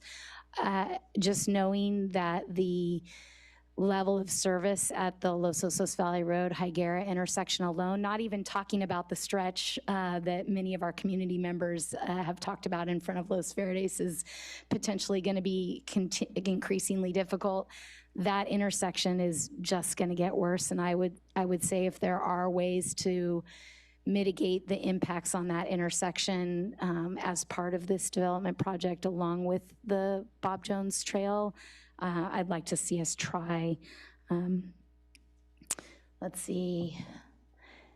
The zoning issue, I guess I've sort of covered this one, I think. The zoning issue, I was asking lots of questions about what the EIR would cover, because I'm really struggling with the difference between moving forward with an R3 versus an R4.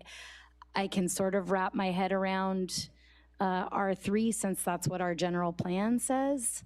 And I suppose if our EIR process shows that, as Councilmember Boswell said, we could mitigate R4, then I'm open to that, but I'm skeptical, as I think the word was that Councilmember Boswell used. So, but along with that, I would like to see whether we are able to upzone to R3 or R4. I would like to see an affordable housing component included. I think the inclusionary housing ordinance that this project would be subject to, if not for the density bonus, is a good measure. That says 35 or so units based on the R4. So that would be my hope and dream, would be to get as close to the 10% for sale with a mix in the senior versus the family housing as well. So I'm backing up Councilmember Boswell on all of that.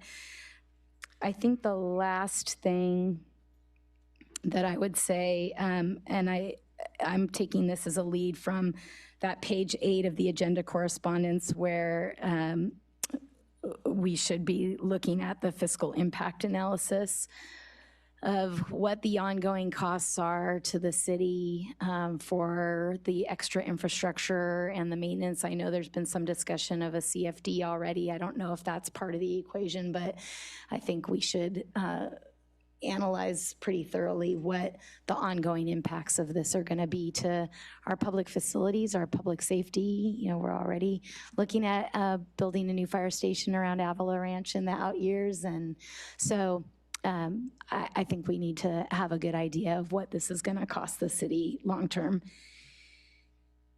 Let me just glance back at my notes one last time.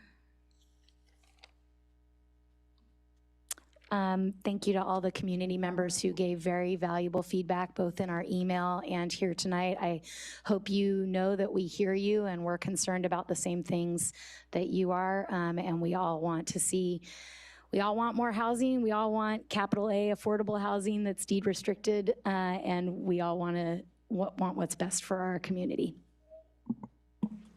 Thank you so much. And I will try to keep my comments shorter because I really agree with a lot of what Councilmember Boswell and Vice Mayor have said already.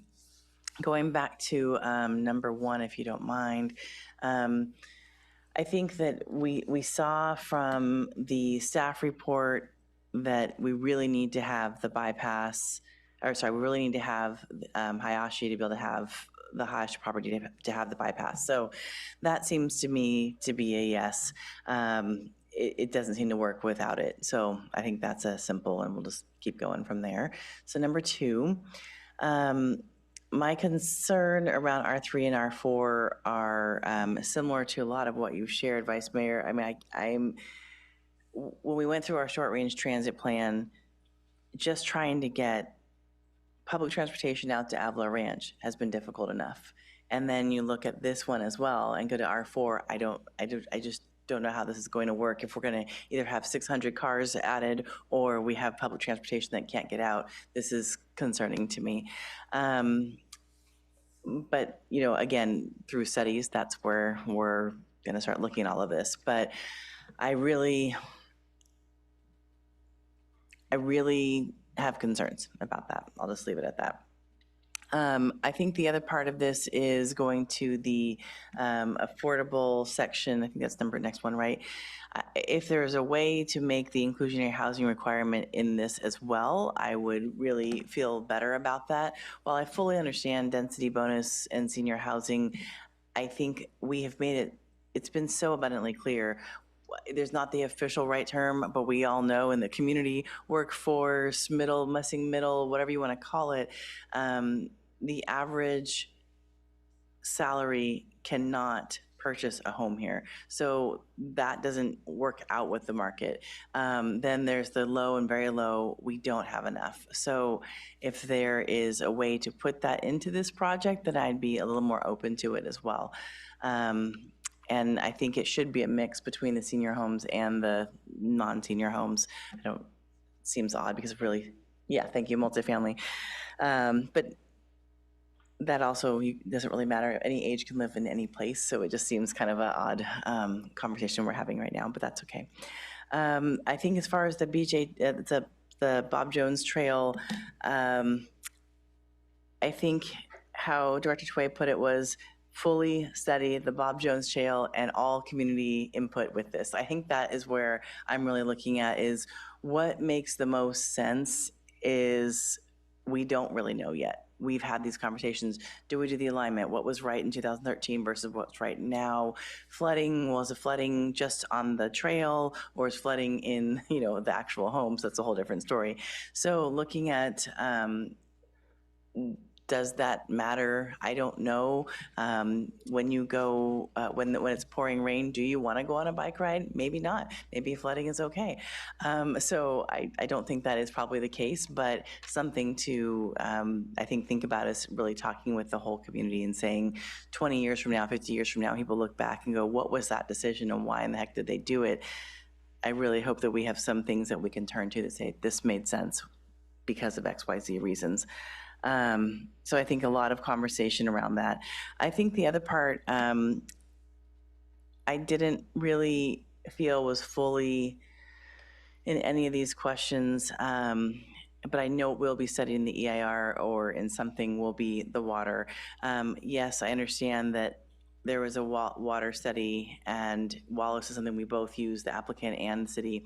But I think there's that, again, going back to that 30,000 foot view is, as we look long-term, though, do we have enough water for all of this growth all at the times that it would happen? Because we will have housing come online faster at one blip of a moment when this project gets done. That's just how it works. And obviously, we have ways to make it kind of taper out, but I want to make sure that we're looking at that and that we have enough, because that has been something we've planned so meticulously for and invested so much money for in this community that I would hate for a larger project like this to throw off that balance.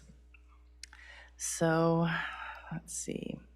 Oh, and then going back to also what Councilmember Boswell said on number 18 around the funding, I know the applicant knows that I feel very concerned with this as well, is how it is funded. I'm happy to hear what you all say, if it's a CFD, if it's something else, but so far we haven't seen the CFD really be able to pay for the growing costs through the years. So my concern is, what does that look like?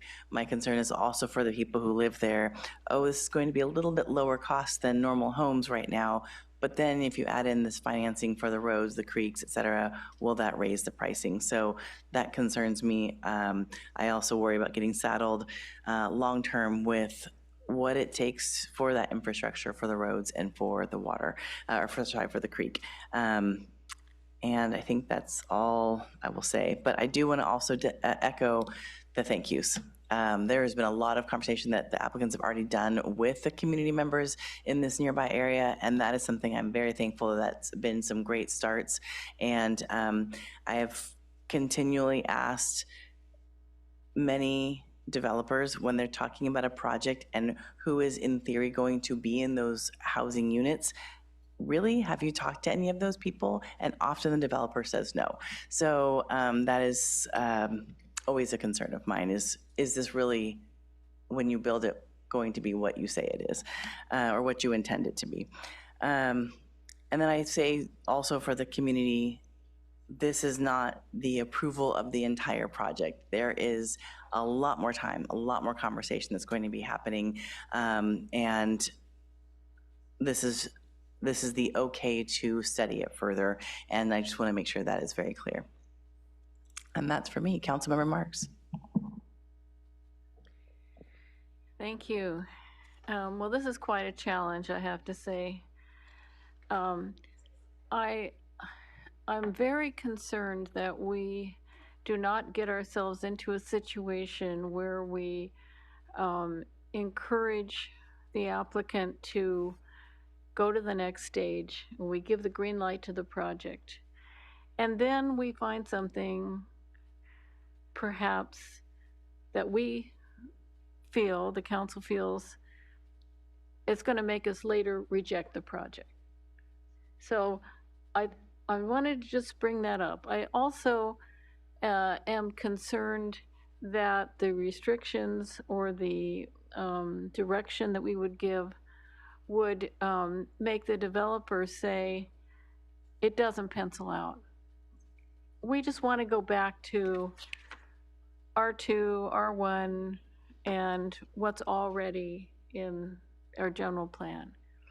And I would encourage the developer to make that decision early on, because this is going to be incredibly expensive when they go in. And this is, okay, I have to say, I'm pretending like I'm a developer.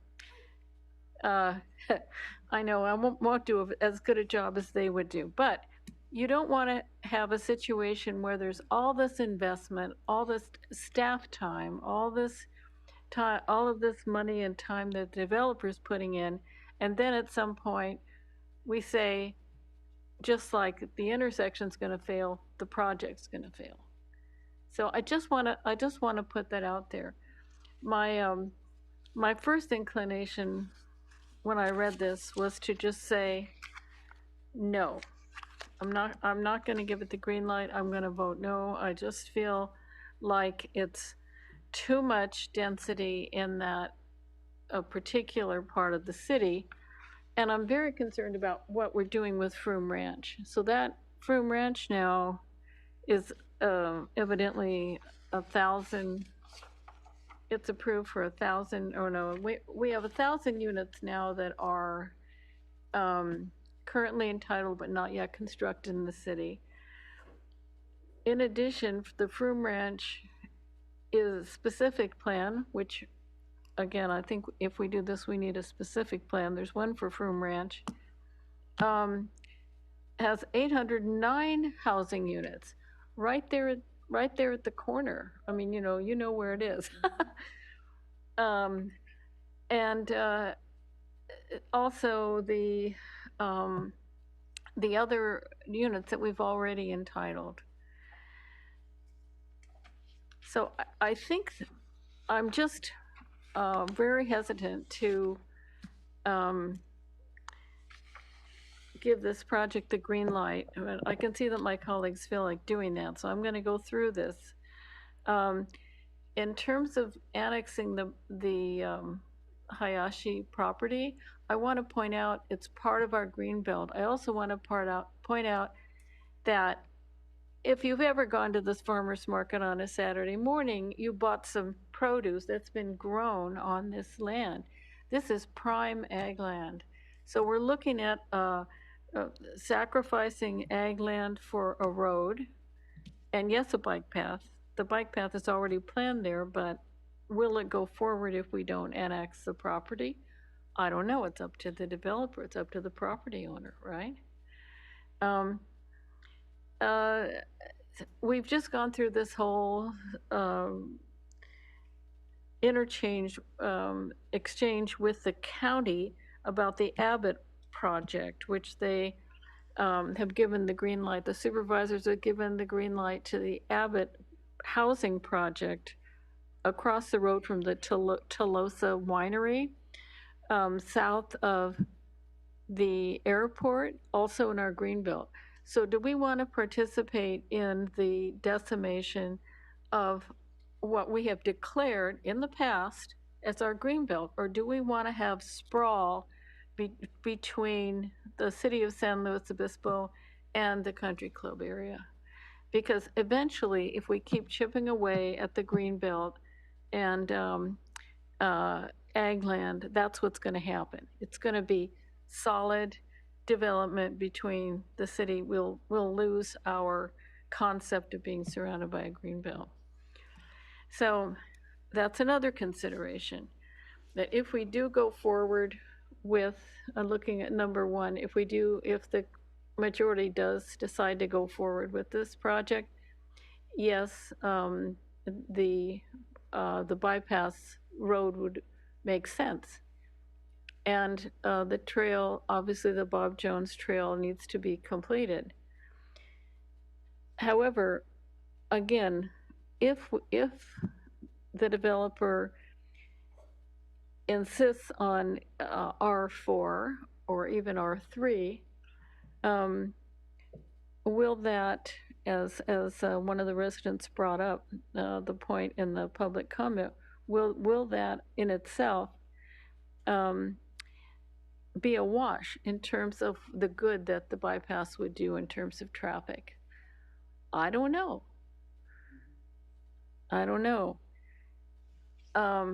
And I also don't know if the project did not go forward and they just stuck with the present zoning of R2 and R1 without the bypass. What would that do to the corner of Los Osos Valley Road and Higuera? It would do it would still do a lot of congestion, or whatever you want to call it. So I think if the project goes forward as proposed and it pencils out, then the bypass would make sense. However, somewhere in this, all of this material, the developer was saying that if it doesn't pencil out, they will not go forward with the annexation. So, you know,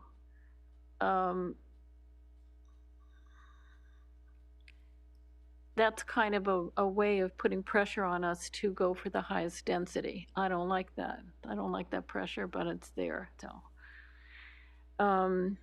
in terms of the next, talking about the density, I'm curious about how much density you could have with R2, with the R2 designation. And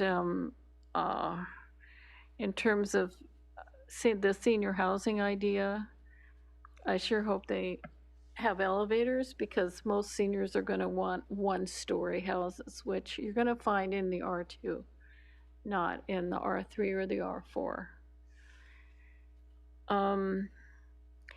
So if we do go forward with a higher density than what is presently the status quo, we definitely would need affordable housing.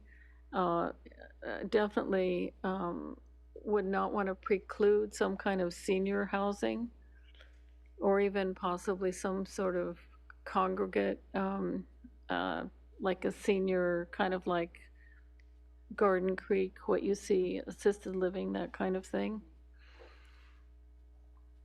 And again, the developer will tell us, well, it doesn't pencil out for me to do affordable housing. I want to make a profit. That's the reason we have bought the property, is to make a profit. And supplying missing middle and supplying affordable housing, that's what you want, city, but what our goal is to make money, and that's pretty clear.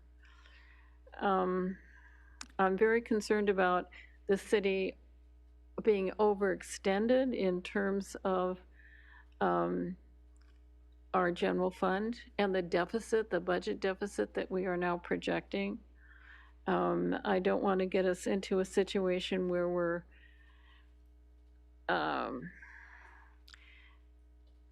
sacrificing our financial stability in order to accommodate a request for more development. Also, the market is what is going to determine the price if it's not deed restricted. I want to make sure I'm covering everything. Okay, I think I've hit the what we've been asked to look at, but I do want to say that, you know, we have a community development department, which is great, and I really appreciate what staff is doing. But there's always a question: who's the client of the community development department? Is the developer the customer, or is the community the customer? It's community and it's development, and I come down on the side of the community. At this point, I think we need to be realistic, and I encourage the developer to be realistic as well. So I'm going to stop right there.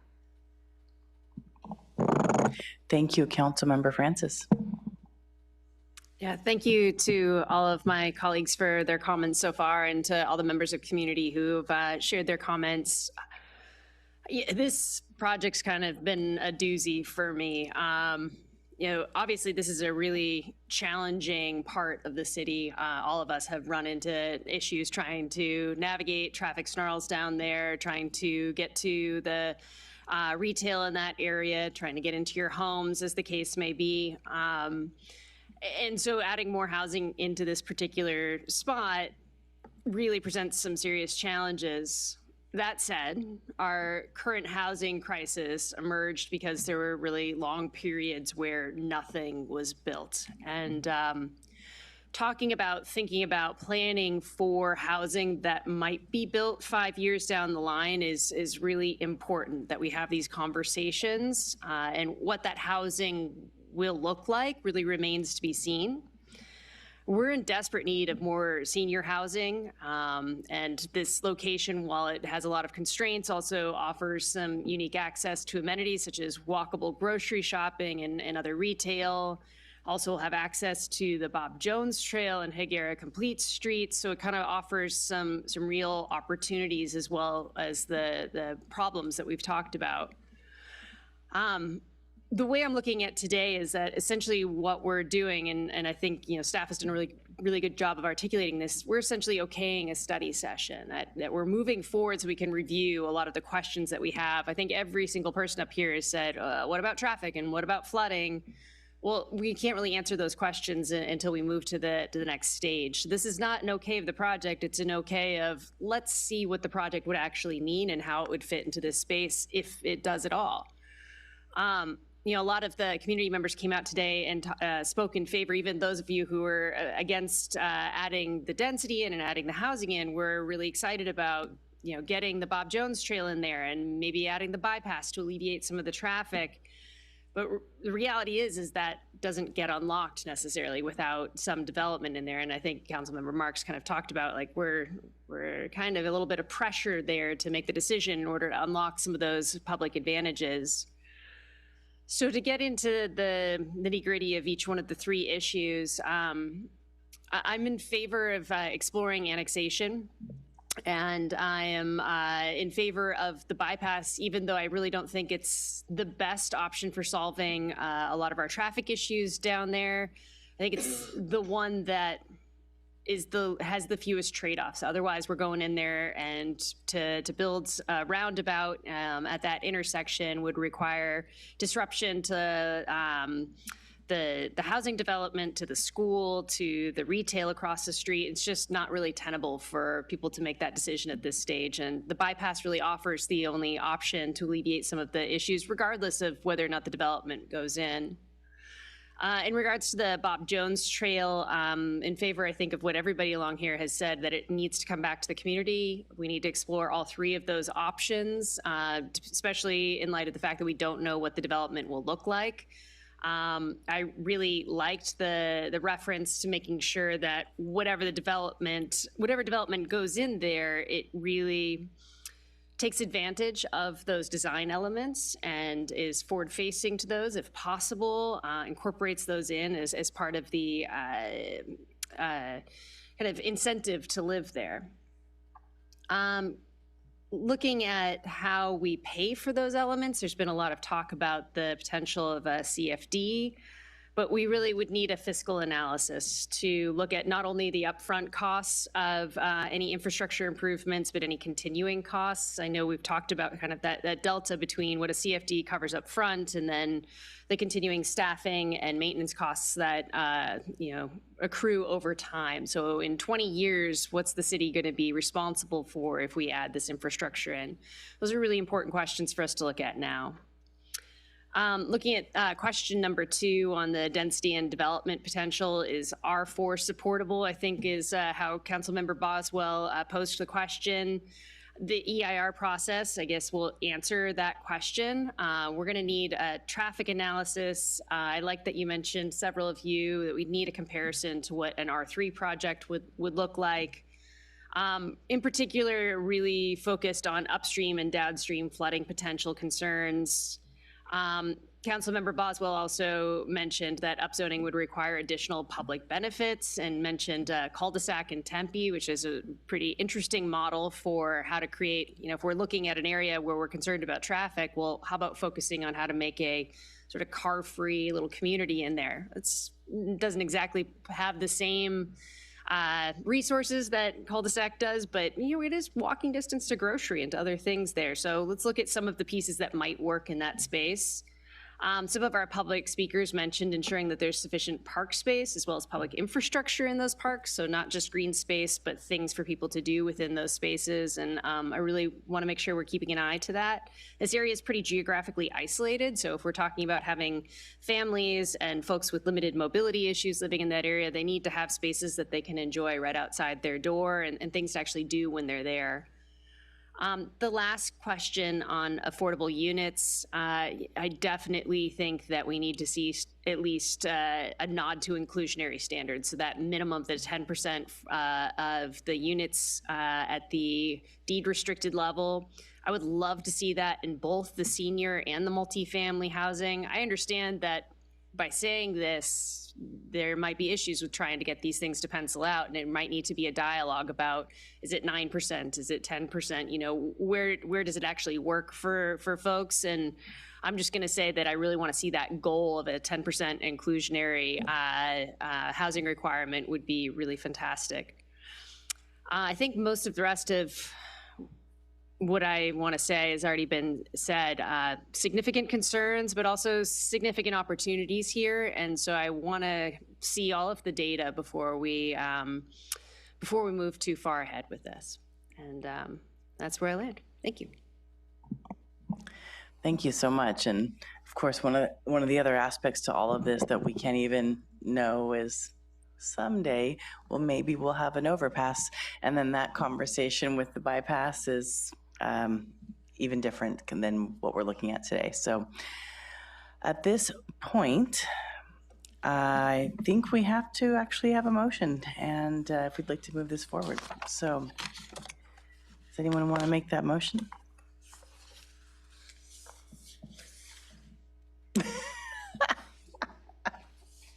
Sorry, I just watched Vice Mayor's face and she was really debating.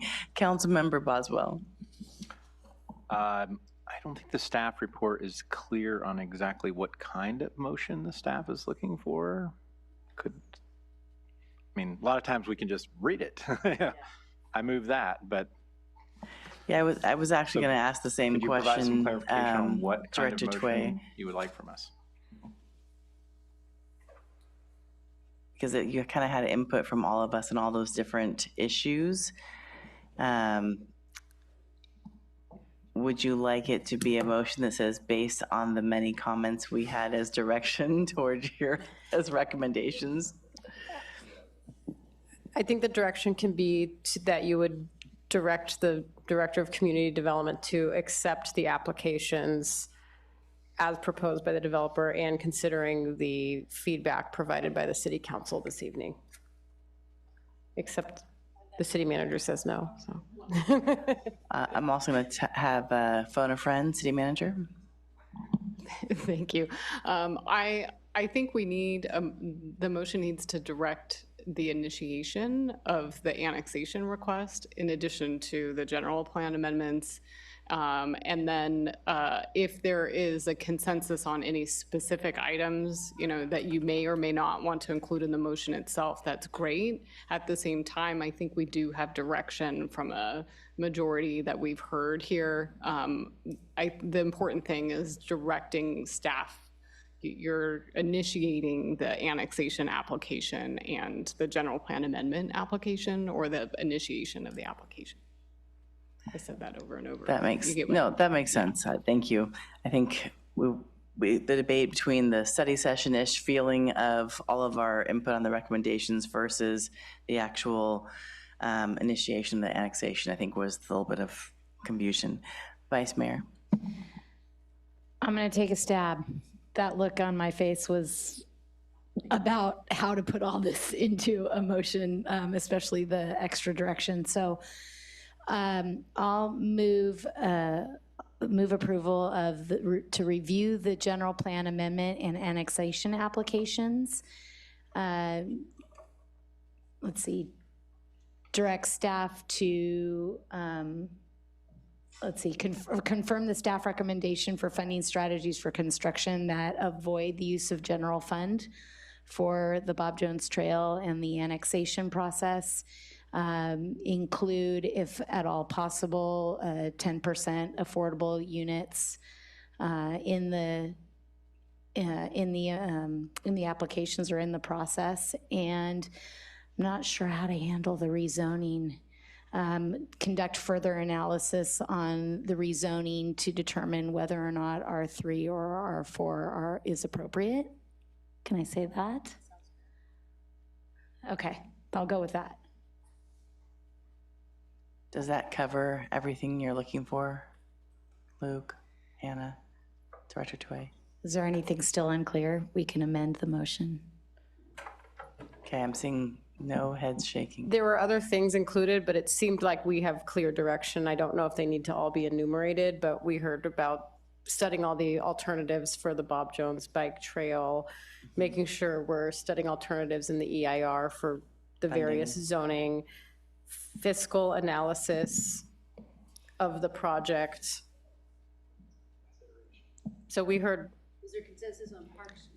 I think did you need anything further regarding the specific plan question? As far as do we need to look into that around the open space? I think there was some questions about that. I think we're good on that. Okay, that doesn't need to be part of this. No, I don't think so. And Councilmember Francis, what were you adding? I spoke last, so I don't know if there was consensus around ensuring that there's sufficient park space for this development.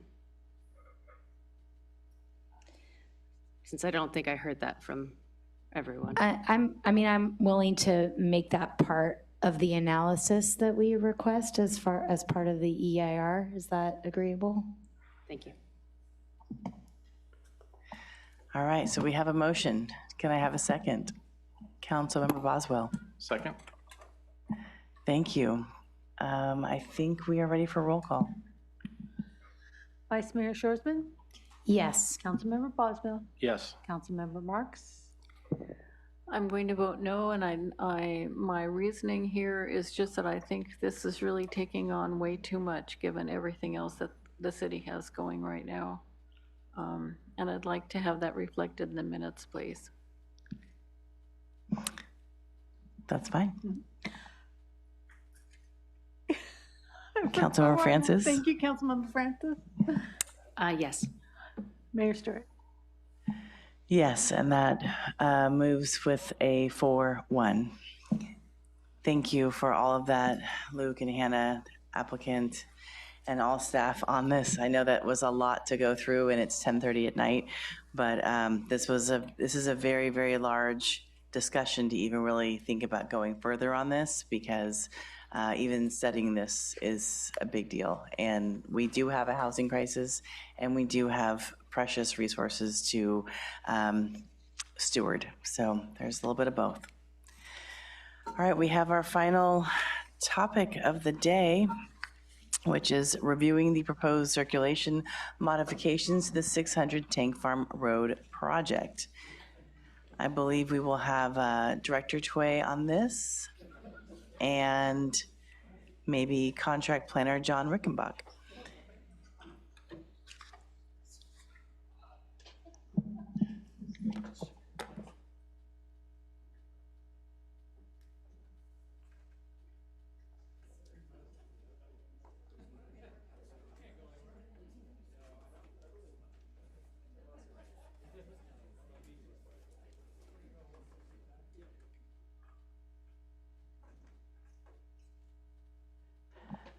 And as everyone's getting set up, I'll just go ahead and start off with asking if my colleagues have had any ex parte disclosures. Vice Mayor Shorsman. I did get a briefing from the developer. Thank you. Thank you. Councilmember Francis. I attended the same briefing with Vice Mayor Shorsman with the applicant. Great, thank you. Councilmember Boswell? I have not. Thank you. You have not. And Councilmember Marks? I did meet with the developer briefly. Great, thank you. I have not met with the developer since we first started this way back when. So we're ready to move forward with the presentation. Yes, words are hard. Sorry, thank you.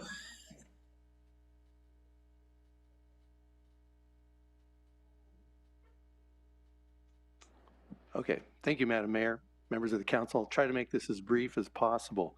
In the big picture, this is a story of creative solutions to challenges that come up when an approved project doesn't anticipate all the twists and turns.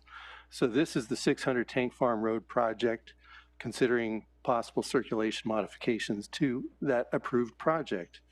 The recommendation before you is in your report, agenda report, the resolution that says to approve a modification of the conditions of approval related to the revised off-site public circulation improvements for the previously approved 600 Tank Farm Road project, and to approve an addendum to the previously certified final EIR for the 600 Tank Farm Road project pursuant to California Environmental Quality Act.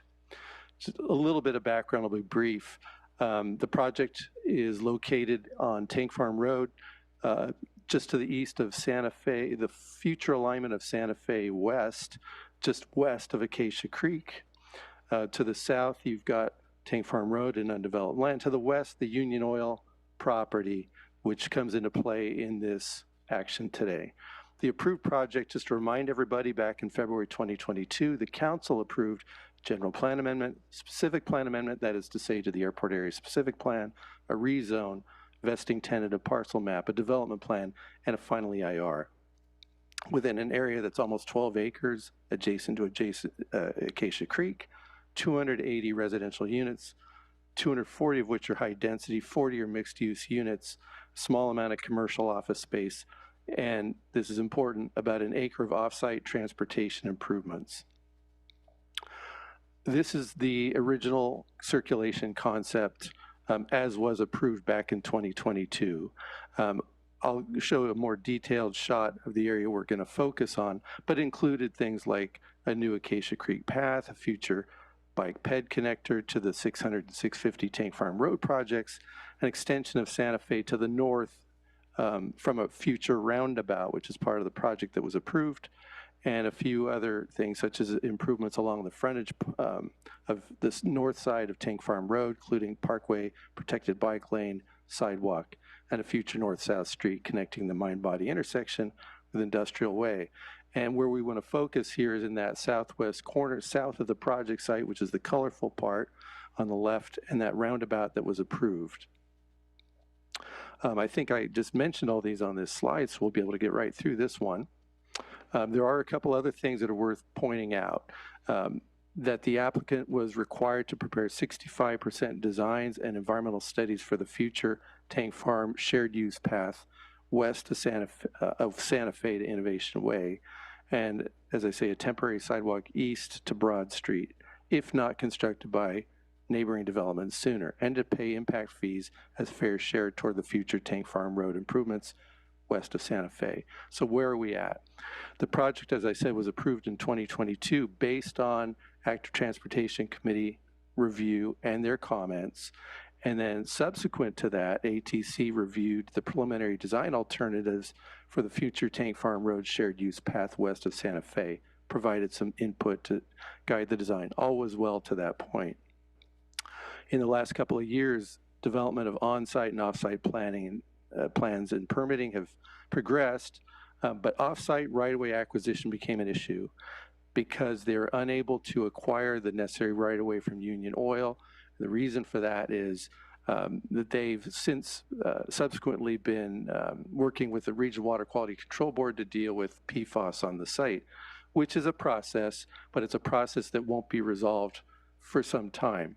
And that leads us where we are today, where in order to move forward, the applicant had to come up with, in conjunction with city staff, engineering staff, city attorney, with a design that might address the city's project and be consistent with the policies as set forth in the original approval. ATC looked at that revised version, unanimously recommended approval of the modified design. Planning Commission looked at it as well just a month ago and also unanimously recommended approval. I'll get into some of the details, but only the highlights. We have Luke to talk about your specific questions that you'll have. So the proposed circulation modifications would include eliminating the planned roundabout at Tank Farm in Santa Fe. That's the most important, obvious one. But there are others. Replacing that with an interim design that is no signal, stop, controlled, and have that in place until a future date when that required right-of-way is available to build the roundabout. The applicant requests modifying conditions also related to undergrounding utilities. It's related to this, again, because of right-of-way acquisition. One of the poles is going to be a little more challenging to try to underground. No on-site land use or circulation modifications to the approved project are considered. No change to on-site development. This I just want to include as a map to show you the area we're talking about. I don't want to go into depth on all the little squares, but I will in a moment here on a couple of them. The proposed circulation improvements, as I say, would include at the Tank Farm Santa Fe Road intersection, be unsignalized with stop control. This is on the new Santa Fe West approach. And then a minor road widening on Tank Farm Road to add an eastbound left turn lane into Santa Fe Road, the west version, and buffered on-street bike lanes along Tank Farm Road. I showed just a little close-up here of that intersection where the roundabout was going to be. Looks more like a conventional intersection, but it does allow for full movement right and left out of there. One thing I want to point out that's not on this little graphic is that the main driveway for 600 Tank Farm Road would be a right turn only intersection because of the median that would be down the middle of Tank Farm Road as a result of all this. But this design would allow for the potential for a future roundabout to allow for the necessary right-of-way should it ever be acquirable. The new improvements would also include landscape parkway lighting, street trees, two-way shared use paths on the new Santa Fe West. Tank Farm would include similar kinds of improvements. There'd also be a temporary sidewalk on the north side of Tank Farm from the Mine Body Signal to Broad, providing a connection from the project to Broad until permanent sidewalks are built by neighboring developments. Again, I want to just use this as a reference map in case you do have questions for Luke, but it does talk about some of the key features, including the raised median, the right in and out driveway from the project, and so forth. There are traffic safety features, as I mentioned, a few of them. The center median on Tank Farm would prevent illegal left turns, acceleration lanes, would improve safety, speed, radar speed feedback signs, and striping and warning signage, all filed under the heading of safety. Then you have signal modifications, the Tank Farm Mine Body intersection to add a ped bike signal phase and bike left turn box, again, to promote bicycle and pedestrian safety. This is just a graphic of the far western edge, west of the project site, Union Oil property mostly to the north, but to show how the left turn lane would ease into the left turn to make the turn up Santa Fe West. So what happens as a result of all this? What's the outcome? With the project completed, installation of the left turn acceleration lane, shared use path, and sidewalk on Tank Farm, you end up with a new sidewalk and improved bikeway on the north side of Tank Farm, and it's an improvement over the existing condition. On Tank Farm and Santa Fe West, that intersection would operate at an acceptable level of service of C until one of these future changes, as I'm about to describe, which would require the roundabout or a signal. That's either Santa Fe West is extended up to Prado, Santa Fe East, that's a little bit to the east of Santa Fe West, realigned to intersect with the other part of Santa Fe, so they're directly north-south facing. Both improvements, notably, would require right-of-way from the Union Oil property, so they all face the same challenges. Another outcome, with a project completed and installation of the left turn acceleration lane on Tank Farm Road, the intersection of Tank Farm and Santa Fe East would be projected to improve from LOS F to LOS D. There'd also be a reduction in the average delay for the worst case movement, which is to say the northbound left turn from Santa Fe to Tank Farm, from 55 seconds per vehicle to about 30 seconds. Still not perfect, but a big improvement. So let's set aside the outcomes and talk about the applicant's fair share. The applicant would provide a final engineer's estimate for the roundabout construction, which is required by the conditions of approval, to confirm the fair share fee due. The applicant would pay current TIF fees based on the escalated cost of the roundabout to ensure fair share is collected. The applicant would provide additional deposit for costs to reconstruct the interim frontage improvements when the roundabout is built in the future by others. And finally, the impact fees would be escalated annually by the construction index to ensure costs are updated at the time of collection. I'll set that aside here in terms of how that's turned into action at the end of my talk here. So the anticipated cost of public improvements, and Luke can speak to this, and I won't go through this in great detail, but bottom line is this: the original approval required the city to reimburse the applicant about $5.7 million in TIF fees and up to $3.85 million in general funds for public improvement costs that exceed the developer's fair share. By eliminating the developer's obligation to construct the roundabout, about $5 million in TIF funds and $2 million in general funds would no longer need to be reserved and obligated to reimburse the developer at this time. That's important.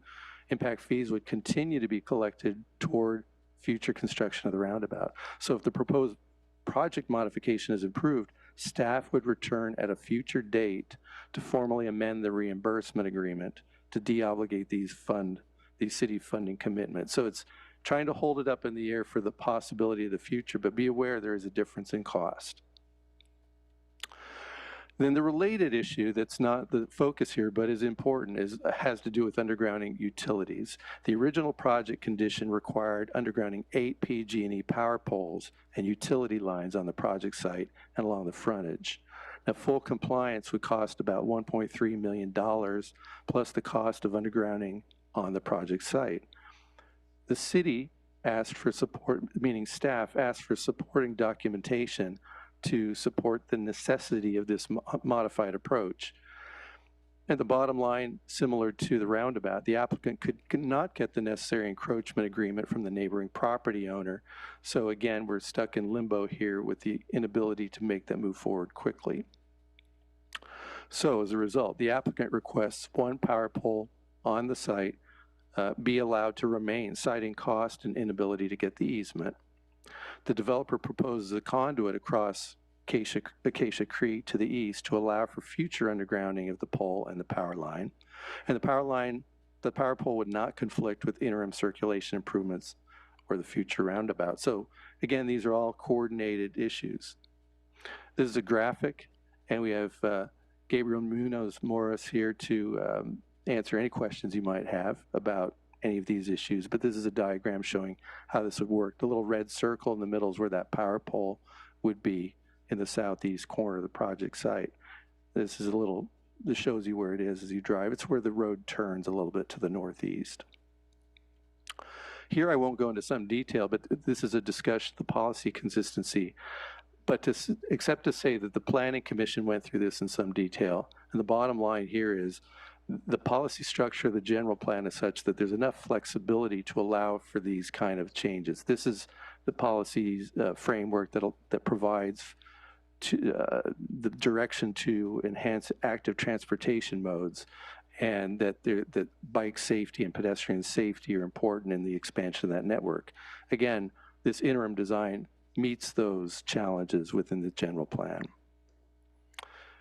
With regard to the airport area specific plan, it does actually show a roundabout at Tank Farm in Santa Fe as being part of the future. It doesn't show that in the general plan, but in the specific plan it does.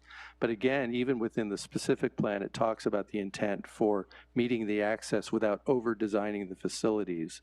And so again, the city engineer's opinion is that this is consistent with the intent of the specific plan, especially since the applicant is preparing the design and providing future right-of-way if that roundabout were ever to be built by others. Again, there's policies that relate to undergrounding utilities within the airport area specific plan, but again, it also acknowledges that interim utility solutions may be needed if permanent systems can't be made at the time of development. That's the situation we're in here now, and so we're consistent with that condition. As I said, the Active Transportation Committee reviewed the changes to the circulation. They found that they are consistent with the Active Transportation Plan in January of this year, made some recommendations that have since been incorporated into the project, including a two-way shared use path on Tank Farm as an interim design, a similar concept for Santa Fe, both of which would be convertible into separate one-way protected bike lanes and sidewalks in the future, and that staff monitored the use of the broad Tank Farm intersection once the project is occupied to see if the right turn on red restrictions or other features are warranted if there are conflicts with new eastbound cyclists. So again, the city could require a deposit or bond to cover those costs.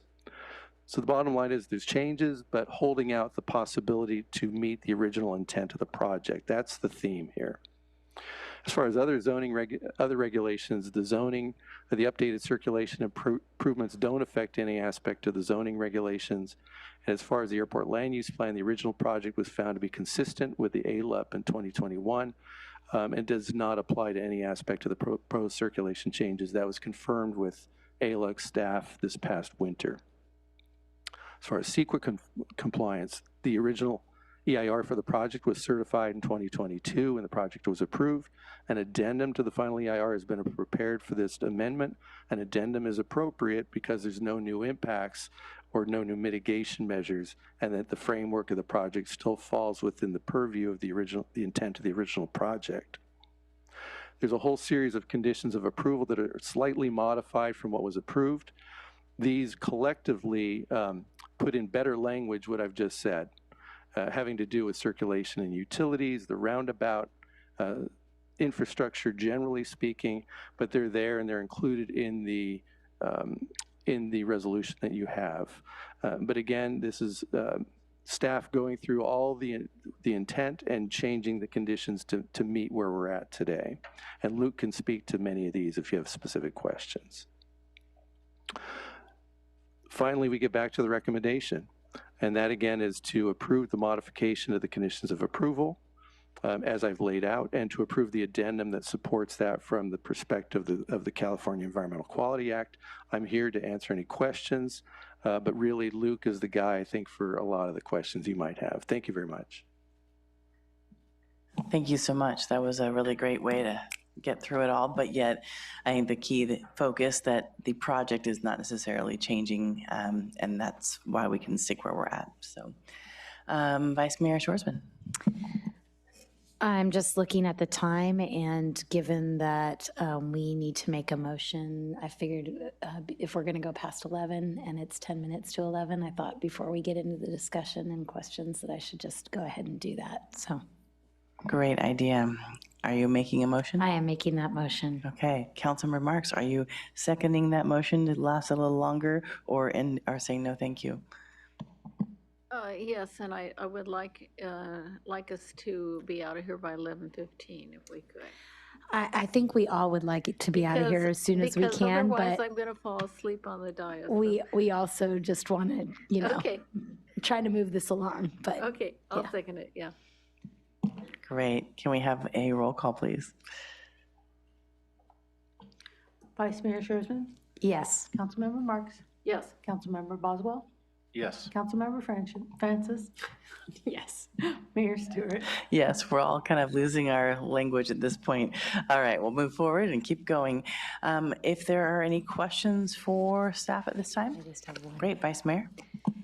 I just have one, and this is probably for Luke. I don't know that it's really actually a question about this project in particular. It's mostly about the ATP, and there were several references in the staff report about this section that is going to be pedestrian only, basically from the crossing at the Mind Body intersection to the corner.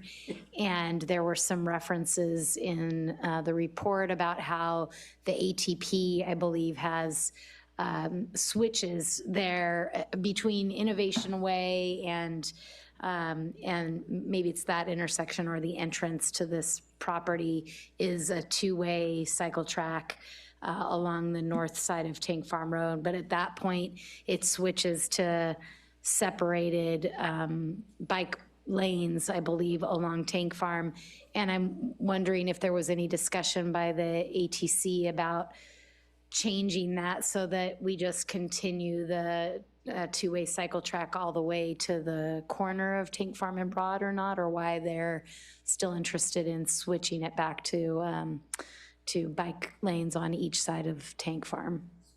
Sure, good question. You're correct in that the current ATP recommends directional one-way protected bike lanes on each side of the street on the bookends, so like west of Innovation and east of Santa Fe, with a shared use path on each side in the middle stretch for added flexibility where you're not crossing driveways. The discussion with the ATC on the modified project, there was support for flexibility on the tank farm and Santa Fe frontages with this project with providing two-way circulation as a shared use path for now, but still revisiting the concept to reconfigure those as a separate sidewalk and one-way bike lane in the future consistent with the ATP.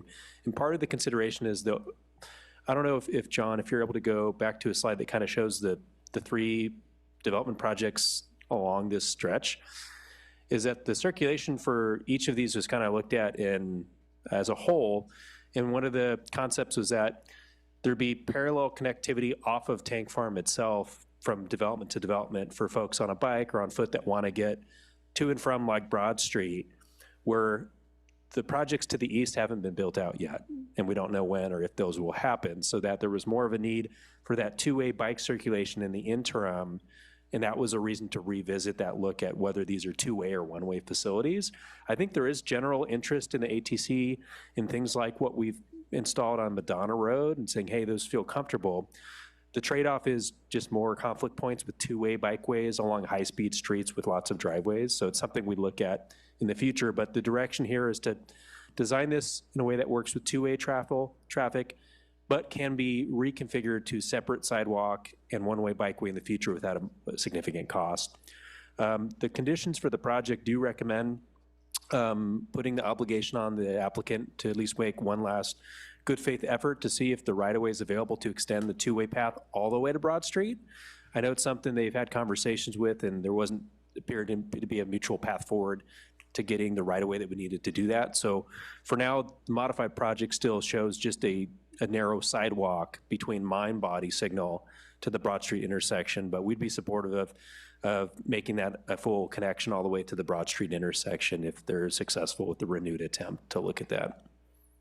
Awesome. Yeah, in my discussions with them, it was that the property owners at the time were not able to make that happen. So I appreciate the effort, but I was just curious about the long-term plan for that section. So thank you. Thank you. Any other questions? Any public comment? Only if the applicant wants to speak. I'm good. Okay, thank you. Moving back to deliberations. I want to just say really quickly that while we really had wished this all would have worked out with the roundabout, I do want to say thank you to the legal team on our staff as well as the applicant for all the hard work that you did trying to get this to happen. I know that this was a lot of meetings and a lot of conversations, so I just want to say thank you for that and before we go any further, because I just know that the amount of work was a lot, so thank you. Councilmember Marks.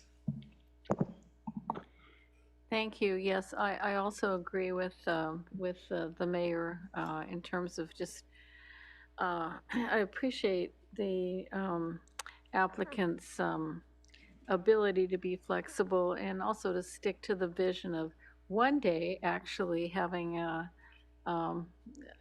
tank farm road that will have bicycle paths that are safe. Right now it is so dangerous, and this to me is a way of moving the project forward, and getting the right of way from Chevron is sort of like dealing with Union Pacific Railroad. It's sort of like, okay, it's a great big multinational corporation, and we're still going to try to do our best on a local level. So when the time is right, I'd like to move approval of the staff recommendation. Thank you. Councilmember Francis.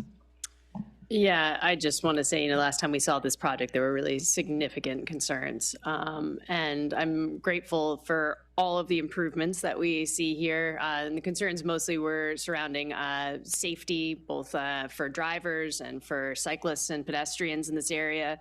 So thanks to the applicants for putting in the effort to really make this a much better project for all of the folks who are going to live and want to go and visit this area. So thanks for that. Thank you, Vice Mayor. Oh, if Councilmember Marks wants to make the motion, I'll second it, unless. right, I'd like to move that we adopt the draft resolution entitled "The Resolution of the City Council of the City of San Luis Obispo, California, approving the proposed circulation and condition modifications for the previously approved 600 Tank Farm Road project and approve the associated addendum to the certified final environmental impact report as represented in the City Council agenda report and attachments dated April 1st, 2025. And then I'm not going to list what those are, but basically it's a staff recommendation. Thank you, Vice Mayor. And thank you also to the applicant team for all the lots of negotiating and trying to work with neighbors who probably didn't necessarily want to talk about this right now. So appreciate it and thanks, and I'll second it. Great, thank you. With that, can we have roll call? Councilmember Marks? Yes. Vice Mayor Shorsman? Yes. Councilmember Francis? Yes. Councilmember Boswell? Yes. Mayor Stewart? Yes, and the motion passes 5-0. Thank you very much for all of this work, and thank you for staying so late. City Attorney. If I may, just briefly, I just want to thank Luke, because this was really a Luke Schwartz creation and very creative alternatives and a lot of work with the team. So I very, very much appreciate everything you did on this. It was a heavy lift. Thank you. Thank you for giving credit where credit's due. That's awesome. Well, last and not least, the lightning round of what meetings did you go to? Councilmember Francis. Sorry, colleagues, I'm going to detour us just for one moment. I would like to discuss one of the issues that came up during public comment a little bit earlier today, the issue around the tree trimming fine that we heard about and received some communication around. After speaking with many of the individuals that were involved in this code violation, I'm struggling a little bit with kind of how much it costs, really. The neighbors that were involved, I think it was 3 households, obviously violated city code. And I certainly don't want to establish any precedent here that a code can be broken and then forgiveness begged for later. But I think I would like to talk a little bit about this particular situation. These trees were quite obviously damaged, and that was assessed by both our city arborist and by an arborist brought in by the neighbors. But acknowledging all of that, looking at the trees at this point, they seem to be recovering. And there were kind of 3 elements that I was looking at in this particular case. There was the intent, which I know is hard to know, but I did talk to a lot of the folks who were involved and have come to the decision that... Madam Mayor. I'm going to have Council, City Attorney pop in. I'm sorry, but I do have to caution the council about getting into the substance of the debate. The only allowable discussion on something not on the agenda is whether or not you would like to place it on an agenda. I would like to direct staff to develop an alternate assessment, one that possibly monitors the trees and assesses the fines only if the trees are unable to recover from the excessive trimming that was performed. And wanted to see if there was any appetite to get into that. So are you looking to calendar that for a future meeting, or are you hoping that there's something that can be done in between? And I think as if there's something that can be done in between, I think city manager probably should lean on, if that's even a possibility, minus a meeting. Is it possible to put the current fine on hold while we explore an option, or see if there's an appetite to explore an option to reevaluate this particular fine? So I think in terms of what you are able to direct us to do tonight, our code does allow council to review and actually potentially adopt a resolution that might adjust the fine. I think if there's a majority support for that step, that I think is what you're able to do tonight. We'll have to look at our agendas, and I think we had looked, and we're kind of looking out into July for the earliest that we would be able to do that. in the meantime, we also believe would be in our best interest to go through that process of looking again at the trees, and that way we would have a full assessment of what the options would be. It's possible we could resolve things in the meantime. I kind of get a little concerned about getting direction to go reach a specific conclusion potentially. So I think what you can do is say, we're interested in taking up this issue at a future meeting. And in the meantime, staff would go out and do that additional work. Yeah, I would like that. Okay. Councilmember Marks. I just want to clarify that, that the fine would be on hold until we could actually have that meeting. And yeah, I think it would be good. I don't want to get in too much into a study session, but I'm mystified about how that dollar amount was arrived at. I just have no idea how that could be. There is a correspondence from Director Tway so if we wish to have that conversation, I encourage you all to read that because it's pretty detailed as to the fines and the codes. So I guess we had a lot to read today. we sure did. Yeah, no surprise. Yeah. Okay, sorry. Yeah. No, it's But okay. yeah, I think it would be good to look at that. Thank you. Okay, I think I would be happy to say number 3 to say I'm fine to put that on hold and relook at that and come back to us at a later date when we have time in our agenda, which, like I said, I think is July based on the agenda forecast that we reviewed on Monday. So if that is sufficient, do we need to have an actual motion to do that? No, right? Okay. Perfect. And I'll wrap up my liaison report by Perfect. saying I was lucky enough to have spring break last week, so I did not have any meetings for council. Nice, thank you. Mine is relatively quick.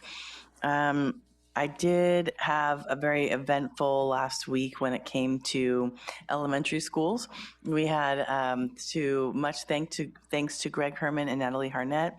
We had Bishop's Peak, Old Mission, Los Ranchos, Teach, and the Girl Scouts all last week. Now, the Girl Scouts were the Los Ranchos and the Teach, but just, so we had a lot of representation, first grade, second grade, fourth grade, all learning about what we're doing and hearing their 2 cents. I've said it at the dais before, the many things that we go and get these 1,700 dots and digital dots are the same things the kids are concerned about. So I think that's something that really, the council that will sit here forever, whoever those people are, will always be dealing with these issues that the kids are concerned with as well. So that was kind of heartening.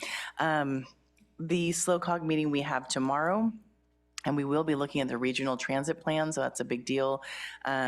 We also, yes, Emily, we were able to get the Senior Go. Hopefully it votes tomorrow and goes well to have the 4 trips a month back for the seniors, which was a big deal to get to doctor's appointments and friends and that kind of thing. Central Coast Clean Energy, I did go to the grand opening of their new office, and that is on 1026 Palm Street. So if you have questions about your 3CE bill, you can go in and ask for support right there. So with that, I'll pass it on. Vice Mayor. Yes, for those families and students who had spring break last week, hopefully it was a nice restful break for everybody. The week before that, actually right after our last meeting, we had a 4-hour planning and listening session for the Homeless Services Oversight Council with speakers and presentations from the Department of Social Services staff talking about the current status of county-wide activities towards meeting the county-wide strategic plan, 5-year plan, and lots of data, and then an opportunity to weigh in on of the things in our plans, what should be the priorities for funding over the next year or so. So the staff went back and we had a DOT meeting. So the staff went back with lots of, sticky poster paper on the walls, and we're gonna consolidate all the feedback and bring it back to the full Homeless Services Oversight Council at a next upcoming meeting. So other than that, it's been pretty quiet for me. Nice, thank you. Councilmember Boswell. Oh, you just pressed it again. Or you Sorry, I clicked me and said it. Yeah, okay. It is late. There was a LAFCO meeting last week. I didn't attend, but I reviewed the agenda in the minutes. There was nothing relevant to city business. That's it. Thank you. Councilmember Marks. Thank you. Yes, well, I also attended the 3CE local office opening there across from the courthouse on Palm Street. This actually has been purchased by 3CE, and it's location once again, San Luis Obispo. We're between Santa Barbara and Monterey, and so for anybody to come here, it's not such a horrible drive. So that was really, really good. And they put charging stations in the parking lot. And their employees now are getting incentivized to buy electric cars. And that was on the 19th. On the 20th was the City University Luncheon, which was basically a love fest about how great St. Patty's or St. Friday's Day turned out. It was just a lot of congratulating each other, and it was a nice occasion there.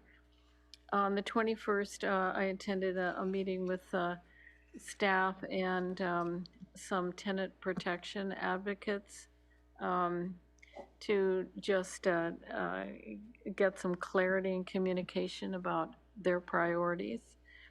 Then on yesterday, I was in an all-day meeting interviewing 5 candidates for the executive director of the Air Pollution Control District. We narrowed it down to 3, and the whole board is going to be interviewing them on April 14th. Tomorrow is a RAC meeting.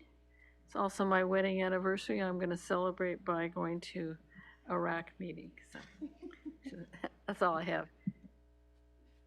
Well, that sounds exciting. Well, thank you so much. Thank you for the long meeting, thank you. That's not what I meant. Thank you for sitting it out for the long meeting and being engaged. And I will see you all on Friday at our annual retreat, the City County Library Internal Conference. If you've not gotten your lunch order into Teresa, please do so. And then we'll see you for the special closed session on the 8th. Thank you so much.